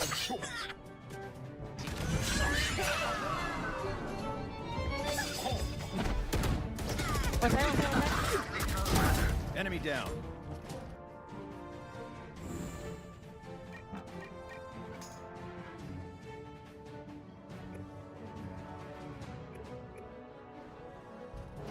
Right here.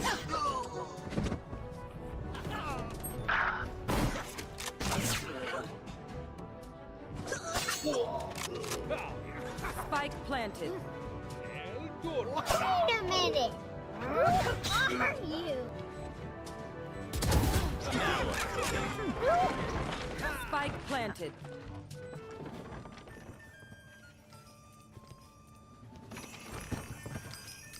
Enough! Take your Grumwood! Take it! I'm ruined! We have all we need. Now we bring it all back to Sister Snake.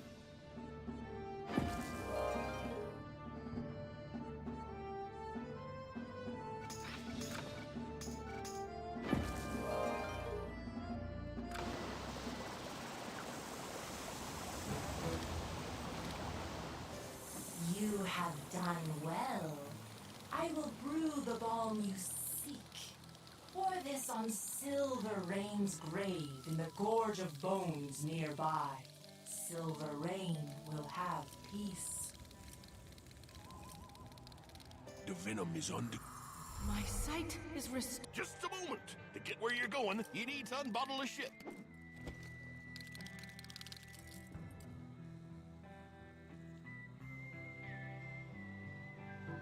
Wait a minute. Who are you?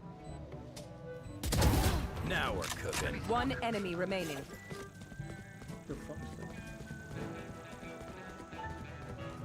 Snowman. My ult is ready. Nice.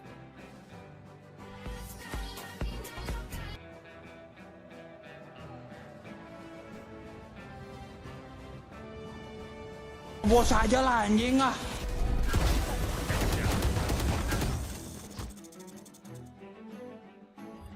Yo.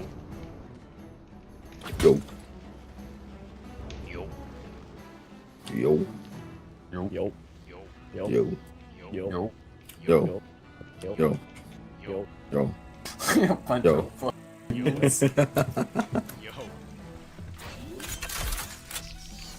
can you remove what are you the gonna smoke, do? please, one? Yeah, I can Good. respect water. Yeah, okay, after this one. Launching Holes. smoke. Raises holes. Two there. Alright. No surprises.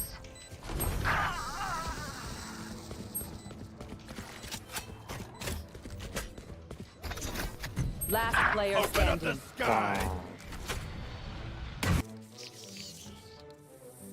Molly.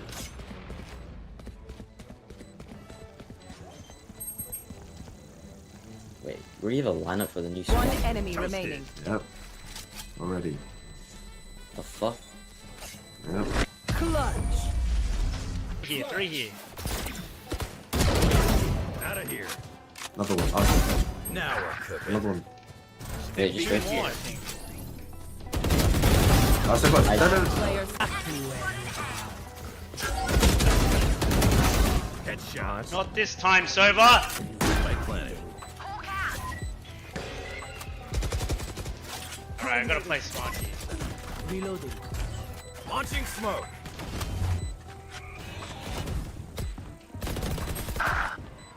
Playtime, please. Omen 80. Last player standing. Open up the sky! Molly! What the? What? What is he doing there? One enemy remaining. Oh! No, you're so good. Did I get it? Wait, really? Yeah. Clutch. I made up for it, chat. Love you, baby. Jitsay. Oh, good. You got it. You got the scrim. You got a brim. You hacked it. I did not expect the harbor. Lost it, babe. Open up the sky! One enemy remaining. Enemy. Fuck, 2B map. Spike down. Spike mid. Spike down Spike. mid. Smoke's down. Spike here. Down and out. That's 3. One enemy remaining.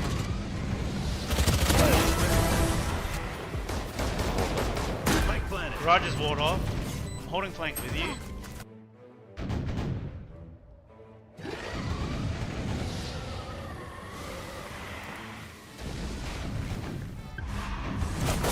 Spike here. Down and out. That's 3. One enemy remaining.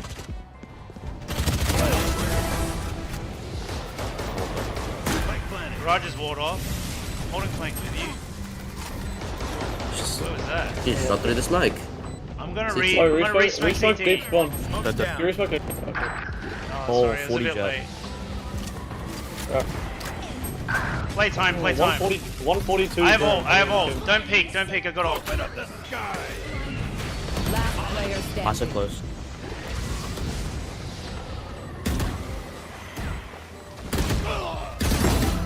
Nice, One enemy remaining. Jumpy kill. Nice. Well played. I'm thinking. Switching sides. Okay, they're reheating, guys. Reheating.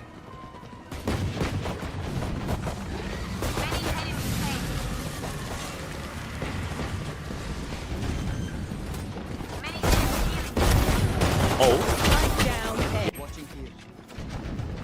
Spike planting.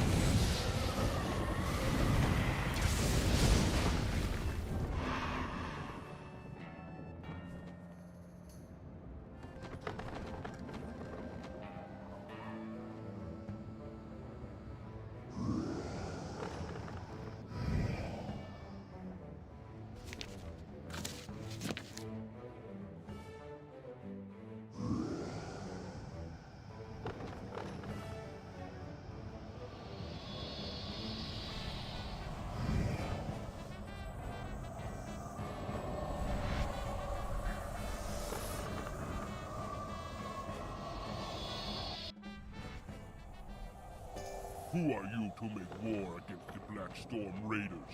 You think I am afraid? Come forward, come to the door.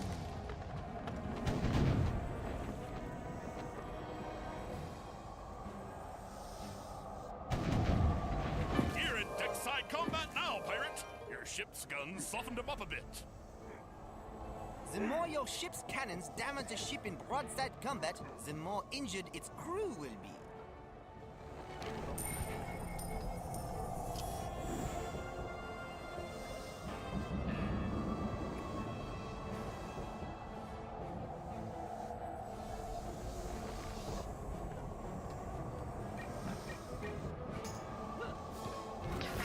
One more tree, I think. One more. How's the vandal? Yeah, chill. Smoke's down. Two tree. You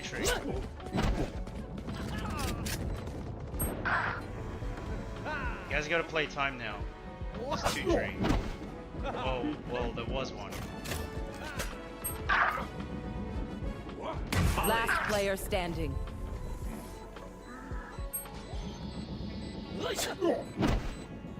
One enemy remaining.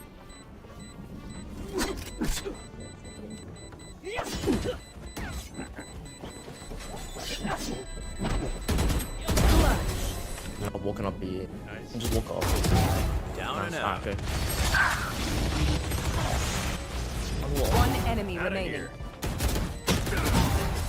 Smoke's down.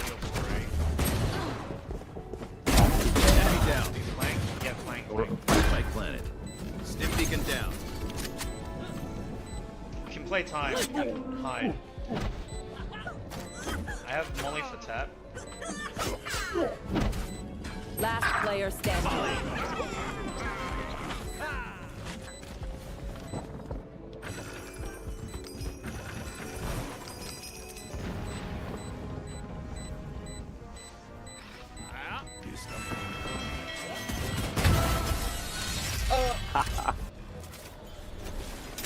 Spike planet. Anybody know? Wait, run away.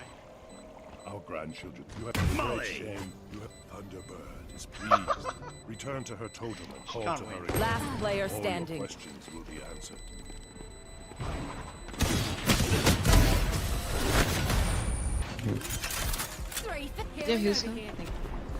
Spike planet.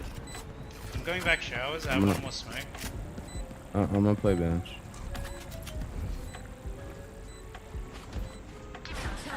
Another one. Heaven CT, right? I haven't seen this. One enemy remaining. What my the God. heck? Heaven. Just What the heck? Last player standing. guys. Sage, bro, what the fuck? Hellfire! I've done landed, bro. Hey, short. Launching smoke. Jet. Reloading. It's quiet. I think he might have taken long. Right here. He TP hit back over here. Too short. Taken down. Nice. I'm rotating now. 50, so I'm gonna flank them. Spike planted. I got flash trace. Just give me a second. Let me creep up. Triple. Backside. The 55 on Brim backside. Let's just wait. One enemy remaining. Brim's low. Nice. Hey, no, Yeah. play. Sage is raining. I need heal Sage. Enemy down. Nice. Yes. Launching smoke.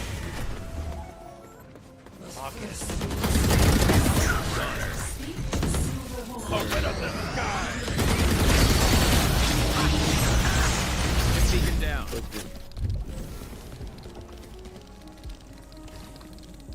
One enemy remaining. Fires out.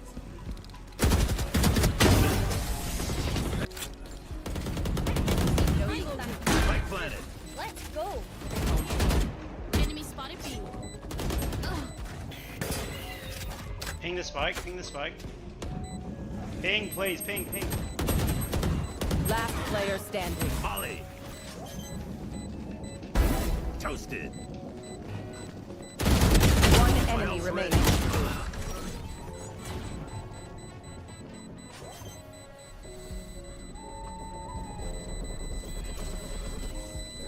Clutch.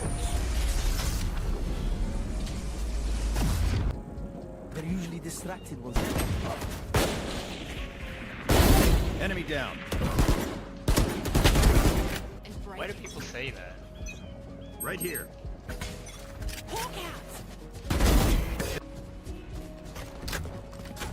Molly. Raise out. I get someone. One more. Chamber. Down. One Spike back. planted. Understand. Breach unknown. One enemy remaining. Good shit. Cool. Can I have your Oh. Okay, I'll give it a shot. I'll give it a shot, guys. They double peek it. See ya. Oh. Yeah, Omen TV, Omen TV. Dead. Oh, Who trained you? Right now left side, We have bomb. One C Keep long, going, one boys. C Run them long. down. One enemy remaining. I don't know where last is. Could've went B Run them main. down. Could be B main. Never mind, he's Run them down. Spike planted. Last player standing. Down and out. My ult's ready. Ahoy! Ahoy! That's 3. Fire in the hole! Nowhere to run! Taken down. Oh! left main. Spike planted.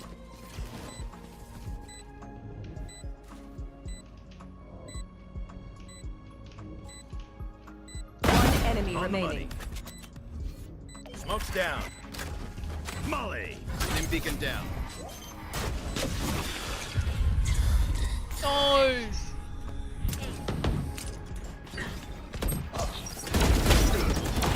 One nest and one main. Wait. Wow, how he killed me in front of that? There was one nest. Hey, what's there?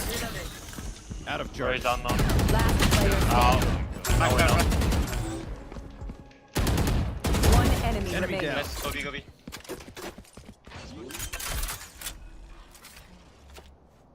Spike planted. My ult's ready. Launching smoke.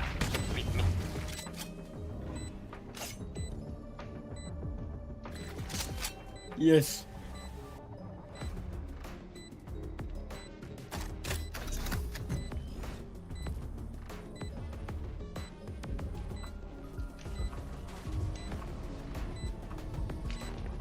Open up the sky. Fucking nerd. Oh shit, you missed. Oh, wait.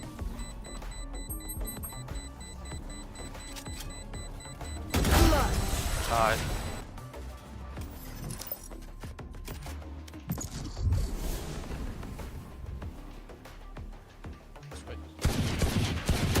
Last player standing. How does that not Spike even down mid. What? Last player standing. How does that not Spike even down mid. What? That not hit. No, I didn't even tag you. Hey everyone, please like the video if you haven't already. And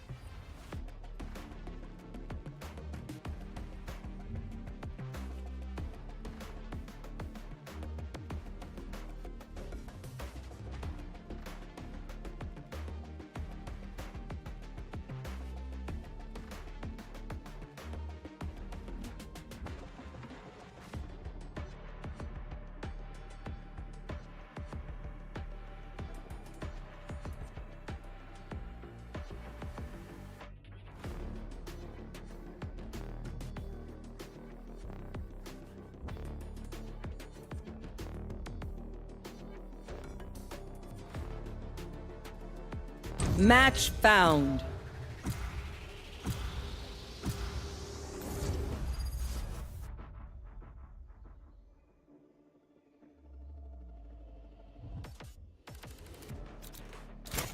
They think I'm an old dog? I'll show them just how many tricks I know.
I wonder what torture their omen is going through.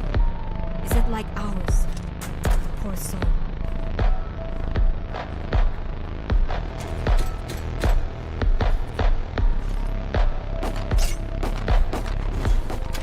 Reloading. Reloading. Reloading.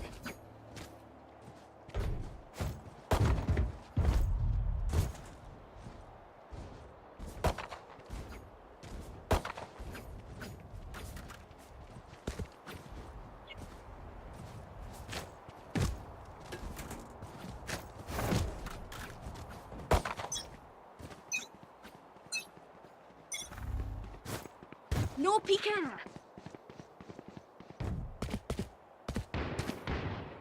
Enemy spotted B.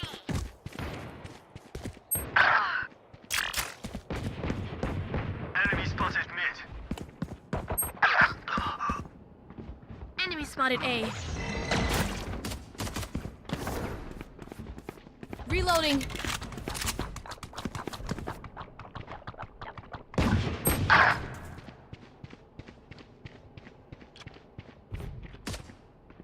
Multiple enemies A.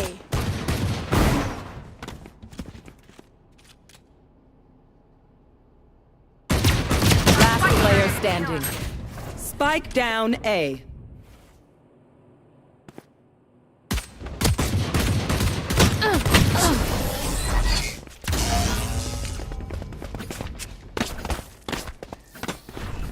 Just gotta play around the slow fields and we're fine.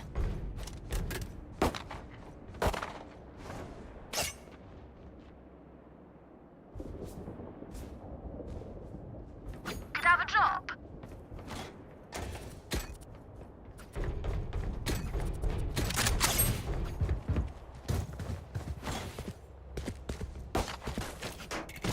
Hit them when they're not looking.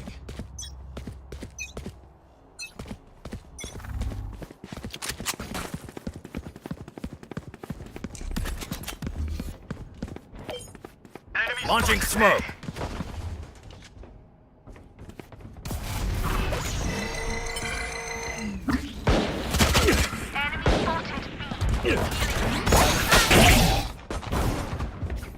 Reloading. Can I get heal? Sage? Time to jump. Sage? Reloading.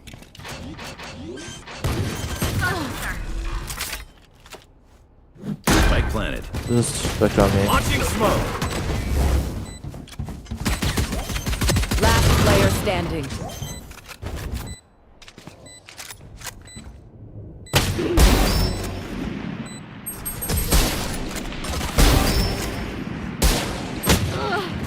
Nice shots. Sage, remember that you can't save everyone. We save who we can. That's enough. Wait, Sage, can you hear us?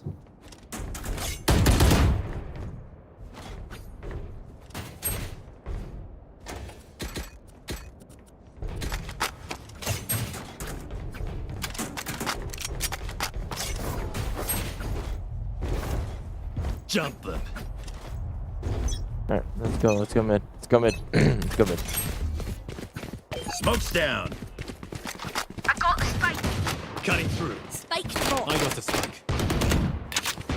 Enemy spotted B. Stim beacon here. Healer down. Smoke's down. Enemy spotted. Enemy spotted B. Reloading. Reloading. Enemy down. Enemy defender spawn. Our spike carrier. One enemy Like remaining. butter, baby. Spike down. Defender spawn. Enemy spotted mid. Out of charges. They were not good enough. They messed up. Now we keep them down. Could I have a drop? I gotta buy maybe. Need a drop. I need a drop. Thanks. Thank you. Thanks.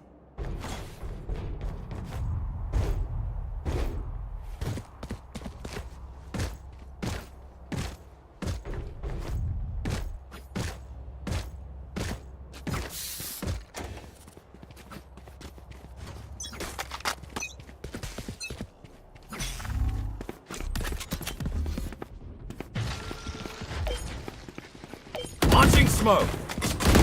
See ya. Blocking sight. Stim beacon down. Decoy. Cutting through. Spike planted. My ult's ready. Launching smoke. Time to jump. Multiple enemies. Surprise. 40 omen. 80.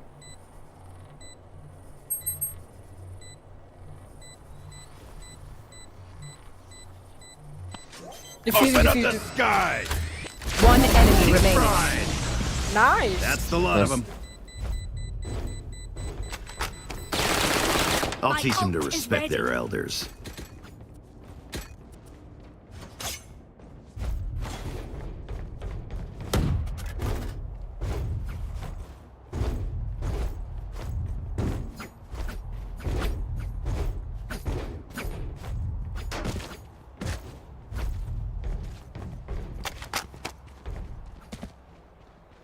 Even fight? That's fun.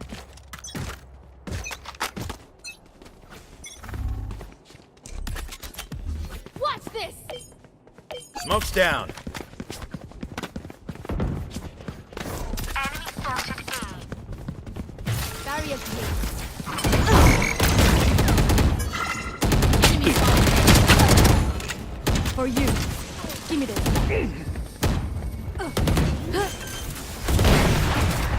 Enemy spotted A. Spike planted.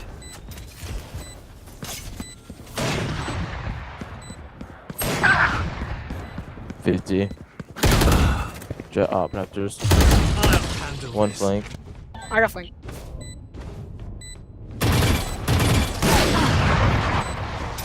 Last player standing. What happened? At least he got flank.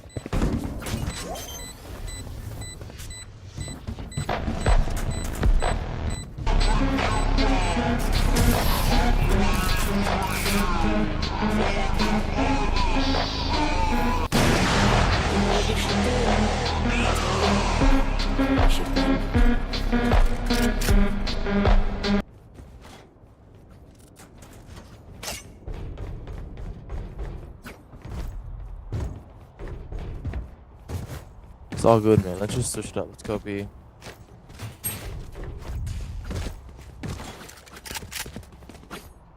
Oh shit, I Look at lost that my man, hit rock. Oh shit. Wait. You just took my Vandal. Smoke's down. See? Sage, I need you. Thank you. Launching smoke. Plant a spike. Smoke's down. Reload. Spike planted.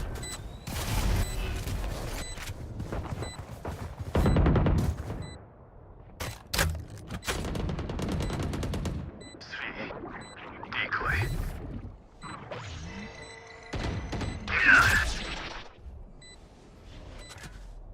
Wait, I can ace. Enemy spotted B. One enemy remaining. Last one down.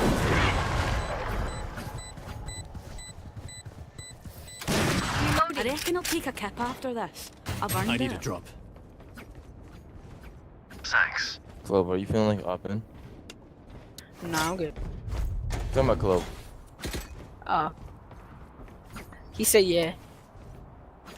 Yeah?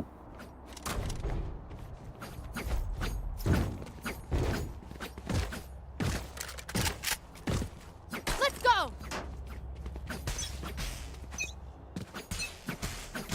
Oh yeah! Get out of my Monster way! on the loose! Came from mid. Launching smoke.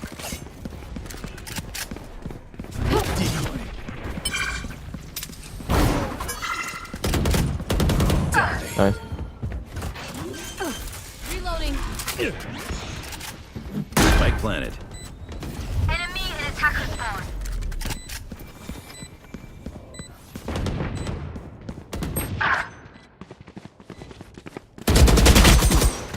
Oh, what?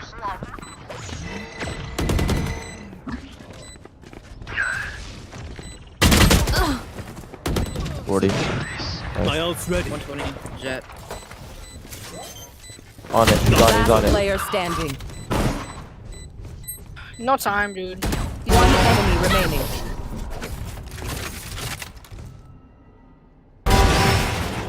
Nice shots. The dimensional fabric here is thin. I'll tear through.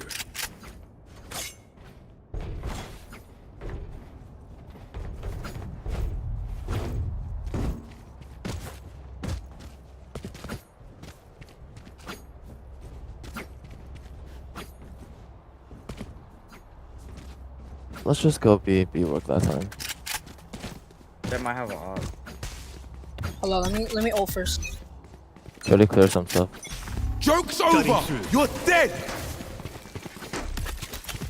Good. Oh, now one is here.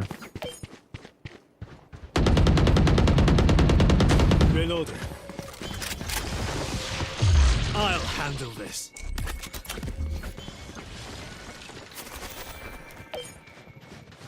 Enemy spotted, B. Smoke's down. Launching smoke!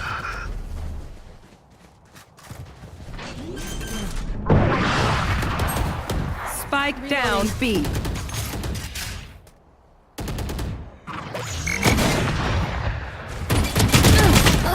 Get 120. How did I whip Last that? player standing.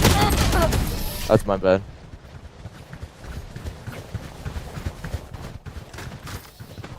Pay attention. Might learn something. I need a drop. Thanks. Yo, give me your Vando. You can trade. I need a drop. No, Oh yeah, hold up. So, buy me again. Whoever buy me. Thanks. You guys wanna go mid? I'll smoke everything off and we could just hard push. yeah, do that. Where do you want me to smoke? Right here. I'll smoke Here. the mid boiler. Yep. Time to jump. Smoke's down. Never left. Stay refreshing. Where's that? It's A. Stillman. Spike another down up A. B. Rushing to spawn. I think. One enemy remaining. You also have Could res you- here. Could you rest near here? Wall raised. See spike, watching spike. Where were they last? She was Stillman. Last seen Stillman. Enemy spotted B. Just 5 close time here. Last player standing. Bro. Wait, peek it, I'ma die! Who killed me? Oh, you're not. Dead. Oh wait, never mind. Decoy. You will not kill my allies. 30 seconds left. One enemy Shots. remaining. Nice. Nice. Do not fight Get that up. us. Can you? I know what must be done.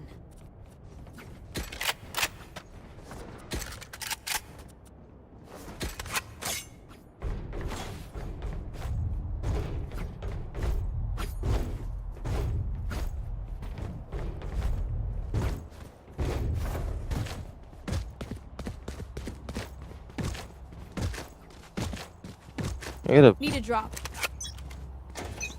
Here. Time to jump. Gecko's close.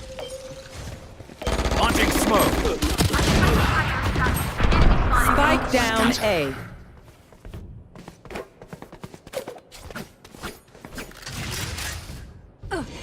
I'm probably TP down site.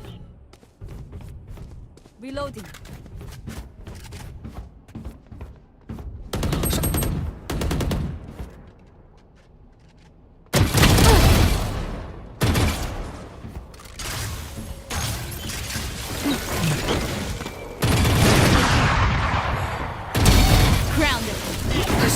Someone get spike. Blocking sight.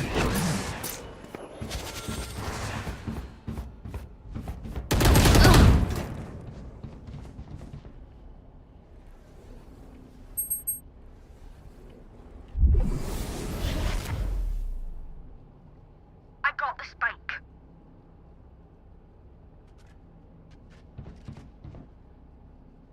Thirty September seconds 13th, left. 2019. The day many in the Borderlands community thought would be a celebration or a moment in Borderlands history. Ready to go back to 12, go land it off. Boy, oh boy, were they right. But not for the reasons you'd expect. I want to ask a question real quick, okay? Alright. When you think of Borderlands 3, what do you remember the most? Is it the smooth movement? The characters? 10 seconds the left. writing? The scenery? Well, for me, it's this little character someone was named snowman? Eva, who played Said a you have very them both, small right? role, pretty insignificant, and was loved by everybody. Is Oh, what I let's go would have kitchen, I said think. if the story didn't feel like it was written by an AI. Last This player character, standing. This one character may have ruined Said the you got a chef, entire man. launch of Borderlands 3 for a chunk of the player base for one reason and one reason only: the way she was written into the game. You see, most of these characters that we love in the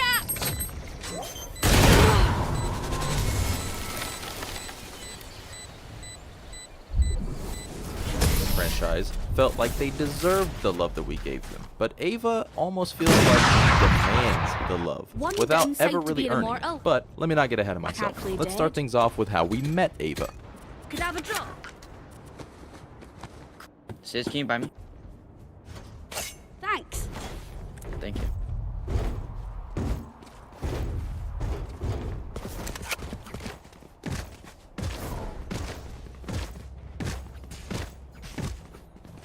Together!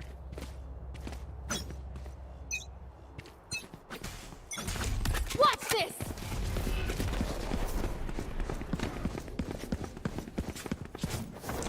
Back soon. Smoke's down. Dropping smokes. Many enemies. Stop body blocking. Spike planted. Jett has up. Last player standing.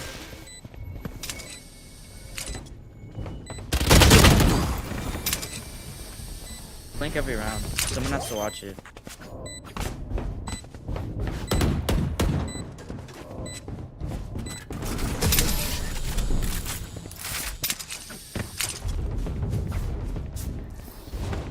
Last ult is round ready. in the half. Last call for all the things we need to kill him with. Buy up.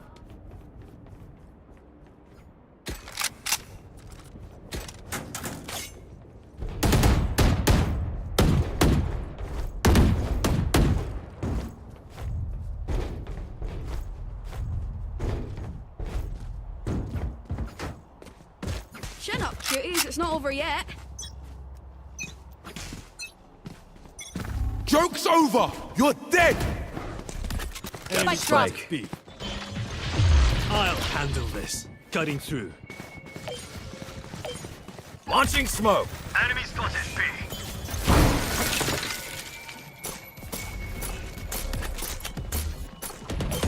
Launching smoke. Reloading. Spike planted. Reloading. For you.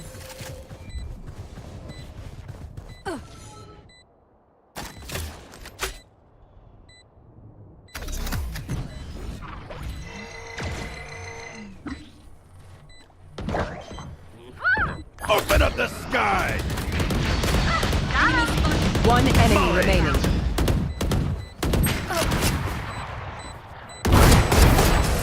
Not so tough after all.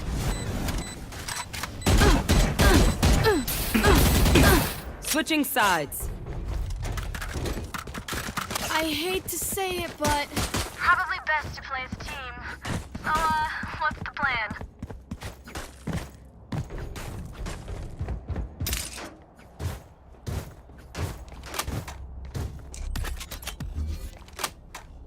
cool if I take this.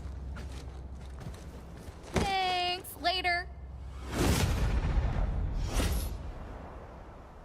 When you first encounter Ava, she's robbing corpses, and very soon after, you're helping her find Iridium for Maya. But while you're doing that, you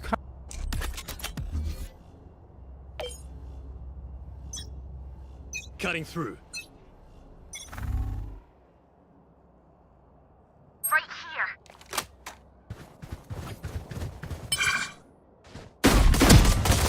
Idiot. Spike One down on A, B. rest on B. Sage, can I get healed? Thank you. Fake teleport. Time to jump. Smoke's down. Spike's here. A spike. Right here. Someone's in attacker spawn. 87, dude. Gotcha. One enemy remaining. Hit third. Nice. Get back up, sweetheart. Wind, show me where to go.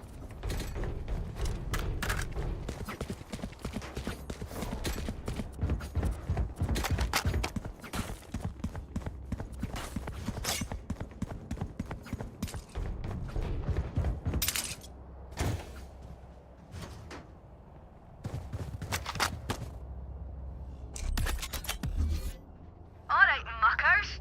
Off we go.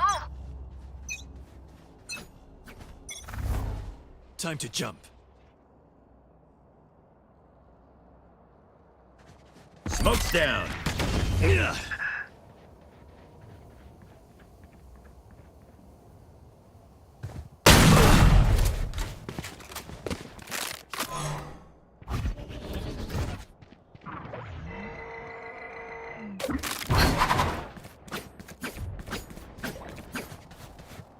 I hear noise there. Enemy spot. Spike down B.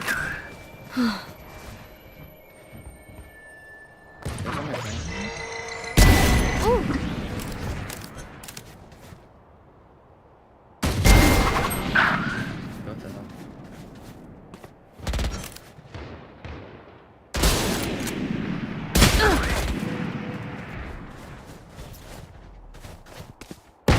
Phoenix mid. Reloading.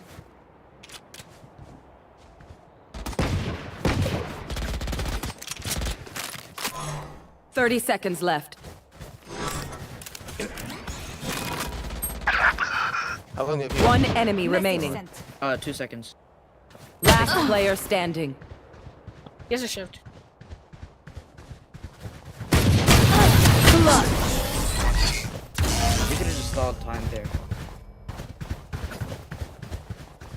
Don't stop fighting. You must keep going, even if you're the only one.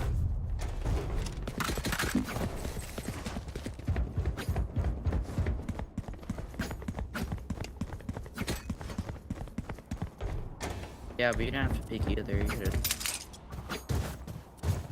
How's that my fault? Like I know I could have put up. No, no, it's not your fault though. Yeah, it's not your fault. Cutting through. It's all good, man. What? Sage is just mad because they're bad. Many enemies A. For you, headshot.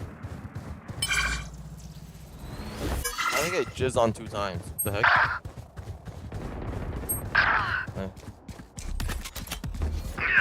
Launching smoke. Enemy spotted A. In the smoke. Could have walked out. We tend to Nice shot. dust. One enemy remaining. He was the one who Spike planted. planted. Could have gone far. So. Molly. Sage, what are you doing? Last player It's all standing. good. It's just- it's all good. To your right, straight, in front. Playing close pipes. He's playing pipes. Launching smoke. Clutch. Sorry, man. Let's ruin their day. If you're gonna I need a drop. Can we get a buy? Need a drop.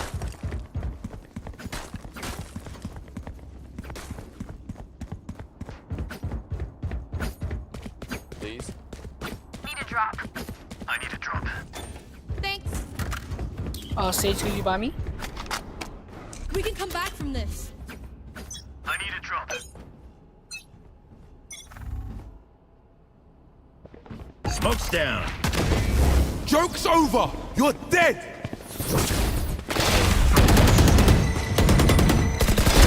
Taken down. I'm gonna go mid. On A.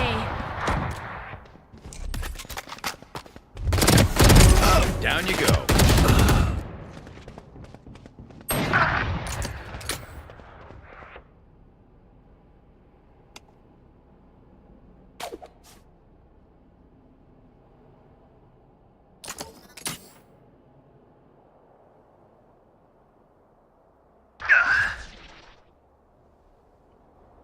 Here, that might be.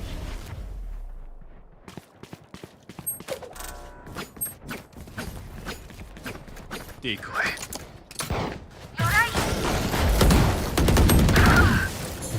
Last player standing. But One enemy My remaining. ult's ready. Spike I'll planted. handle this. You will not kill my ally. I'm back. One enemy remaining. why did you shoot Jet? Why did you shoot Sage? Cause as soon as I No more doubts. I'm blinded. We're ready. No, cause if I try to sue Sage, Omen would already have would the.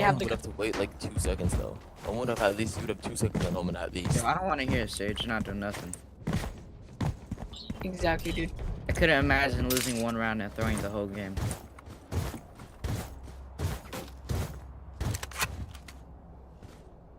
This is gonna be fun. Drop in a smoke. Watch this. Wall raised. Smoke mid. Give me those back. Smoke's down. Multiple enemies, attacker spawn. Oh, they're going to. That's for the at least. Oh yeah! Monster on the loose! Open up the sky. Deal. Sage is gone.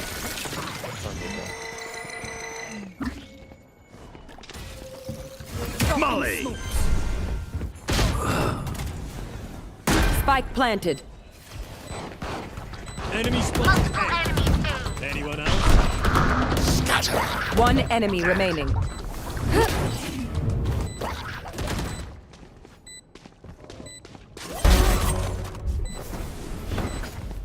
For you. Thank for the heal. Here. My ult's not ready. Good try, idiots. Reloading. Just let them try to catch me.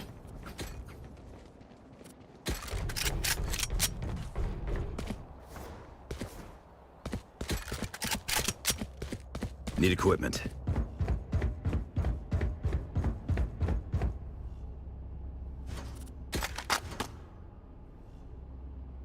I got a flash for this, so like.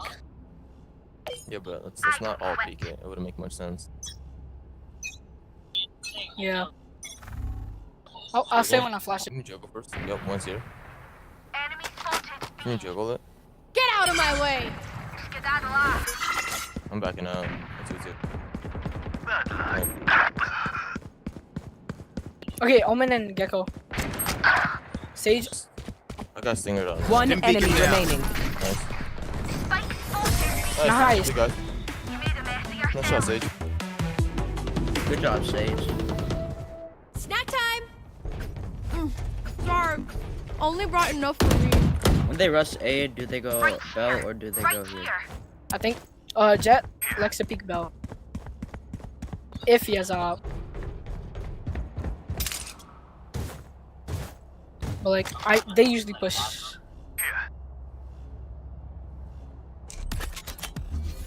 I have your back.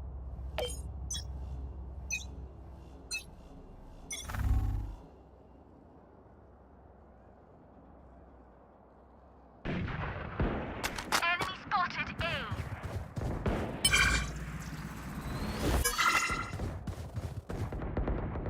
Gecko's gone.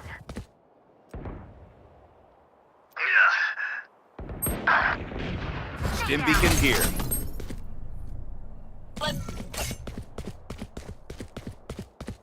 Jet drops from belt.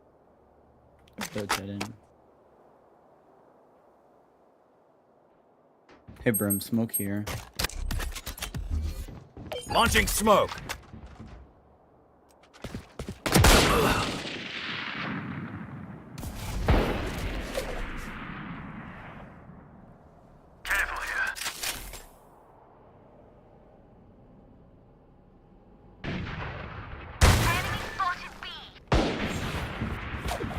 Spike down B. One enemy remaining. He had muscle. Jet should be here. 30 seconds left. Damn. Oh, he has the vent. I spike. Don't be. Yeah, I'll spike. I have spike. Just come back. Just come back. On top of yellow. You come back. Oh, yeah, just stop time. He dropped. He's pushing down green. Nice.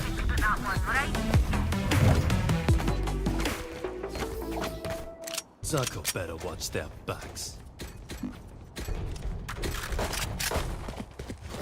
I could buy you, Brim. Need equipment. Thanks. I need a drop. Thanks. Okay, guys, we can win this.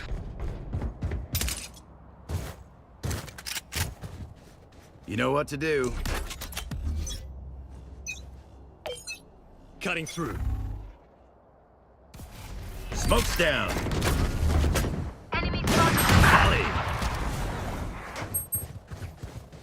Going A. How to save that? Oh, can they see you? Launching smoke. Stim beacon down. I'll handle this. Enemy spotted A. I'm a kill Jet. Spike planted. I see. Let's go one person. Smoke's down. Nice.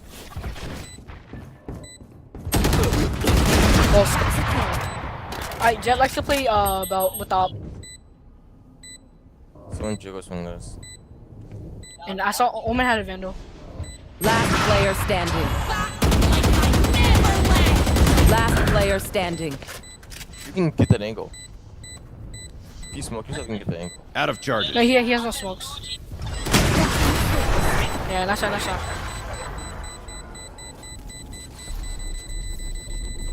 Never show weakness. Ever.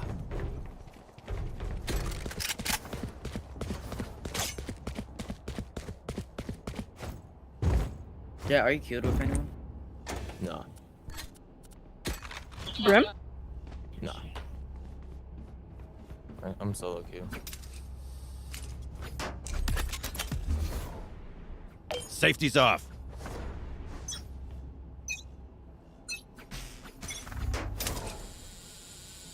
Smoke's down.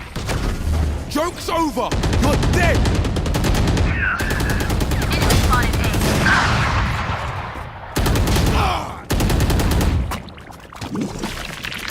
Launching smoke.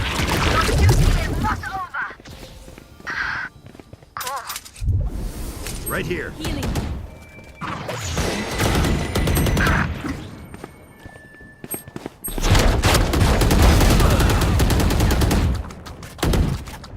Enemy spotted A. You will not kill my ally! Last player standing.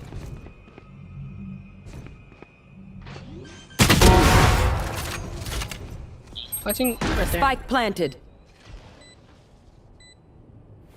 kind of get a decent feel as to how she will be personality-wise. She's kind of an, oh, look at me, I'm a quirky teen who knows everything, much like most people when they were teens. But the difference here is that throughout the story, Ava never has a moment that sets her apart from being just a quirky teen with attitude. That's always how she is, and it never feels as if she grows as a character at all. Also, during this mission, Maya tells you that Ava is her apprentice. Then later on at Sanctuary, you can hear Maya telling Lilith that Ava will become a siren one day. Yet we're never told why she thinks that, or how she thinks that. Just trust me, bro. Just trust me, bro.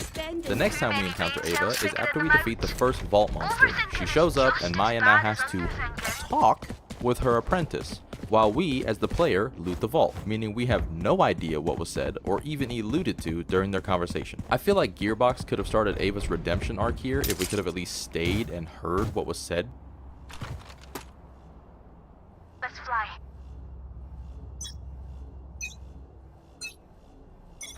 No peeking.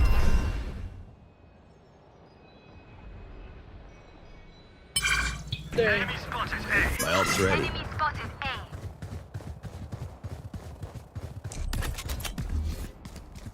Launching smoke.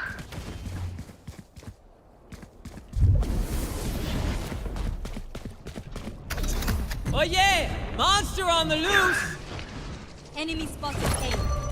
Yo. Open up the sky.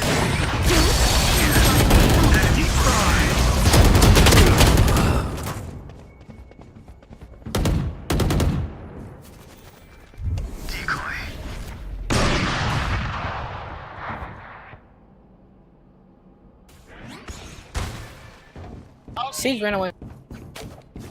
Reload. Gun.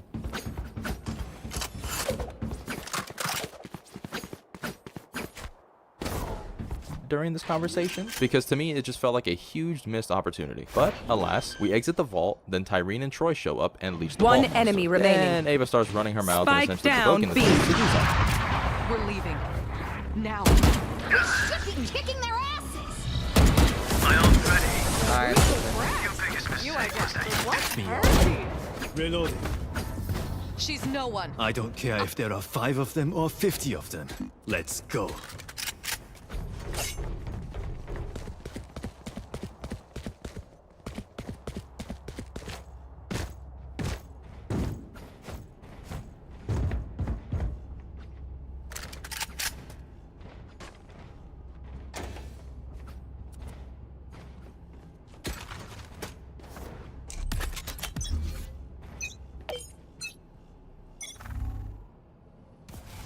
Smoke's down. Molly. Target down. Enemy spotted B. Gecko's close, I think, like right here.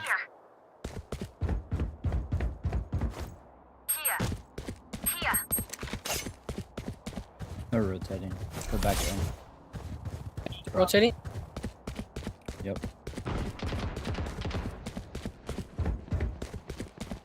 Stim beacon down. Launching smoke. Enemy spotted A. Enemy killed. My ult's ready. Thank you.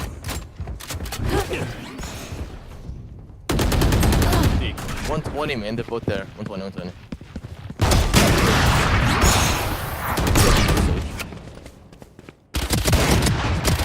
One enemy remaining. I'm back. Everyone is off. Nice. Okay, guys. We got this game.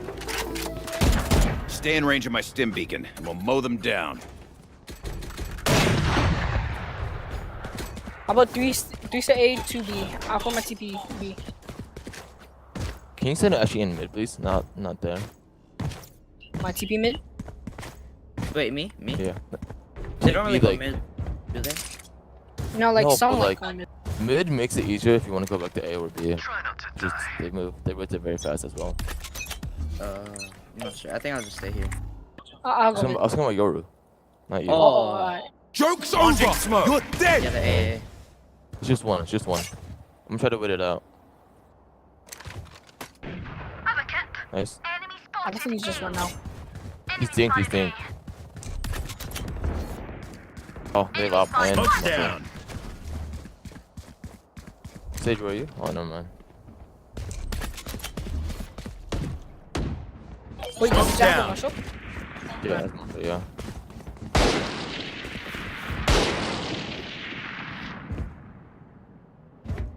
Enemy in attacker spawn. Just be careful with being that. Sage, if I come to you, can I get heal?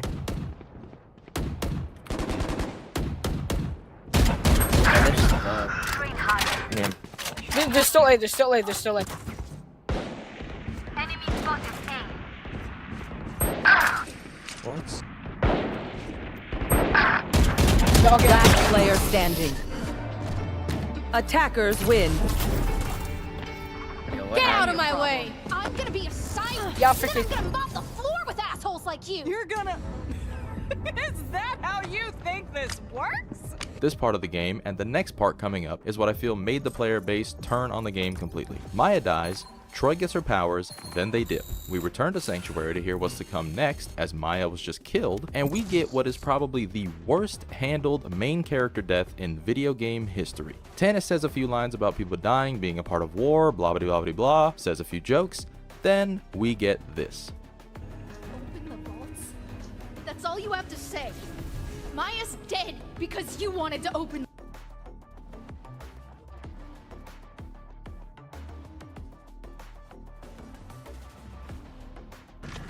Match found.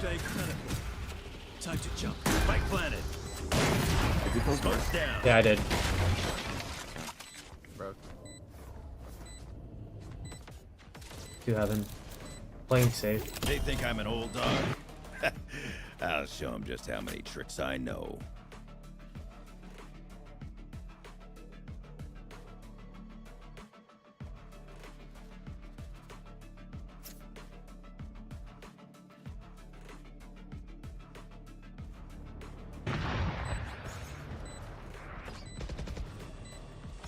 Stall, I have ult. Last player There's no way that standing. doesn't kill him, man. 138 on Raze. Open up the sky! Molly!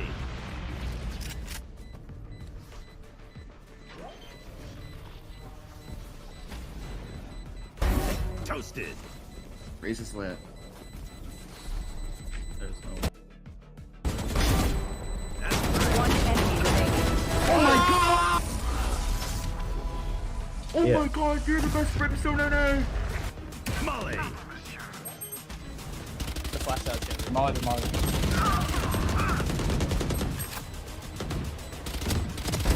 Goner. Taken down. My ult. Open up the sky! One enemy remaining. Run. 3. Pushing you! Oh my, you're insane, bro.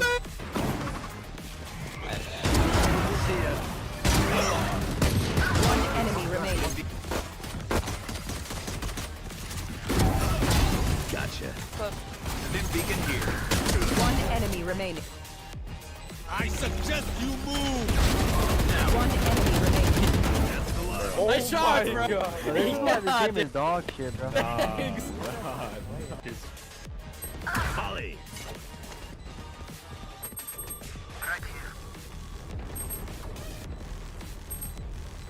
Let's just Molly. My ult's ready. I think it's half though.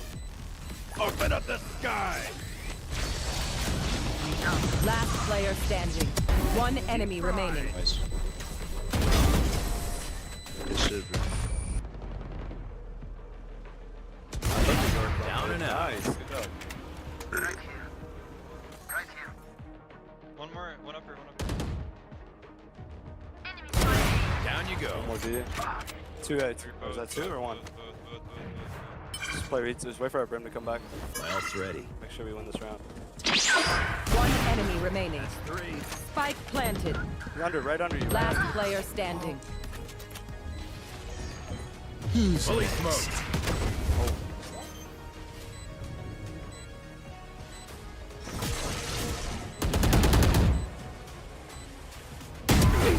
What? What a team. Nice try, kid. What a team. Open up the sky! Last player standing. Molly!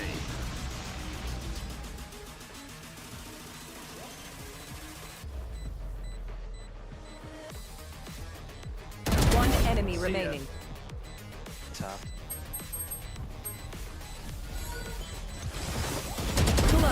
Nice. Open up the sky! Molly!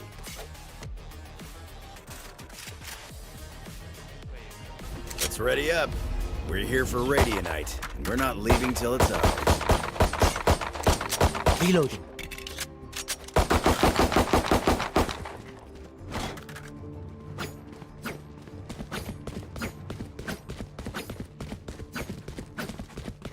Here.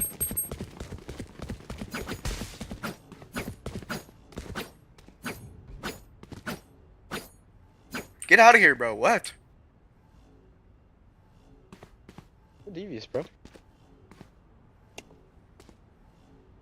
Yeah, nah. Very. I'm very excited. I'm very excited. Yeah, nah. I'm sorry, bro. Is that okay? Is that why you were? Sweet. Yeah, I'm hyped. What that mean, bro? Let's do it. Oh.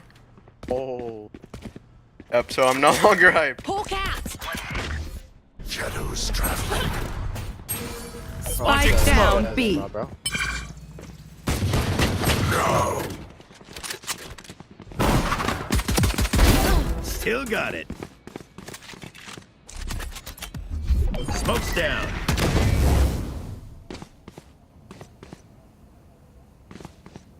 Last player standing.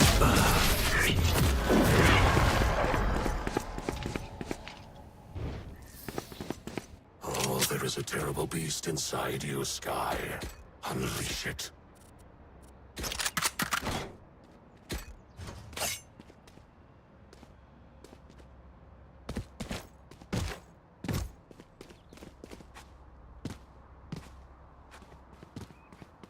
Or did we?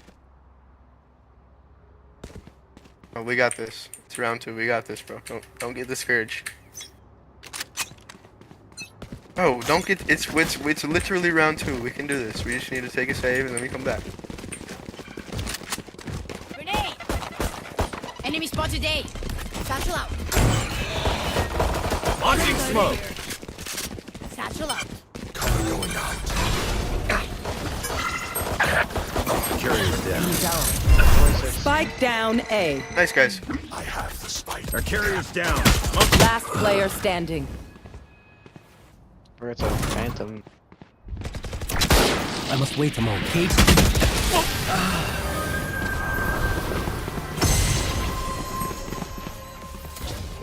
Strike at their weak points. If one link breaks, the rest will follow. One enemy remaining. That's a lot of them. You guys are insane. Yo, bro, you should definitely full buy.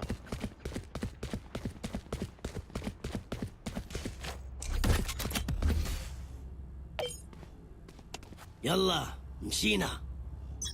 Bruh. Smoke's down.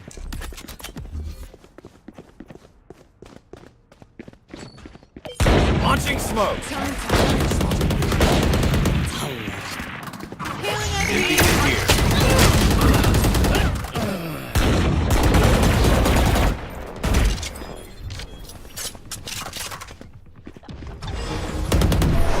Reloading. Launching smoke. Down you go. Hulk out. Blinded. Jet's grounded. Taken down. Stim beacon here. One enemy remaining. One drop. Spike planted. Hulk out. Blinded. Last player standing. One enemy remaining. You're right.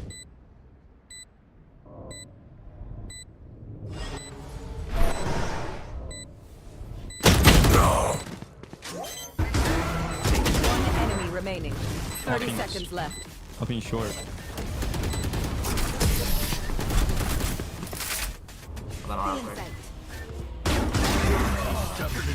Drink some water, reload your mags, and let's get back out there. Spike down A.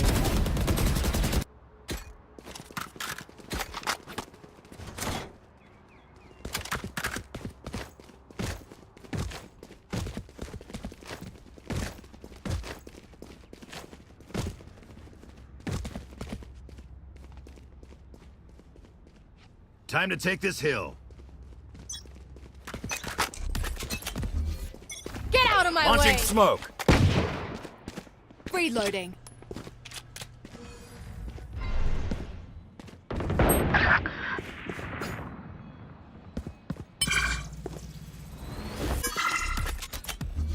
Cover going out. Smoke's down. Shadows traveling. Enemy spotted B. Reloading. Launching smoke. Carrier's down. Last player standing. Flawless.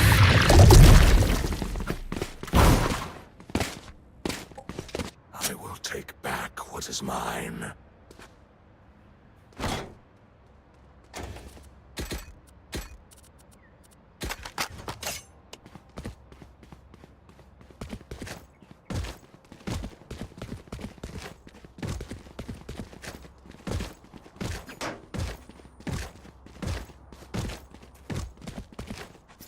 Don't give them ground.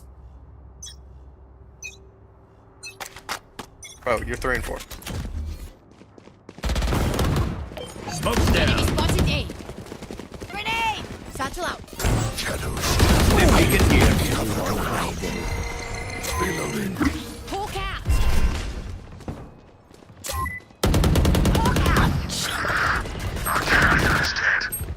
Spike down A. Elbow.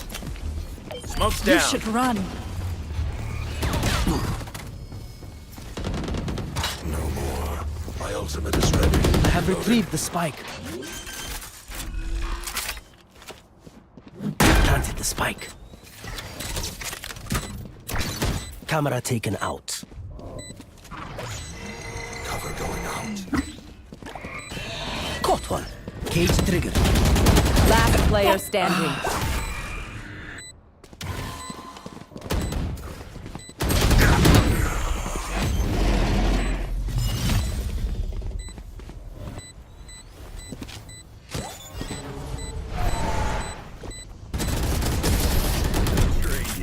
One enemy remaining. Spike down mid. Shoot the bad guys. How's that for a plan?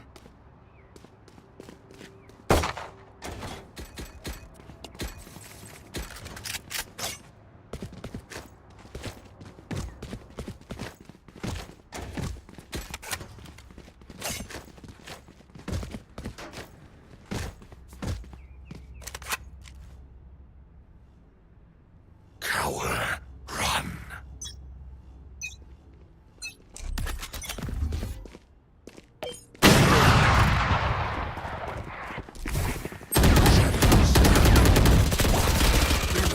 Reloading. Reloading. Let's rotate this. Enemy remaining. They have a smoke. Launching smoke. Launching smoke. Hawk out. Prepare for hellfire. Launching Hawk smoke. out. Found. Down and out. Enemy remaining. They're trolling. Spike down. Attacker spawn. Last player standing. Launching smoke.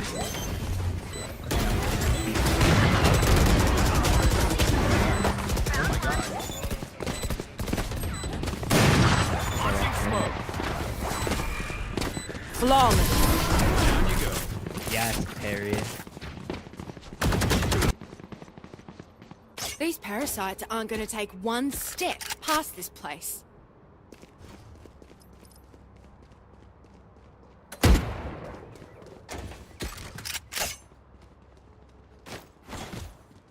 Play for pigs.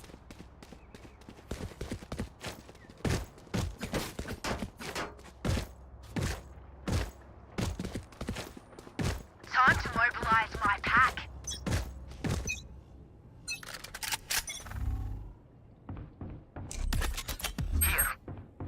Launching smoke.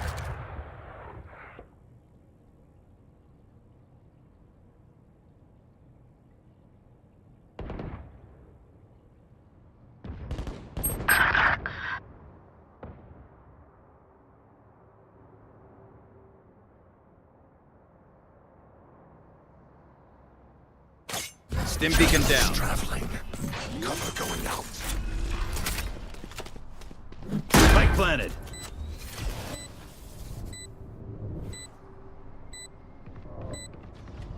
Launching smoke. Open up the sky. Molly. Last player standing. Down and out.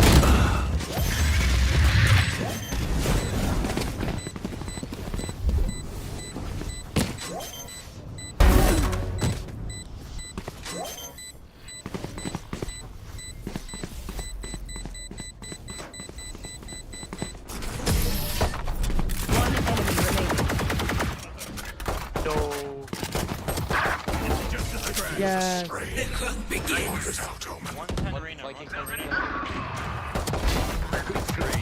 Last player standing. 50.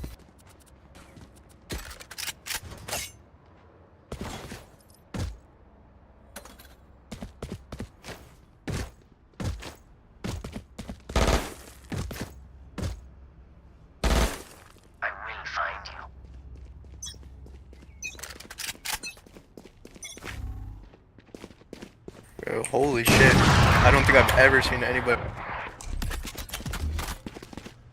Smoke's down. Time to hunt.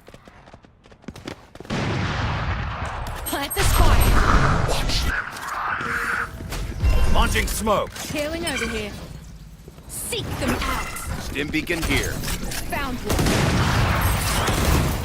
Reloading. Spike planted.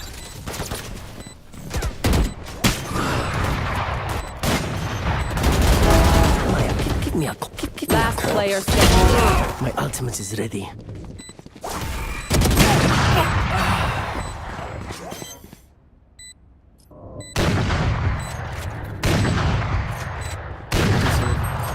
Open up the sky. Molly. They're going to scatter from my stuff. Super easy to pick off.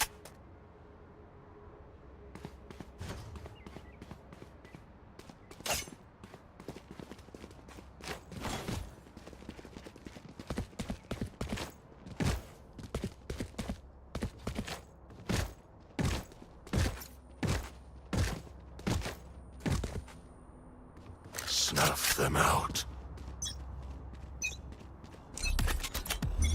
Bro, why are you saying I never get somebody crazy on my team? Like, just fucking, you don't need to get somebody crazy on your team. Smoke's down. Yeah, yeah. Here.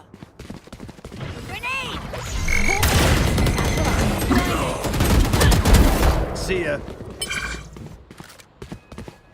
Last player standing.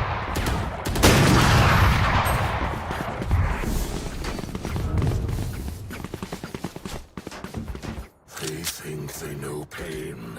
They can't begin to comprehend it.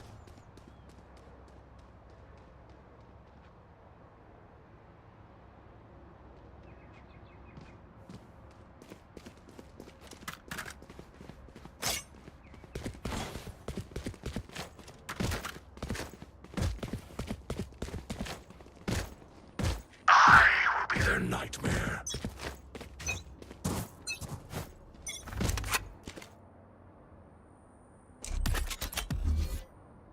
Cover going out. Smoke's down. Shadows traveling.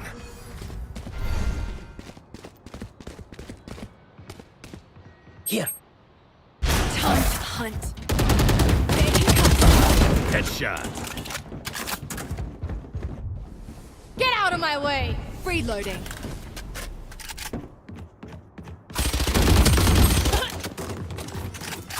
Last player standing. Spike down A. No.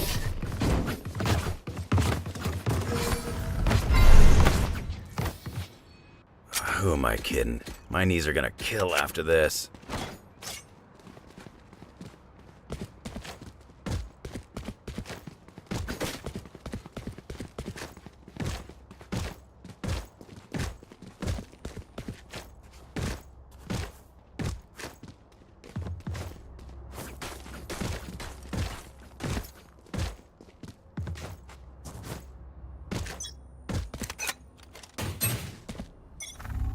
Got the spike.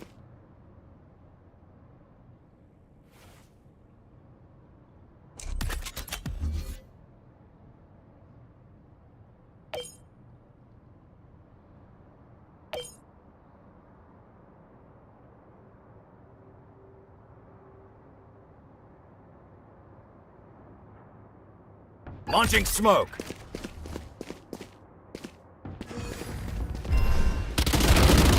The hunt begins. Reload.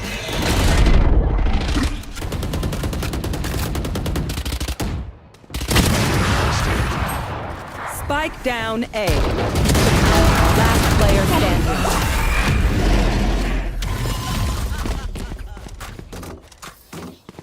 Last round before the switch. Spend like there is no tomorrow, because there just might not be.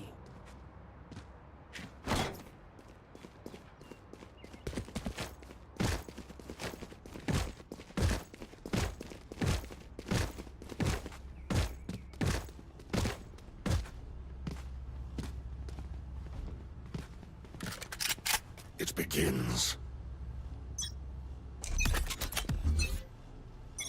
Satchel out.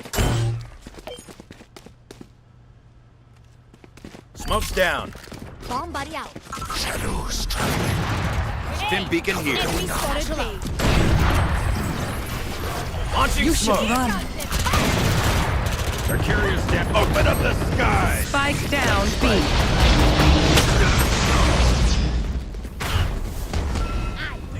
You had your fun. Oh yeah! My Monster turn. on the loose! Spike planted. One enemy Now remaining. we're cooking. Enemy spotted. Out of Last charge. player standing.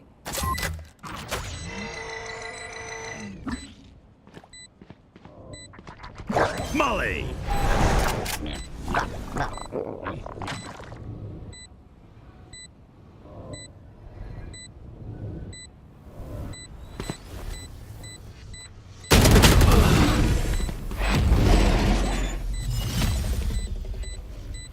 Clutch.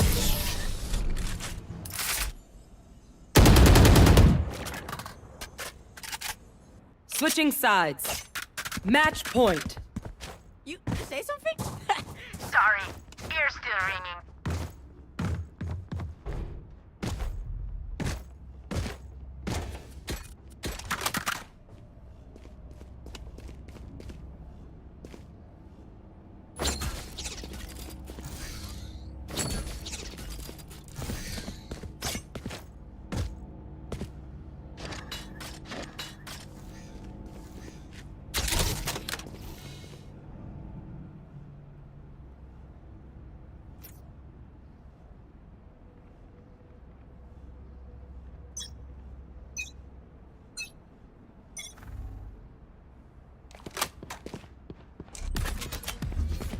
Smoke's down. Governor taken out. Smoke's down. Supply destroyed.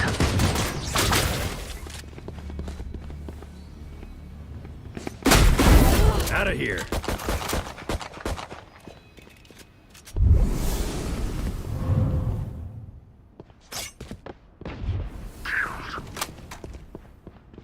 Weapon here.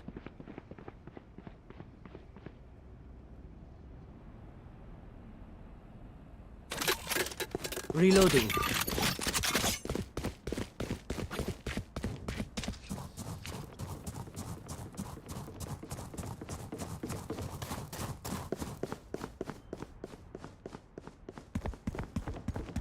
Enemy spotted A. Grenade! Enemy spotted A.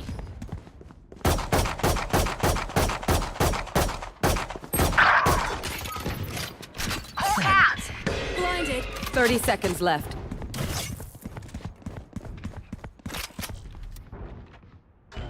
One enemy remaining. Spike down A.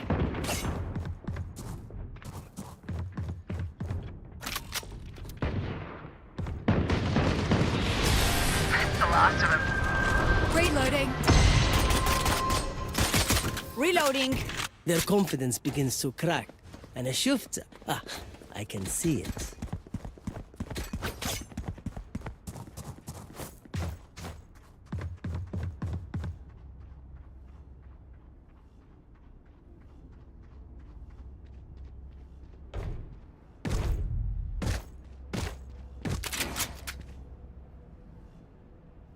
Watch and learn.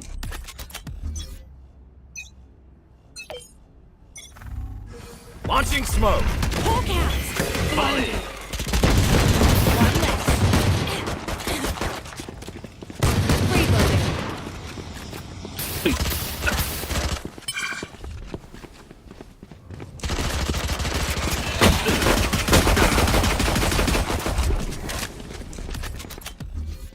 Launching smoke. Heal up, squad.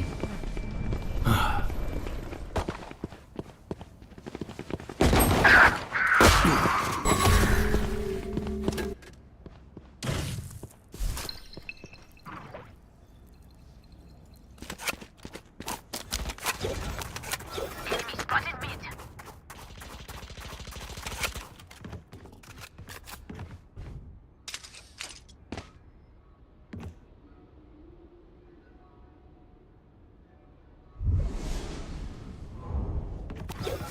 Satchel out.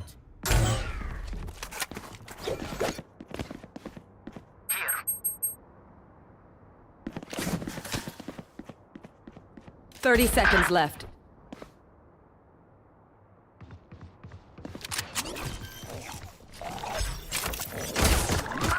Spike planted. Got one.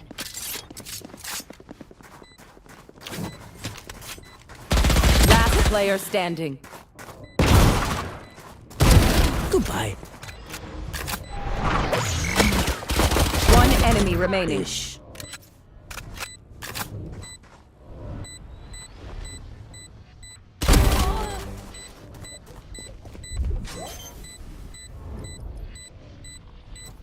Cage. This is no problem. My Clutch. ultimate is ready. You forget. I always play high stakes. Cypher, I knew you were a legend from the start. Great work, mate.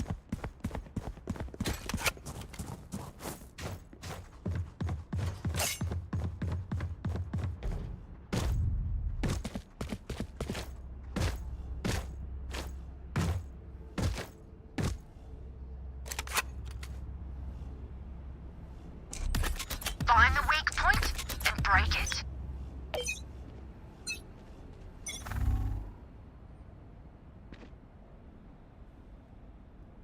Help. Enemy spotted A. Caught enemy. Found you. Tripwire destroyed. Sir? Hard feelings. Last player standing.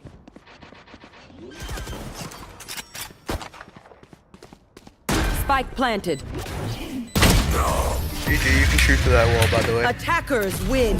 By the way, you can shoot through that wall, and you knew where the guy was in front of it. So, not you, not you.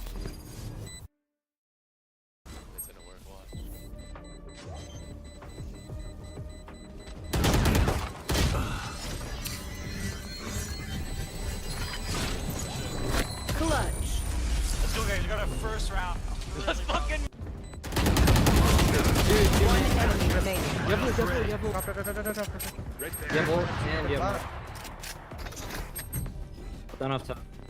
Open up the sky. Easy. Covered in volley. Attackers win. Who trained you? Smoke's down.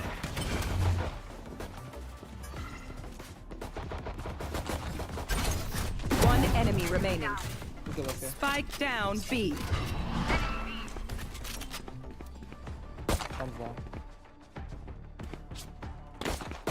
Last player standing. 1 HP. Jump up, 1 HP. He's actually 1 HP. 124. Wow.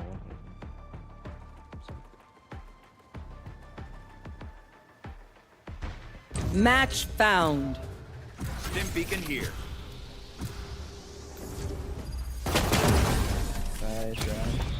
Volley. Last player standing. Smoke's down. They think I'm an old dog? I'll show them. One enemy remaining. Clutch. Open up the sky! Molly!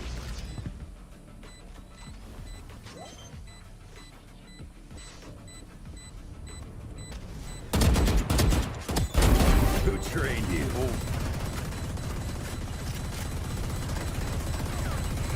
One enemy remaining.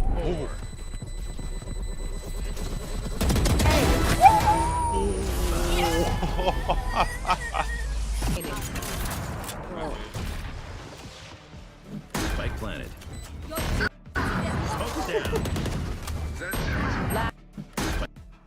Spike planted. Smoke down. Last player standing. Yeah, we might lose this. I got old, bro. God, you have a lineup. There's no way. There's no way. I fucking do it. I fucking do it. Open up the sky! Do you actually have a lineup? That doesn't land, no way. What? You need help, bro. Brim Nation, let's go. Maybe their killjoy isn't as smart as ours. I don't want to deal with her if she is. Reloading. Reloading.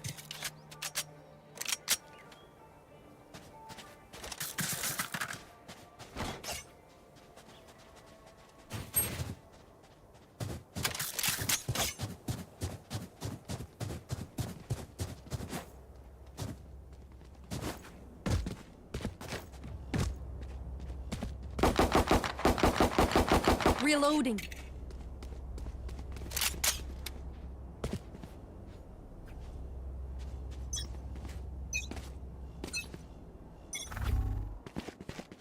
Hawk out. Smoke's down. No peeking. Reloading. Target spotted. Carrier's down. Spike down A. I got this spot. Smoke's down. One more backside. Spike planted. Tidy. I'll fight. Enemy spotted A. Brim's playing lineups. Hawk out.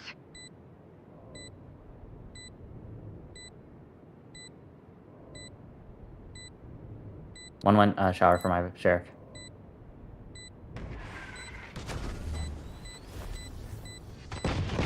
Molly! Glimpse. Last player standing.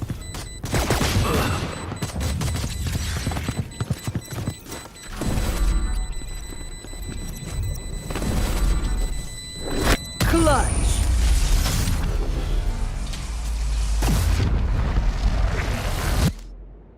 Just gotta play around the slow fields and we're fine.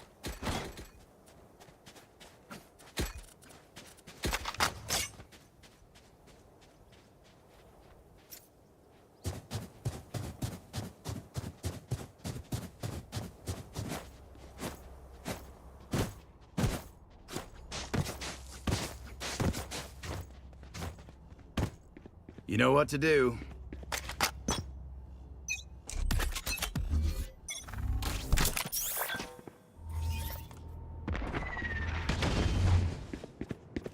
Hunts.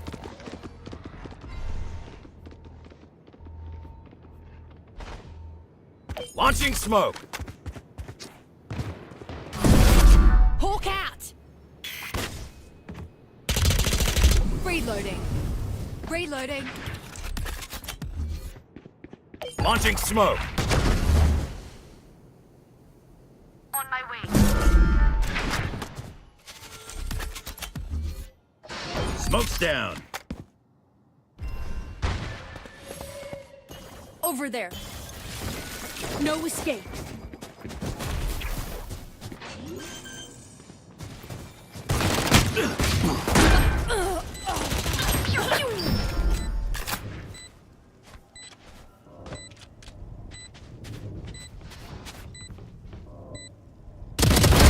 Hi. Bye. enemy remaining. That's 3. Drop in a smoke. Yikes. That's... Let's blow them over.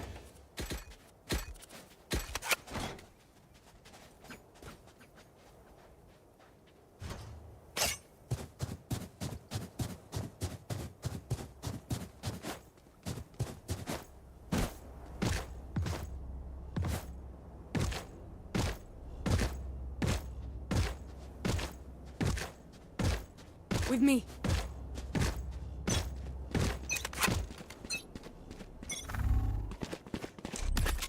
Time to hunt. Smoke's down.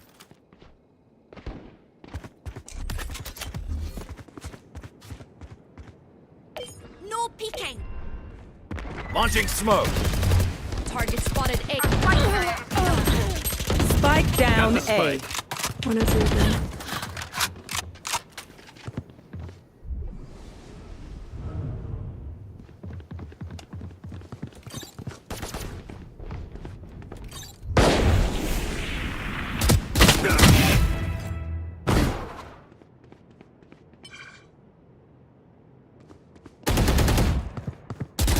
Last player standing.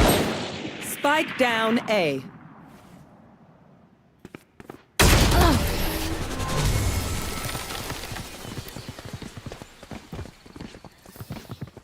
Sky, don't get shot. I need my hiking buddy in tip-top shape.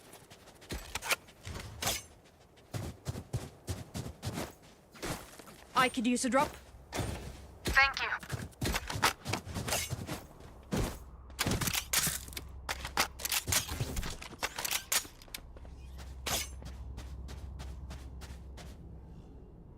Keep up.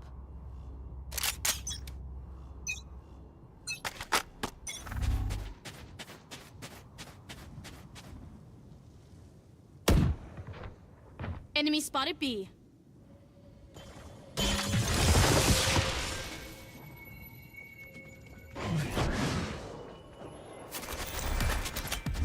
Hawk out!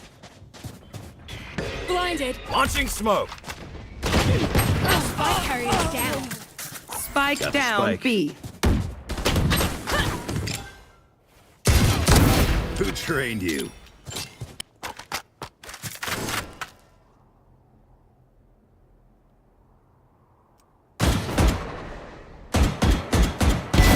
Hot shot.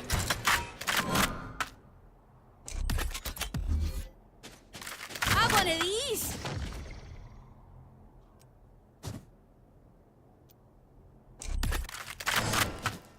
Dropping smokes. Advocate, my ult. Smoke's down.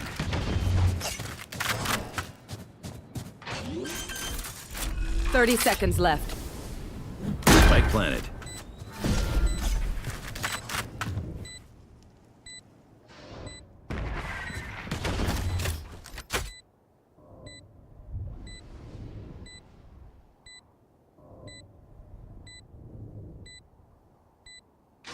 Holly. One enemy remaining. Right here. Last player standing.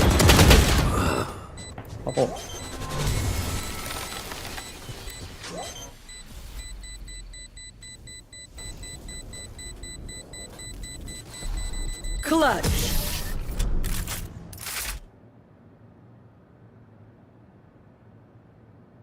We move as a unit, okay?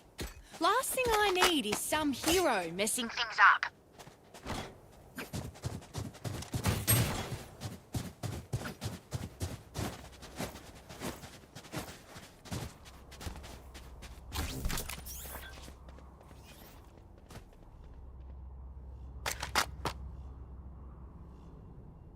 Let's get this win.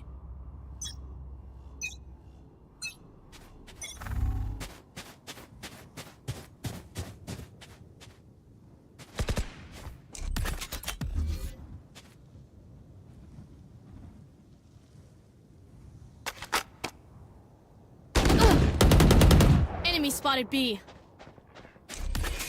Reloading. Launching smoke.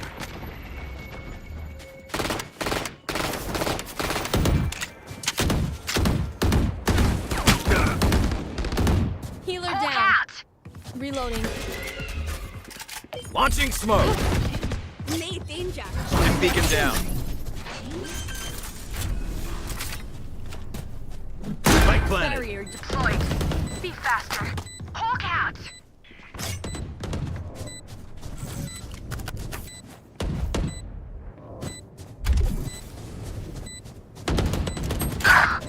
AD Reyna healed. Both spawn. One enemy remaining.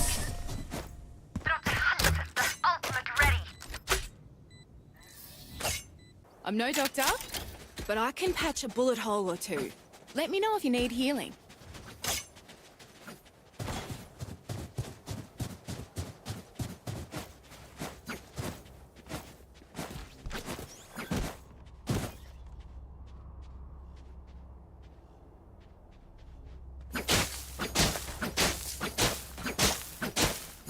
I love this part.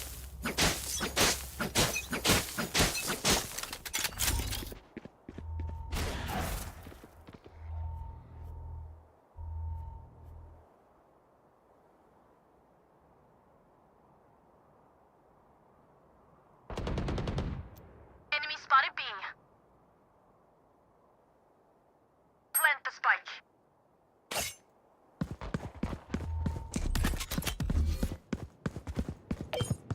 Dropping smoke. Smoke's down. Stim beacon down.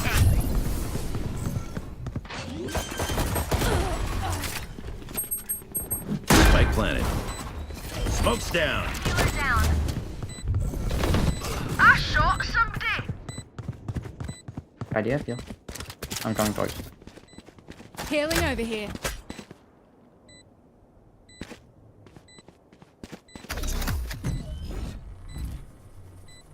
Hawk out.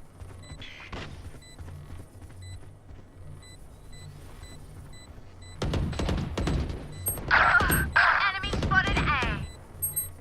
Hawk out. Molly. One enemy remaining. Last one lamps. Last player standing.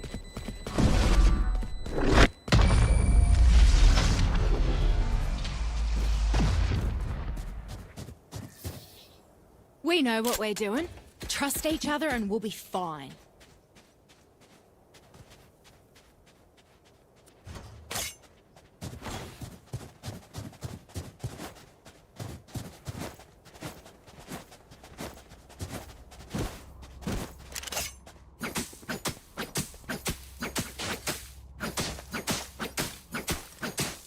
One brimstone is enough.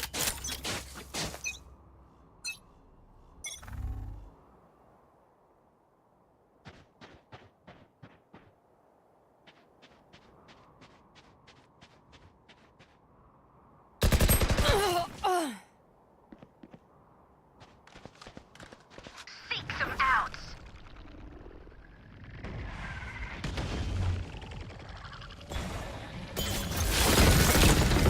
One down.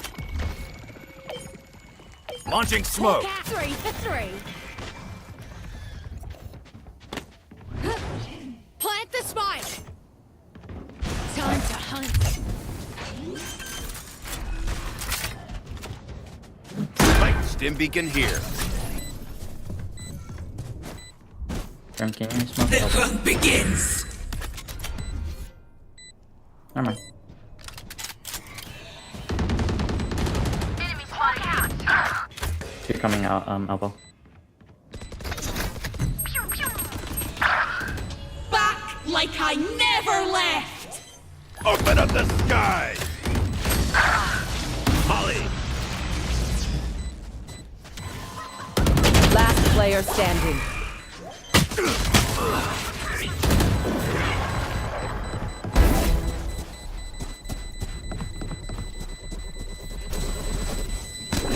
Clutch.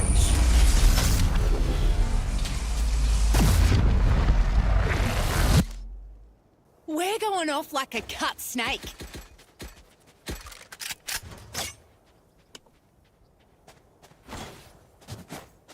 Thanks.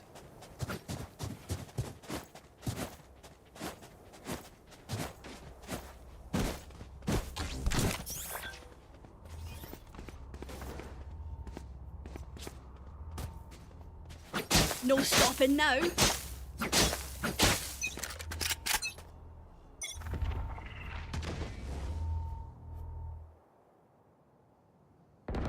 Duck.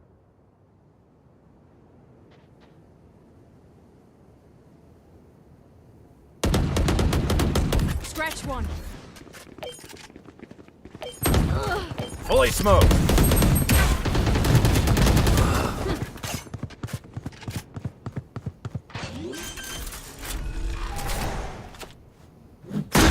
Stim beacon here.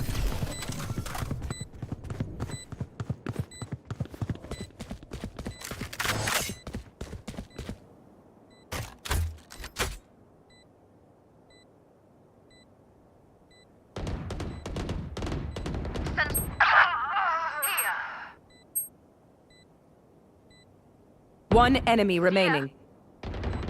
Molly! And offside. Hawk out.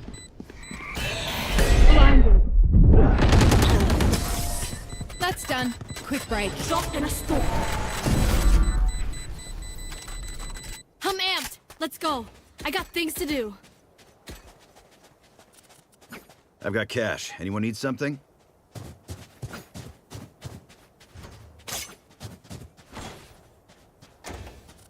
I've got Okay, cash. Anyone need something? Need a drop. I get. Yes.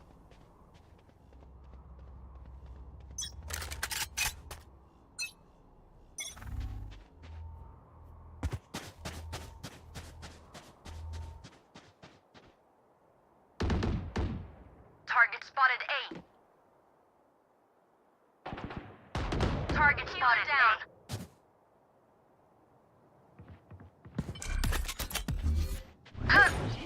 Launching smoke. Enemy spotted B. Here. Have one of these. You should run. Hold them to their grave. Nothing there. Stim beacon down. No surprises.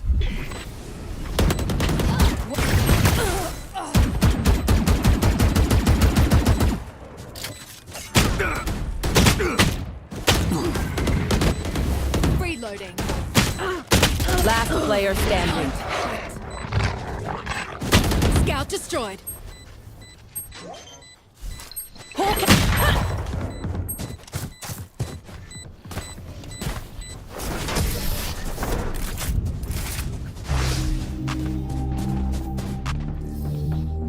Another fight?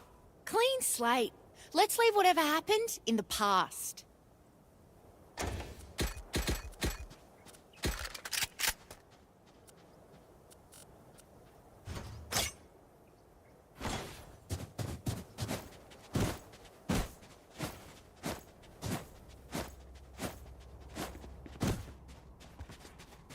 Together.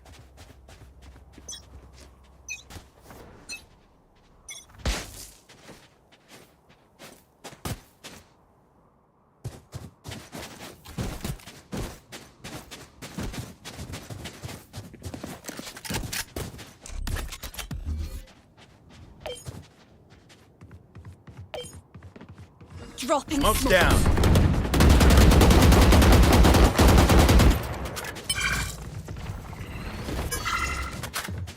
Barrier deployed. Stim beacon down. Reloading. No escape. Okay. Spike planted. Time to hunt.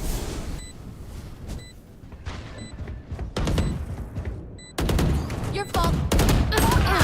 One enemy Now we're remaining. cooking. My ult's ready. Blank probably. Drop in a smoke. Last player standing.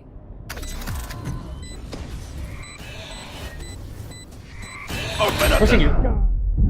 Begins.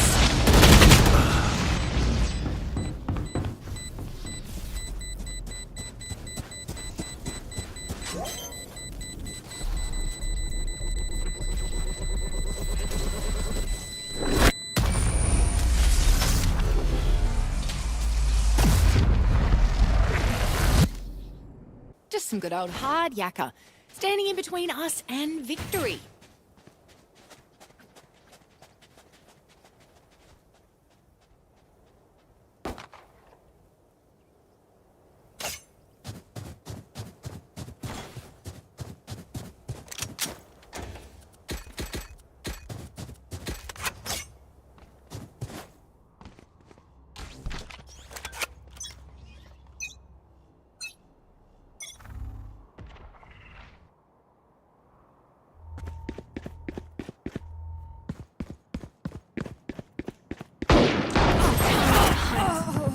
Dropping smokes.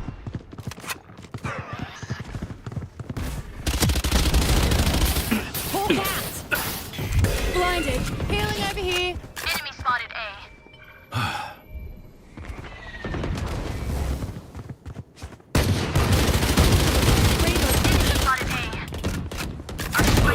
Last player standing. Flawless. Last round in the half. Don't save anything. Last chance to use our stuff.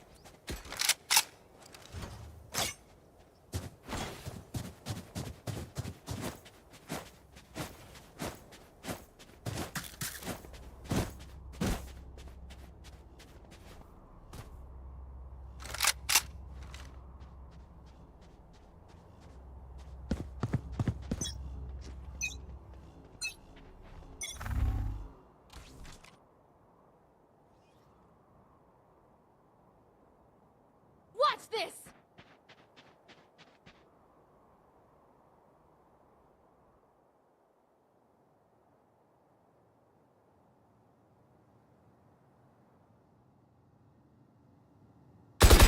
Problem solved. Enemy spots ready. Launching smoke. I hit 39. Enemy spot here! Get out! Reloading. Prepare for hellfire. Last player standing. Spike down B. Hawk out! Blinded.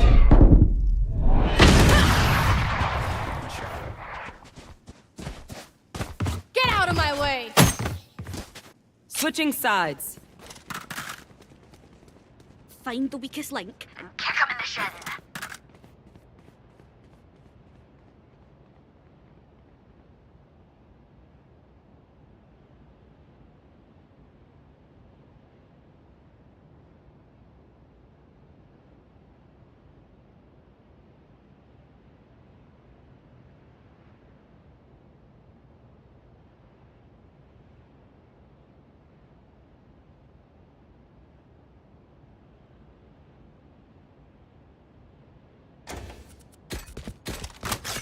Safety's off.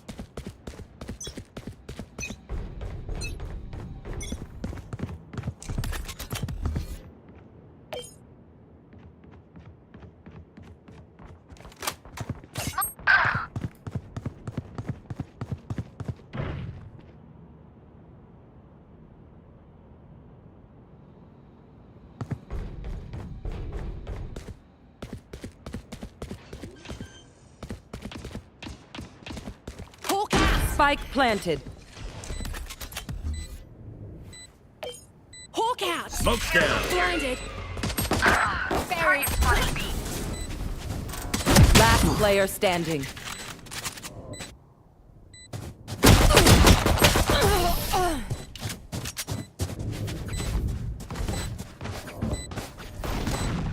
If you see one of my creatures, it's a good thing, alright? You'll figure out what they do eventually.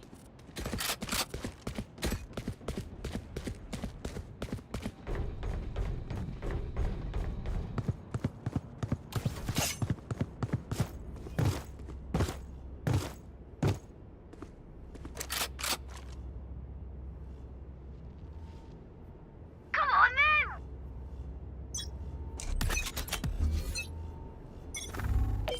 Hawk out!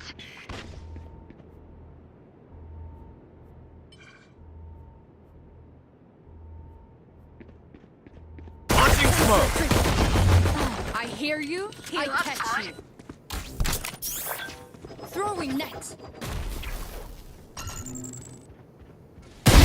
Sit still. Spike down A. Hunt. Scout destroyed. Here. Smoke's down. One enemy Reloading. remaining. Right here.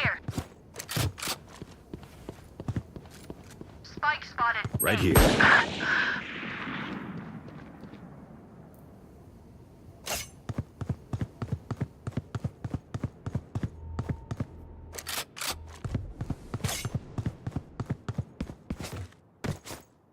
Out of charges.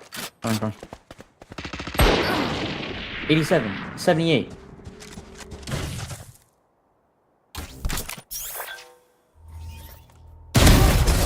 Not so tough after all.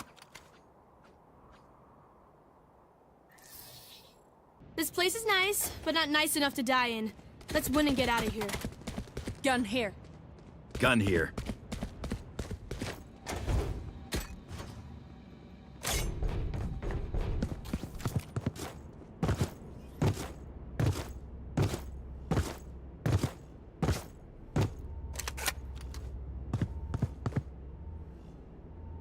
Let's go.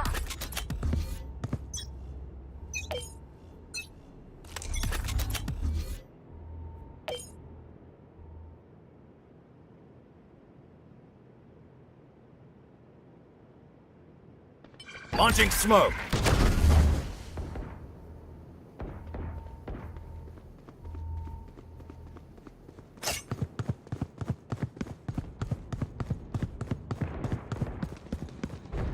Oh. Enemy spotted B.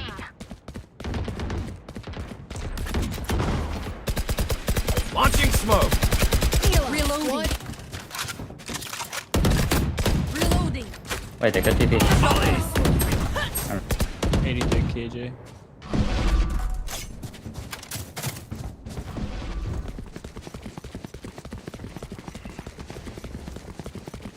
Stim beacon here. Spike planted. Smoke's down. Enemy spotted A. No peeking.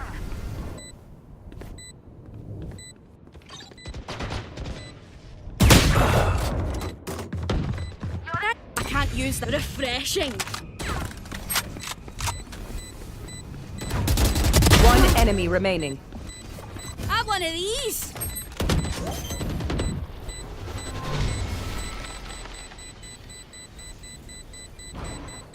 No Radianite for you, wee man.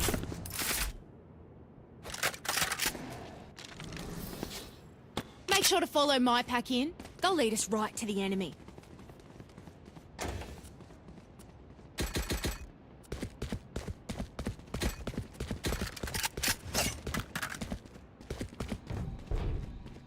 Help a girl out, would you?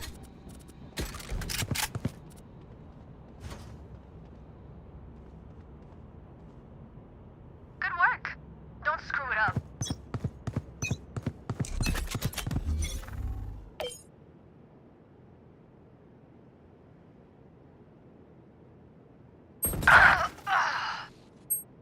Smoke's down.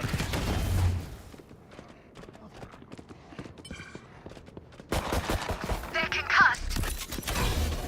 Launching smoke. Here.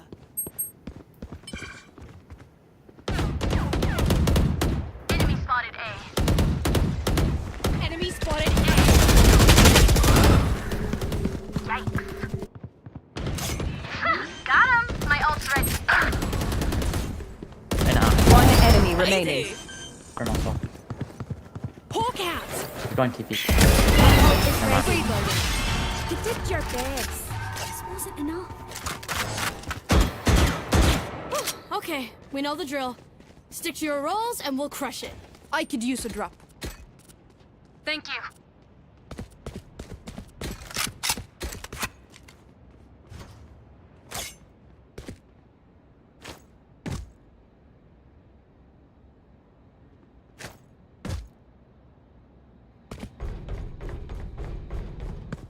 I got yous, okay?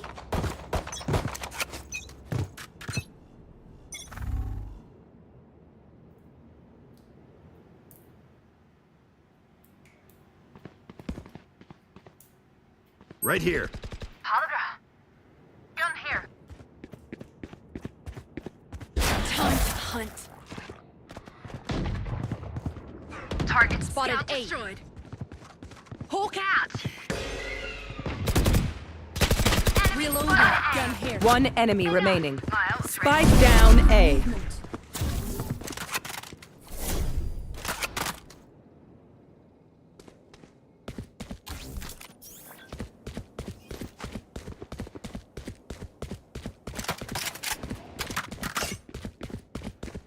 Hawk out.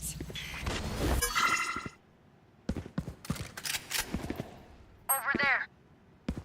Over there.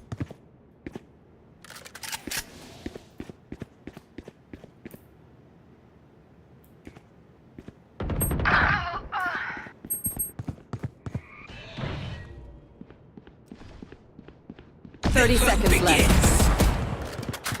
Just wait for the team, bro. Molly!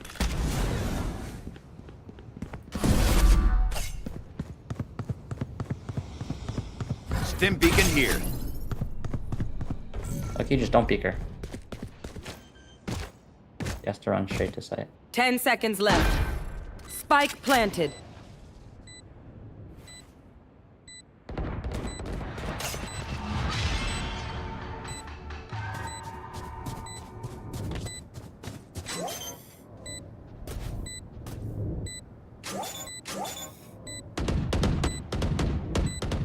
Not the boom you hoped for.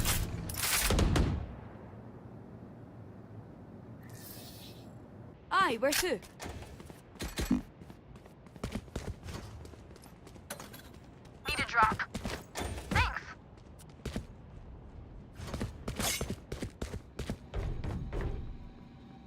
Deadlock, you should sound have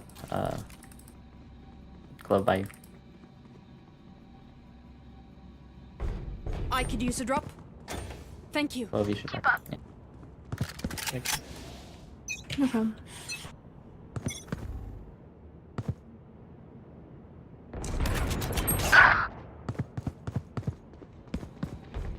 Seek some outs. Hawk out.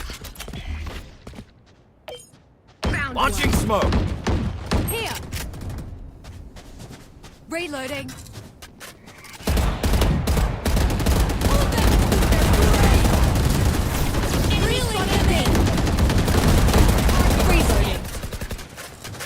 Reloading. Back like I Sorry, never kid. left. My ult's ready. Open up the sky! One in our spawn. Right here. Other side, Deadlock. My bad. One enemy remaining. Right here. That was my bad, I'm so sorry. Bad call. Much prefer that. Match point. It's been grand, but I've got Places to avoid and people Gun taking here. over, so let's finish this thing. Thanks. I'm gonna up A.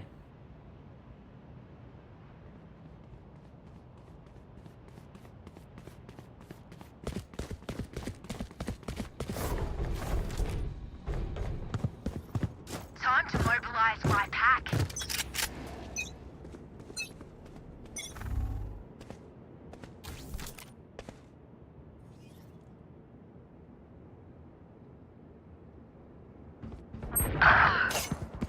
You on?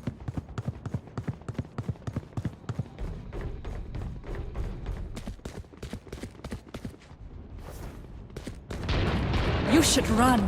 Stim beacon down. Spike down B. Enemy spotted B. reloading.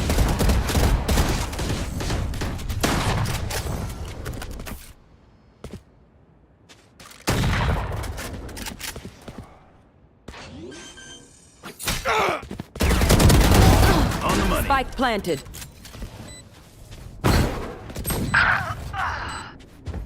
One enemy remaining. Sorry, kid. Last player standing. Hook up. Nice shooting.